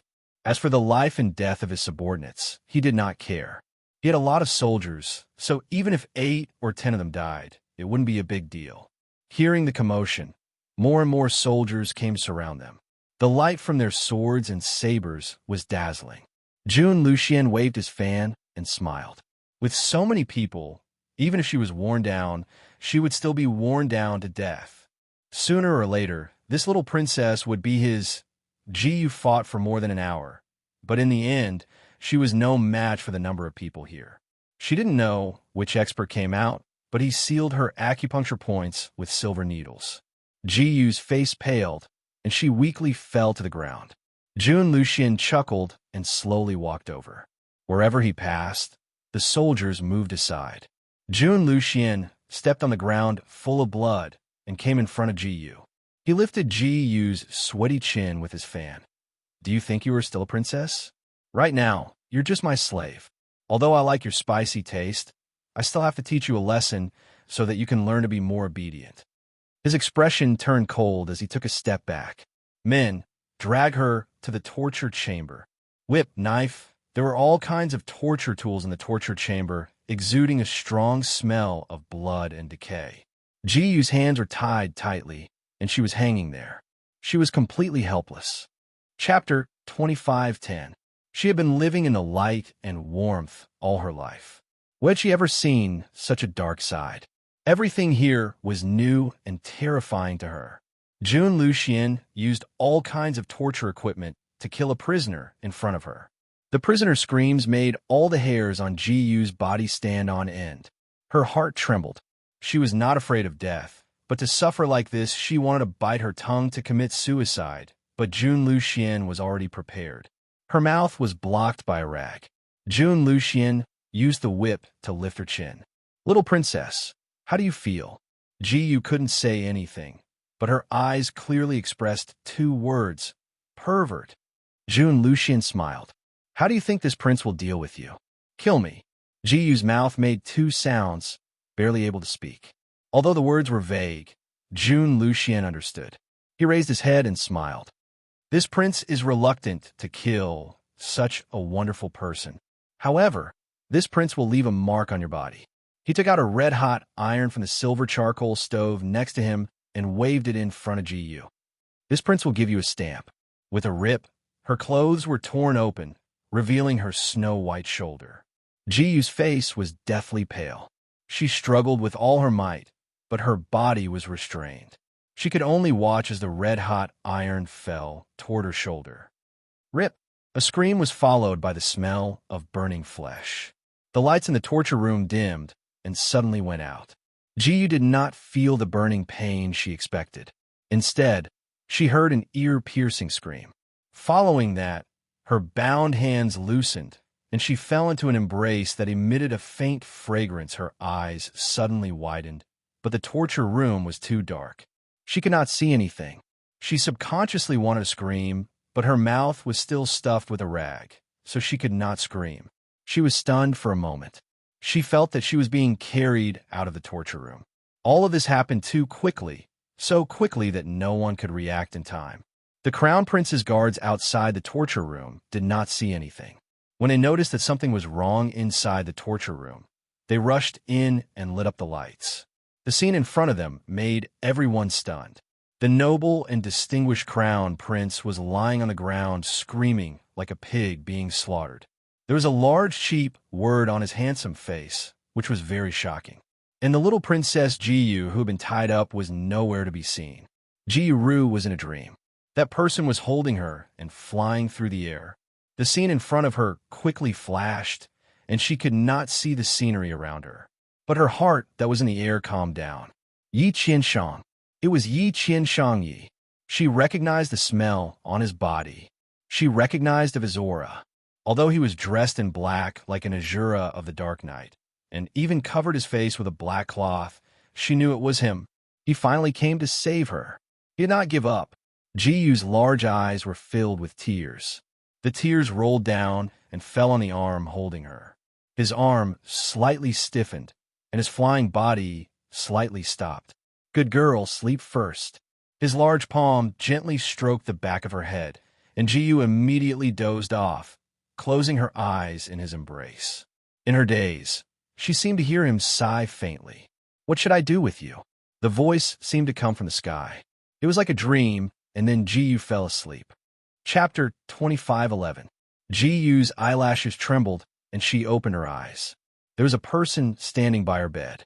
That tall figure blocked most of the light. Who is it? The frightening scene from before appeared in her mind. There was a flash of fear in her eyes, and her body unconsciously shrank back. In the flickering light, she heard that person sigh. Don't be afraid. It's me. It's him. Ji Yu's eyes widened, and then she threw herself into Yi Qianshang's arms. The familiar, cold fragrance of plum flowers lingered around her. It was like those days when she was in high spirits. The destruction of her country was just a nightmare for her, Princess Ji Yu. Her tears couldn't help falling down and soaking his robes. She was like a wounded little beast that had taken off the disguise she had put up before. Her body was trembling as she cried. Yi Qianshang raised his hand to stroke her long hair as his heart was filled with mixed feelings. Ji Yu grabbed his sleeve, and her face was covered in tears. Qianshang, why didn't you kill him? Why didn't you kill that demon? Yi Qianshang's body stiffened, and he didn't speak for a while. The expression in his eyes changed, as if he was fighting a fierce battle. Qianshang, why aren't you saying anything? Is it because you can't beat him that you didn't kill him? No matter what, can you give me an explanation? Ji Yu's voice was trembling without her noticing it. Yi Qianshang's eyes dimmed. I'm sorry. Ji Yu's heart suddenly sank. The doubts that she had suppressed before could no longer be suppressed. They rushed to appear and formed a line. A guess slowly floated to the surface. It was like a bucket of cold water had been poured over her in the winter, making her feel cold to the bone. Ji Yu felt that her breathing was a bit difficult, and her fingers were cold. She tightly grabbed his sleeve, and her eyes were filled with unconcealable caution. Qianshang, tell me clearly, are you one of Jun Luye's people? Saying this required a lot of courage, the courage to face reality. Ji Yu used up all the courage she had in her life to ask this question. After asking this question, she felt her whole body go soft and cold. Yi Qianshang's movements paused for a moment before he let out a sigh. He looked at her with a smile that wasn't a smile. Of course not. Little Moon, are you suspecting me now? No, he was not that bastard's man. Ji Yu let out a long sigh of relief, finally putting down the heavy burden in her heart. He was her only hope now, her only support. She almost didn't dare to imagine what she would be like if he was Jun Luye's subordinate. Fortunately, he wasn't. She nestled in his arms, as if desperately trying to absorb the heat from his body to warm her heart that had been frightened for the past few days. Qianshang, my country is gone. I'm no longer a princess. Do you still like me? She hugged his waist tightly and looked at him unblinkingly with her big eyes. Her eyes looked crystal clear, but there was a hint of fragility in them. I like you, not because you're a princess. Yi Qianshang sighed. He sat down on the bed and placed her down. Let me see your injuries. Ji Yu laid down obediently, allowing him to examine her arms and legs. She had many injuries on her body.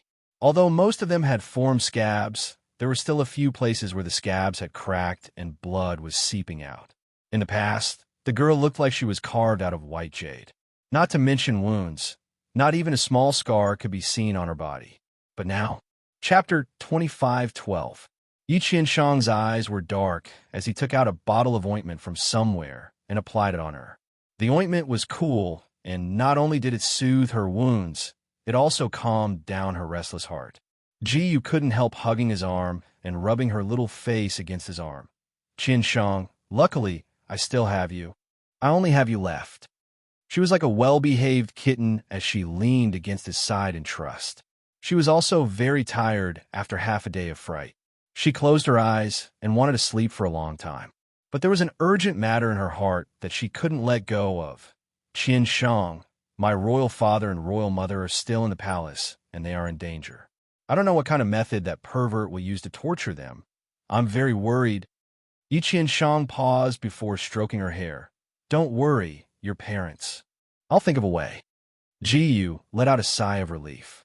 Yi Qianshang's martial arts were so high. If he said he would think of a way, then he would definitely think of a way, right? This person was the hero in her heart, and her Prince Charming. She believed in him. She let out a sigh of relief and finally closed her eyes. In a daze, she heard Yi Qianshang ask her, Ji Yu, how did you escape? Ji Yu had absolute trust in him right now, so naturally she didn't hide anything. She told him everything that happened in a daze. In the end, she was still a bit confused. Qian Shang, were you the one who sent that black-clothed man? I only asked, and he became angry. He threw me away and ran away. He caused me to fall into the hands of that perverted crown prince. A cold look flashed in Yi Qianshang's eyes, but he still patted her back. No, there is something fishy about this. I'll investigate this matter. All right, you're also tired, so have a good rest. Although Ji Yu was still worried, she finally had someone to rely on. Her heart relaxed, and she quickly fell asleep. Even when she was asleep, she still unconsciously snuggled up to him. Her little hand was quietly clinging to his clothes, as if she was afraid he would throw her away. Yi Qianshang was half lying there as he looked at the little fellow sleeping sweetly in his arms. His eyes were filled with complicated emotions. After a while, he wanted to move her away, but as soon as he moved, the little fellow clung to him like she was frightened. Her little hand tightly clung to his clothes as she muttered, Qian Shang, don't betray me. I'm so scared. Yi Qianshang's body stiffened, and he finally stopped moving. He didn't get up and pulled her to his side. Don't be afraid. I'm here, sleep. He also seemed to have not had a good night's sleep for a long time. After closing his eyes for a moment, he also fell asleep. The Dark City was a courtyard. A country's palace's mansion. It was originally the residence of a certain prince of Jiyu country. Later on, that prince committed a crime, and the entire residence was exiled. This residence was then abandoned. Later on, it was bought by the Dark Shadow Tower and renovated. It became the Dark Shadow Tower's headquarters. The Jiyu dynasty knew about the Dark Shadow Tower, but the Dark Shadow Tower had many peak experts, and the royal family couldn't afford to offend them. Secondly, it didn't threaten the Jiyu country's royal power, so they allowed it to exist. Now that the Jiyu country was destroyed, it was the Huiwe countries. But for the Dark Shadow Tower, the change in power didn't affect them much. The Huiwe country's soldiers didn't cause trouble for the Dark Shadow Tower. As long as Jiyu stayed here, she would be safe. Chapter 25:13. Jiyu had already been here for 2 days. Yi Qianshang was very busy. Jiyu had only seen him twice in the past 2 days, and both times were in a hurry. He would stay for less than 10 minutes each time before leaving. His martial arts were too high, and he would come and go quickly. Jiyu couldn't catch him even if she wanted to talk to him. In that short meeting, Jiyu naturally asked about her parents, but Yi Qianshang only said that he was trying and didn't talk about it.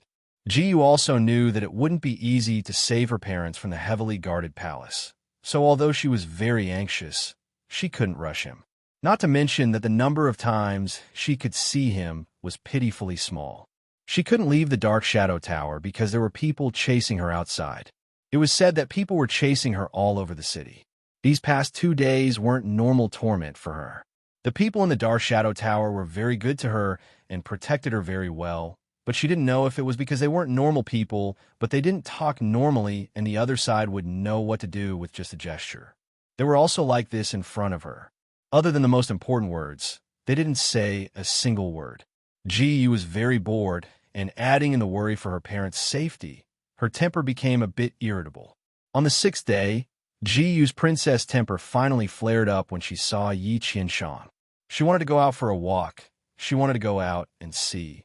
She thought that Yi Qianshang would try to refuse, but she never thought that after looking at her for a moment, he would agree. But he also had a request. She had to disguise herself when she went out. Ji Yu had already heard of disguise techniques, but she had never seen it with her own eyes. Now, she finally experienced it for herself. When Yi Qianshang finished changing her appearance, she looked at herself in the mirror and found that this disguise technique really did have the power to turn something magical into something rotten. Her once white skin had turned dark, her nose was shorter than usual, her eyes were smaller, and her face was dotted with pockmarks. Wearing men's clothes, she looked just like a country boy. Yi Qianshang had also changed his appearance. He had a sickly yellow face with 2 mustaches on top of his lips. He also wore a robe that was neither new nor old. The originally handsome man had turned into an ordinary man that couldn't be found in a crowd. Ji Yu looked at Yi Qianshang in a daze for a moment. If it wasn't for the fact that her country was destroyed, she would have laughed out loud seeing Yi Qianshang's appearance. But now, before the smile could bloom on her lips, it disappeared without a trace. If the country hadn't been destroyed, her home still existed, and she was still that carefree little princess, just playing such a harmless game with the person she loved. She looked at Yi Qianshang again. This person's aura had completely changed after changing his appearance. She could hardly recognize him. The two of them walked on the streets. The streets were filled with people, and it was not much different from before the war. Almost all the shops were open for business. Guests came and went, and it was very lively. It was the same as the news Ji Yu received. There were many places in the city that had wanted posters for her. Each poster had a picture of her, which was quite vivid. If she didn't change her appearance, she would have been recognized in less than a moment. When Ji Yu was a princess, she often changed her appearance to play. So many people in the city recognized her. So it wasn't strange that someone could draw her appearance. Chapter 25:14. Ji Yu came out this time to hear some news about her royal father and mother, to listen to the voices of the people, and to relax. Since ancient times, restaurants and tea houses were places for gossip, so Ji Yu directly went to a restaurant. She was a princess after all, so she was used to spending money. Even if she was in dire straits, she would still find the largest and best restaurant. She had been to this restaurant 7 or 8 times before, but because there weren't many rich families in the city, this restaurant was usually half full. After the war, Ji Yu thought that there would only be a few people in the restaurant, but she never thought that it would be full. It was very lively. Ji Yu wanted to go upstairs, but Yi Qianshang pulled her back. She saw the disdainful look in the waiter's eyes, and she remembered that she was still dressed like a country bumpkin. Her eyes dimmed a bit. When she first came, this waiter had served her very well. Now the waiter was still the same waiter, but the way he looked at her was completely different. Yi Qianshang brought her to a table in the lobby to sit down. If you want to hear something, it's better to do in the lobby. There are too many people, and too many people will talk. Yi Qianshang comforted her as he poured a cup of tea for her. Ji Yu's heart felt a bit better. She was still a bit embarrassed. It's not that I don't believe the news you gave me, but I want to hear it with my own ears. Yi Qianshang smiled and didn't say anything. She listened and found that these people were indeed gossiping. Most of them were talking about the Dong family and the Li family. No one was talking about the country. This surprised Ji Yu a bit, but she couldn't guess the reason. The restaurant was lively as usual, but Ji Yu's heart was strangely filled with anger. These people were the citizens of the Ji Yu country. Now that their country had been destroyed, why didn't they feel any grief or indignation? Ji Yu naturally didn't want her citizens to be homeless, but her country had just been destroyed and the citizens were so happy. This made her feel a bit uncomfortable, and she couldn't describe this feeling. She listened for a bit and didn't hear anything she was interested in. She ate a few mouthfuls of food before urging Yi Qianshang to leave. The two wandered through the streets and passed through the crowd. Ji Yu was a bit absent-minded, but Yi Qianshang suddenly pulled her aside to prevent her from bumping into a luxuriously dressed fat young master. Her nose hit Yi Qianshang's chest, and felt a bit sore. She couldn't help calling out, "What are you doing?" Fortunately, her voice had become hoarse due to her recent anxiety. Otherwise, her identity as a woman would have been exposed. "Brat, are you blind? You almost bumped into me." That fat young master didn't give up. Only then did Ji see the meat wall not far away. Why had she ever suffered such anger? He was about to explode on the spot. Yi Qian-shang squeezed her little hand and sent a sound transmission. "Don't expose yourself." Then, he bowed to the fat young master and said a few words of flattery. That fat young master proudly raised his chin with his nose pointing at the sky. He looked over Ji Yu and Yi Qian-shang before spitting. "Damn cut sleeves. You've dirted my eyes." He swaggered away. The word homosexual attracted the attention of countless passers-by. Under the baptism of everyone's gazes, Yi Qian-shang revealed an awkward smile. He quickly pulled Ji Yu away. Ji Yu was so angry that her little mouth pouted. She looked at Yi Qian-shang with a strange gaze. "You really are a dragon pretending to be a dragon, pretending to be a tiger pretending to be a tiger." Whether it was his demeanor or bearing, it matched his current appearance perfectly. No one could see that there was anything wrong with it. No one could see that his previous bearing was no different from that of an ordinary commoner. Chapter 25:15. Yi Qian-shang's steps paused. Seeing that Ji Yu didn't have anything else to say, he let out a sigh of relief. He revealed a smile and changed the topic. "Let's go back." Ji Yu finally came out, so she was a bit unwilling. "Let's walk around a bit more." The crowd in front suddenly became restless. "His Highness is here. Move aside." His Highness? That pervert who bullied her. Ji Yu was stunned for a moment before she was pulled to the side by Yi Qian-shang.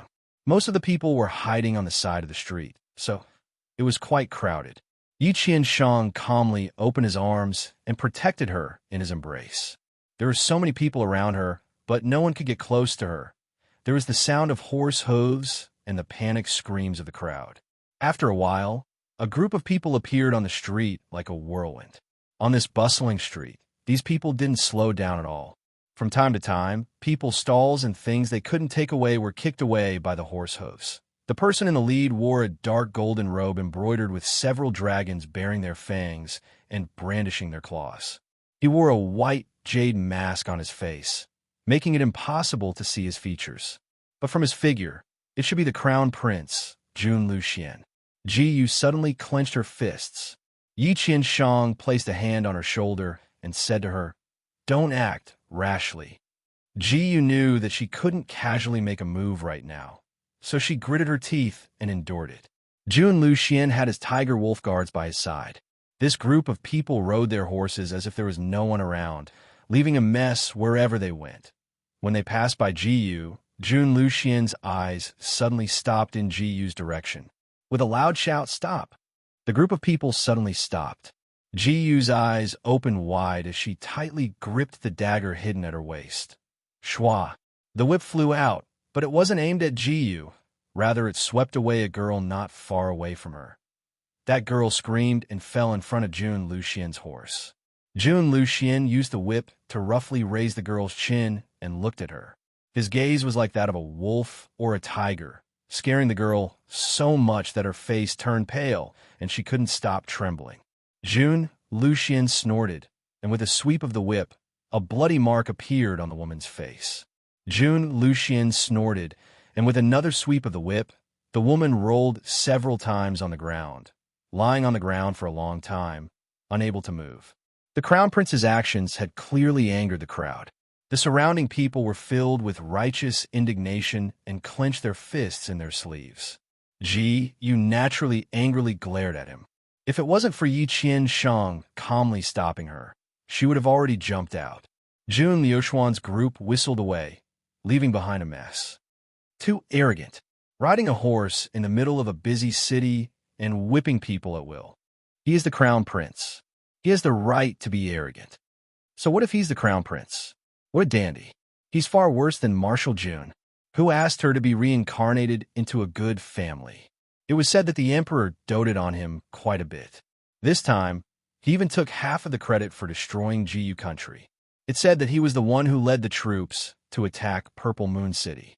He is actually just an army supervisor, but he is ordering people around in the army. He is relying on his status as the crown prince to do whatever he wants. The crowd was noisy as they kept talking. They clearly didn't like this crown prince. Ji thought of the Huiwe country's soldiers that chased after her when the city fell. Her fingers turned pale as she said in a low voice, "I must kill this bastard." Chapter 25:16. A cold look flashed in Yi Qianshang's eyes. "Don't worry, he won't be proud for long."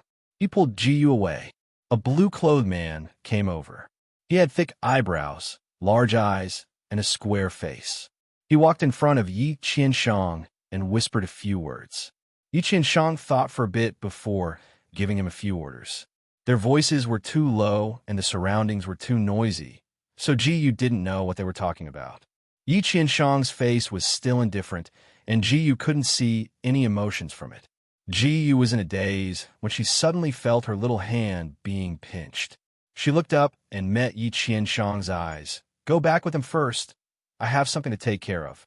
Ji wanted to ask what it was and if it was serious, but she remembered that they were outside, so she could only give up. She pulled Yi Qianshang's sleeve and said in a low voice, "All right, be careful. I'll wait for you to come back." A gentle look flashed in Yi Qianshang's eyes. He patted Ji's head and turned to leave. Ji walked in front of the blue-clothed man. "Let's go." That person escorted her away. Ji looked at the blue-clothed man's face. The more she looked at him, the more familiar he seemed, like she had seen him somewhere before. She suddenly thought of something. "Your boss has always been in disguise. How did you recognize him?" That person paused for a bit before vaguely replying, "No matter what boss disguises himself as, we can recognize him." "Why?" Ji was curious. That person didn't answer and just led the way like a mute. Ji looked at his back and felt like something was wrong. When they were about to reach the Dark Shadow Tower, Ji suddenly said, "Have I seen you somewhere before?" The blue-clothed man paused and seriously thought about it before shaking his head. "No." Ji nodded and then stepped in the Dark Shadow Tower. She followed the blue-clothed man through many courtyards before finally stopping in front of her own courtyard. "I'm here." The blue-clothed man cupped his hands and turned to leave. Ji looked at his back and felt like she had seen him somewhere before, especially when he replied in a methodical manner. She closed her eyes, and the people and things she had seen in the past few days quickly flashed through her mind. Finally, it stopped at a scene. It was the face of one of the guards on the night when she was taken away by the black-clothed men and avoided the heavy patrolling guards in the palace.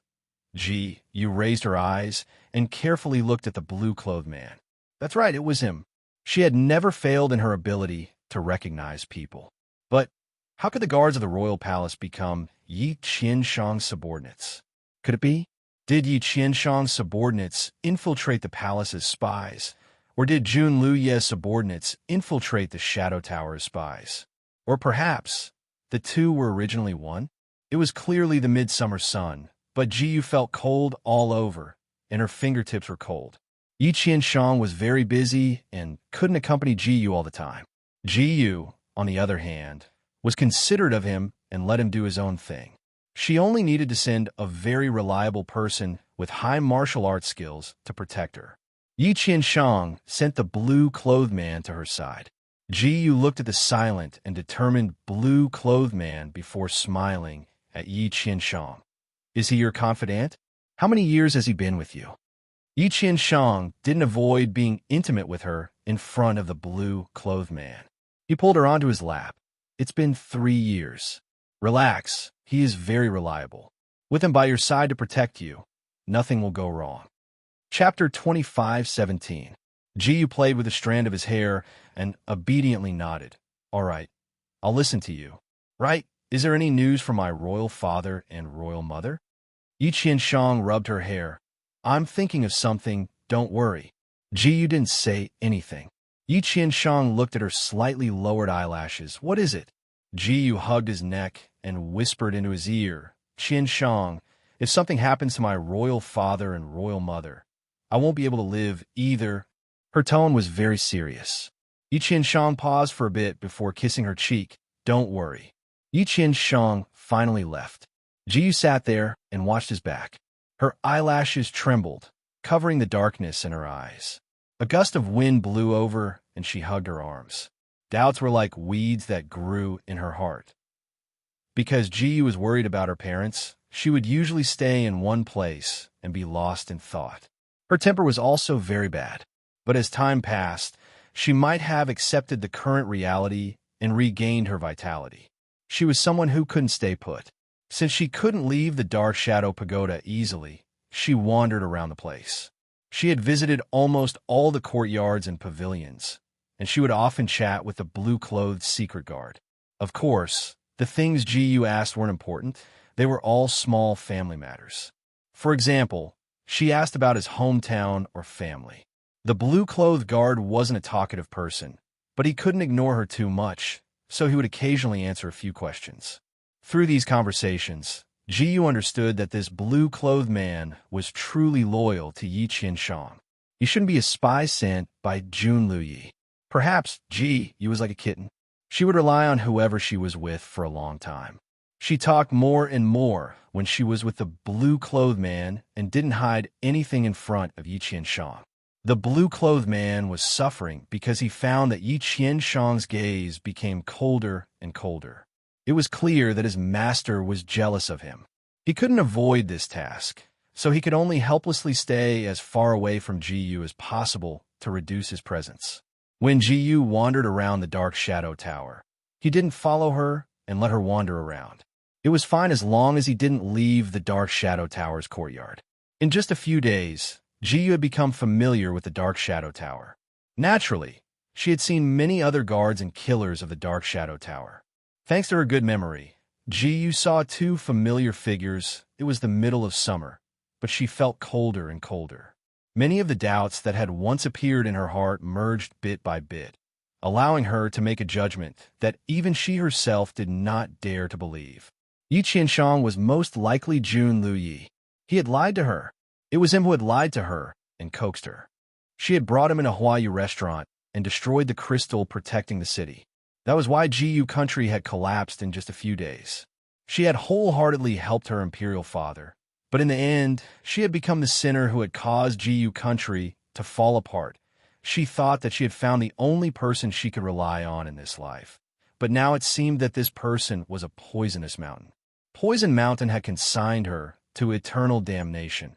She clenched her fists tightly and had the illusion that the world around her was collapsing. She was a fool. He was a fool who had been played around by others. This person had destroyed her country through her hands, but had used another identity to deceive her into obeying him. It was laughable that she had placed all her hopes of saving her parents on him. Chapter 25:18. She was still pitifully waiting for him to rescue her parents. She thought of the last meal her royal father had mentioned. Her heart fell into the abyss. This person was vicious and merciless. Her parents might have already been killed by him. Yet here she was, waiting foolishly. Ji Yu, you are an idiot. 2 days later, Yi Qian-shang walked into the Dark Shadow Tower and asked the guards about Ji Yu's daily life. Everything was normal. Ji Yu used to make a fuss about going out, but she was very obedient these days. Yi Qian-shang let out a sigh. He softly pushed open the door and walked into the courtyard. It was already late at night, but the small building was brightly lit, and there was a slender silhouette in the window. It was this late, and she wasn't asleep yet? Yi Qian-shang pushed open the door and entered. Ji Yu was sitting at the table, copying someone's words stroke by stroke. She was very serious and didn't even notice Yi Qian-shang when he came over. She was focused on copying. Little Yu, why are you in such a good mood? Yi Qian-shang walked to her side and wrapped an arm around her waist out of habit as he looked down at the words she was writing. Then he slightly knit his brows. The words looked very stiff and the strokes looked very powerful, as if they wanted to pierce through the paper. So ugly, he commented without any politeness. I remember that your words are round and smooth. Why are they so stiff this time? Ji Yu put down the pen. She was probably tired from writing, and her palms were a bit wet. She leaned into Yi Qian-shang's embrace. I'm restless. Is there any news from my royal father and mother? Yi Qian-shang was in a good mood. He picked up the pen and wrote a line before casually saying, "There's a bit of progress, don't worry." Ji stood on the side and looked at him for a while. His words were indeed good, flowing like water, and had the domineering aura of a king. She pursed her lips and took out a cup from somewhere. She poured a cup of tea for him and handed it to him. "It's been hard on you. Come, drink some water to moisten your throat." Yi Qianshang's pen paused, and he looked at her before teasing her. "When did you become so virtuous? Have you learned how to serve tea and water?" Her appearance was like that of a young married woman, which was very different from how she used to be. Ji punched him with her small fist. "You've been running around for my parents, so I'm giving you a cup of tea as a reward." "What? You don't appreciate it?" Her angry appearance seemed to please Yi Qianshang. He looked at her for a while and saw that she was biting her lips so hard that they almost turned white. He couldn't help smiling. "Thank you, of course I thank you." He raised the cup of tea and drank it in one gulp. Ji secretly breathed a sigh of relief. She took a step back and said, "I'll go get you some more water." She wasn't prepared for Yi Qianshang to grab her wrist. Ji's face turned pale as she suddenly looked up at him. He pulled her into his arms and said, "Come, I'll teach you how to write." Without any explanation, he handed the brush to her and then clasped her hand that was holding the brush. He said with a smile that was not a smile, "People who can be taught how to write by me are rare. Little Moon, you have to cherish this opportunity." Ji couldn't help writing a few words as he held her hand. "The moon shines in the night." Did these words have a different meaning? Ji looked at these words in a daze. Yi Qianshang's lips had moved to Ji's ears, and he whispered in her ear. It was like he was teasing her. "These words contain our names. Ji, you are the moonlight that illuminates the night." Ji froze, and Yi Qianshang behind her suddenly fell down on the table. Chapter 25:19. Ji slowly turned around and looked at him lying on the ground. The expression in her eyes changed drastically.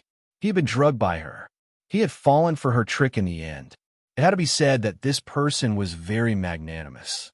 He was half lying there with his body leaning to the side. His black hair flowed down his side, and his long eyelashes covered his face, leaving behind a faint shadow. His lips were even curled into a smile. He didn't look like he had been drugged. Rather, he looked like a drunk man sleeping under a flower. There was a bewitching charm in his free and easy demeanor. Ji reached her hand in her chest and pulled out a cold, glowing dagger. The candlelight in the hall reflected the cold glow of the dagger, giving it a kind of green glow. She tightly pursed her lips and raised the dagger high into the air. Liar! This liar! This liar who tricked her heart and ruined her country. She wanted to cut him into 10,000 pieces to take revenge for her parents. Take revenge for her country. She looked down at him as she tightened her grip on the dagger. Her dagger was a divine weapon. It could cut iron like tofu. His neck was right under her dagger. As long as she moved down, she could cut his artery and immediately kill him. She had already planned for this, but she never thought it would be this easy. He had fallen for it this easily. The heavens were really helping her. Her large eyes flickered, as if countless emotions were swirling in the depths of her eyes. Her hand moved down a bit and then moved up a bit. This kind of up and down showed that she was feeling very conflicted. After the dagger moved up and down 3 times, she seemed to have made up her mind. She closed her eyes, and the dagger in her hand stabbed down like lightning. She loved him, but she had to kill him for revenge.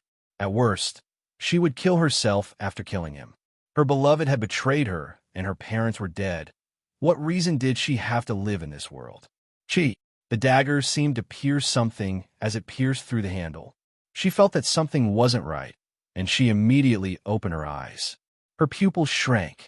Yi Qianshang, who was lying there, had actually turned around at this time, perfectly dodging her dagger. The dagger was sharp and pierced into the sandalwood table. It was less than an inch away from his handsome face. Her fingers trembled as she forcefully pulled out the dagger. After that stab, her palms were already drenched in cold sweat. At this moment, her legs were also a little weak. She calmed her heart and stabbed the dagger a second time. Yi Qianshang leaned to the side, and her sword missed again. Her second stab was far less powerful than the first.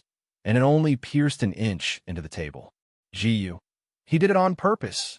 He might not have fainted. Jiyu pulled out her dagger and desperately stabbed at Yi Qianshang's neck. Suddenly, her vision blurred. She was hugged by the waist. Her wrists tightened as if they were clamped by an iron clamp. She couldn't move at all. Her entire body fell into an embrace. A faint cold fragrance seeped in her nose, but her heart sank into the abyss. Little Yu, I gave you this dagger to protect yourself, but you used it to assassinate me. Aren't you a bit too heartless? His charming whisper sounded in her ear. At the same time, she felt a pain in her wrist, and the dagger fell from her hand. Yi Qianshang flicked his foot, and the dagger landed in his palm, spinning around endlessly. Jiyu's eyes opened wide as she angrily glared at him. You cheated. So he fainted just now. That was strange.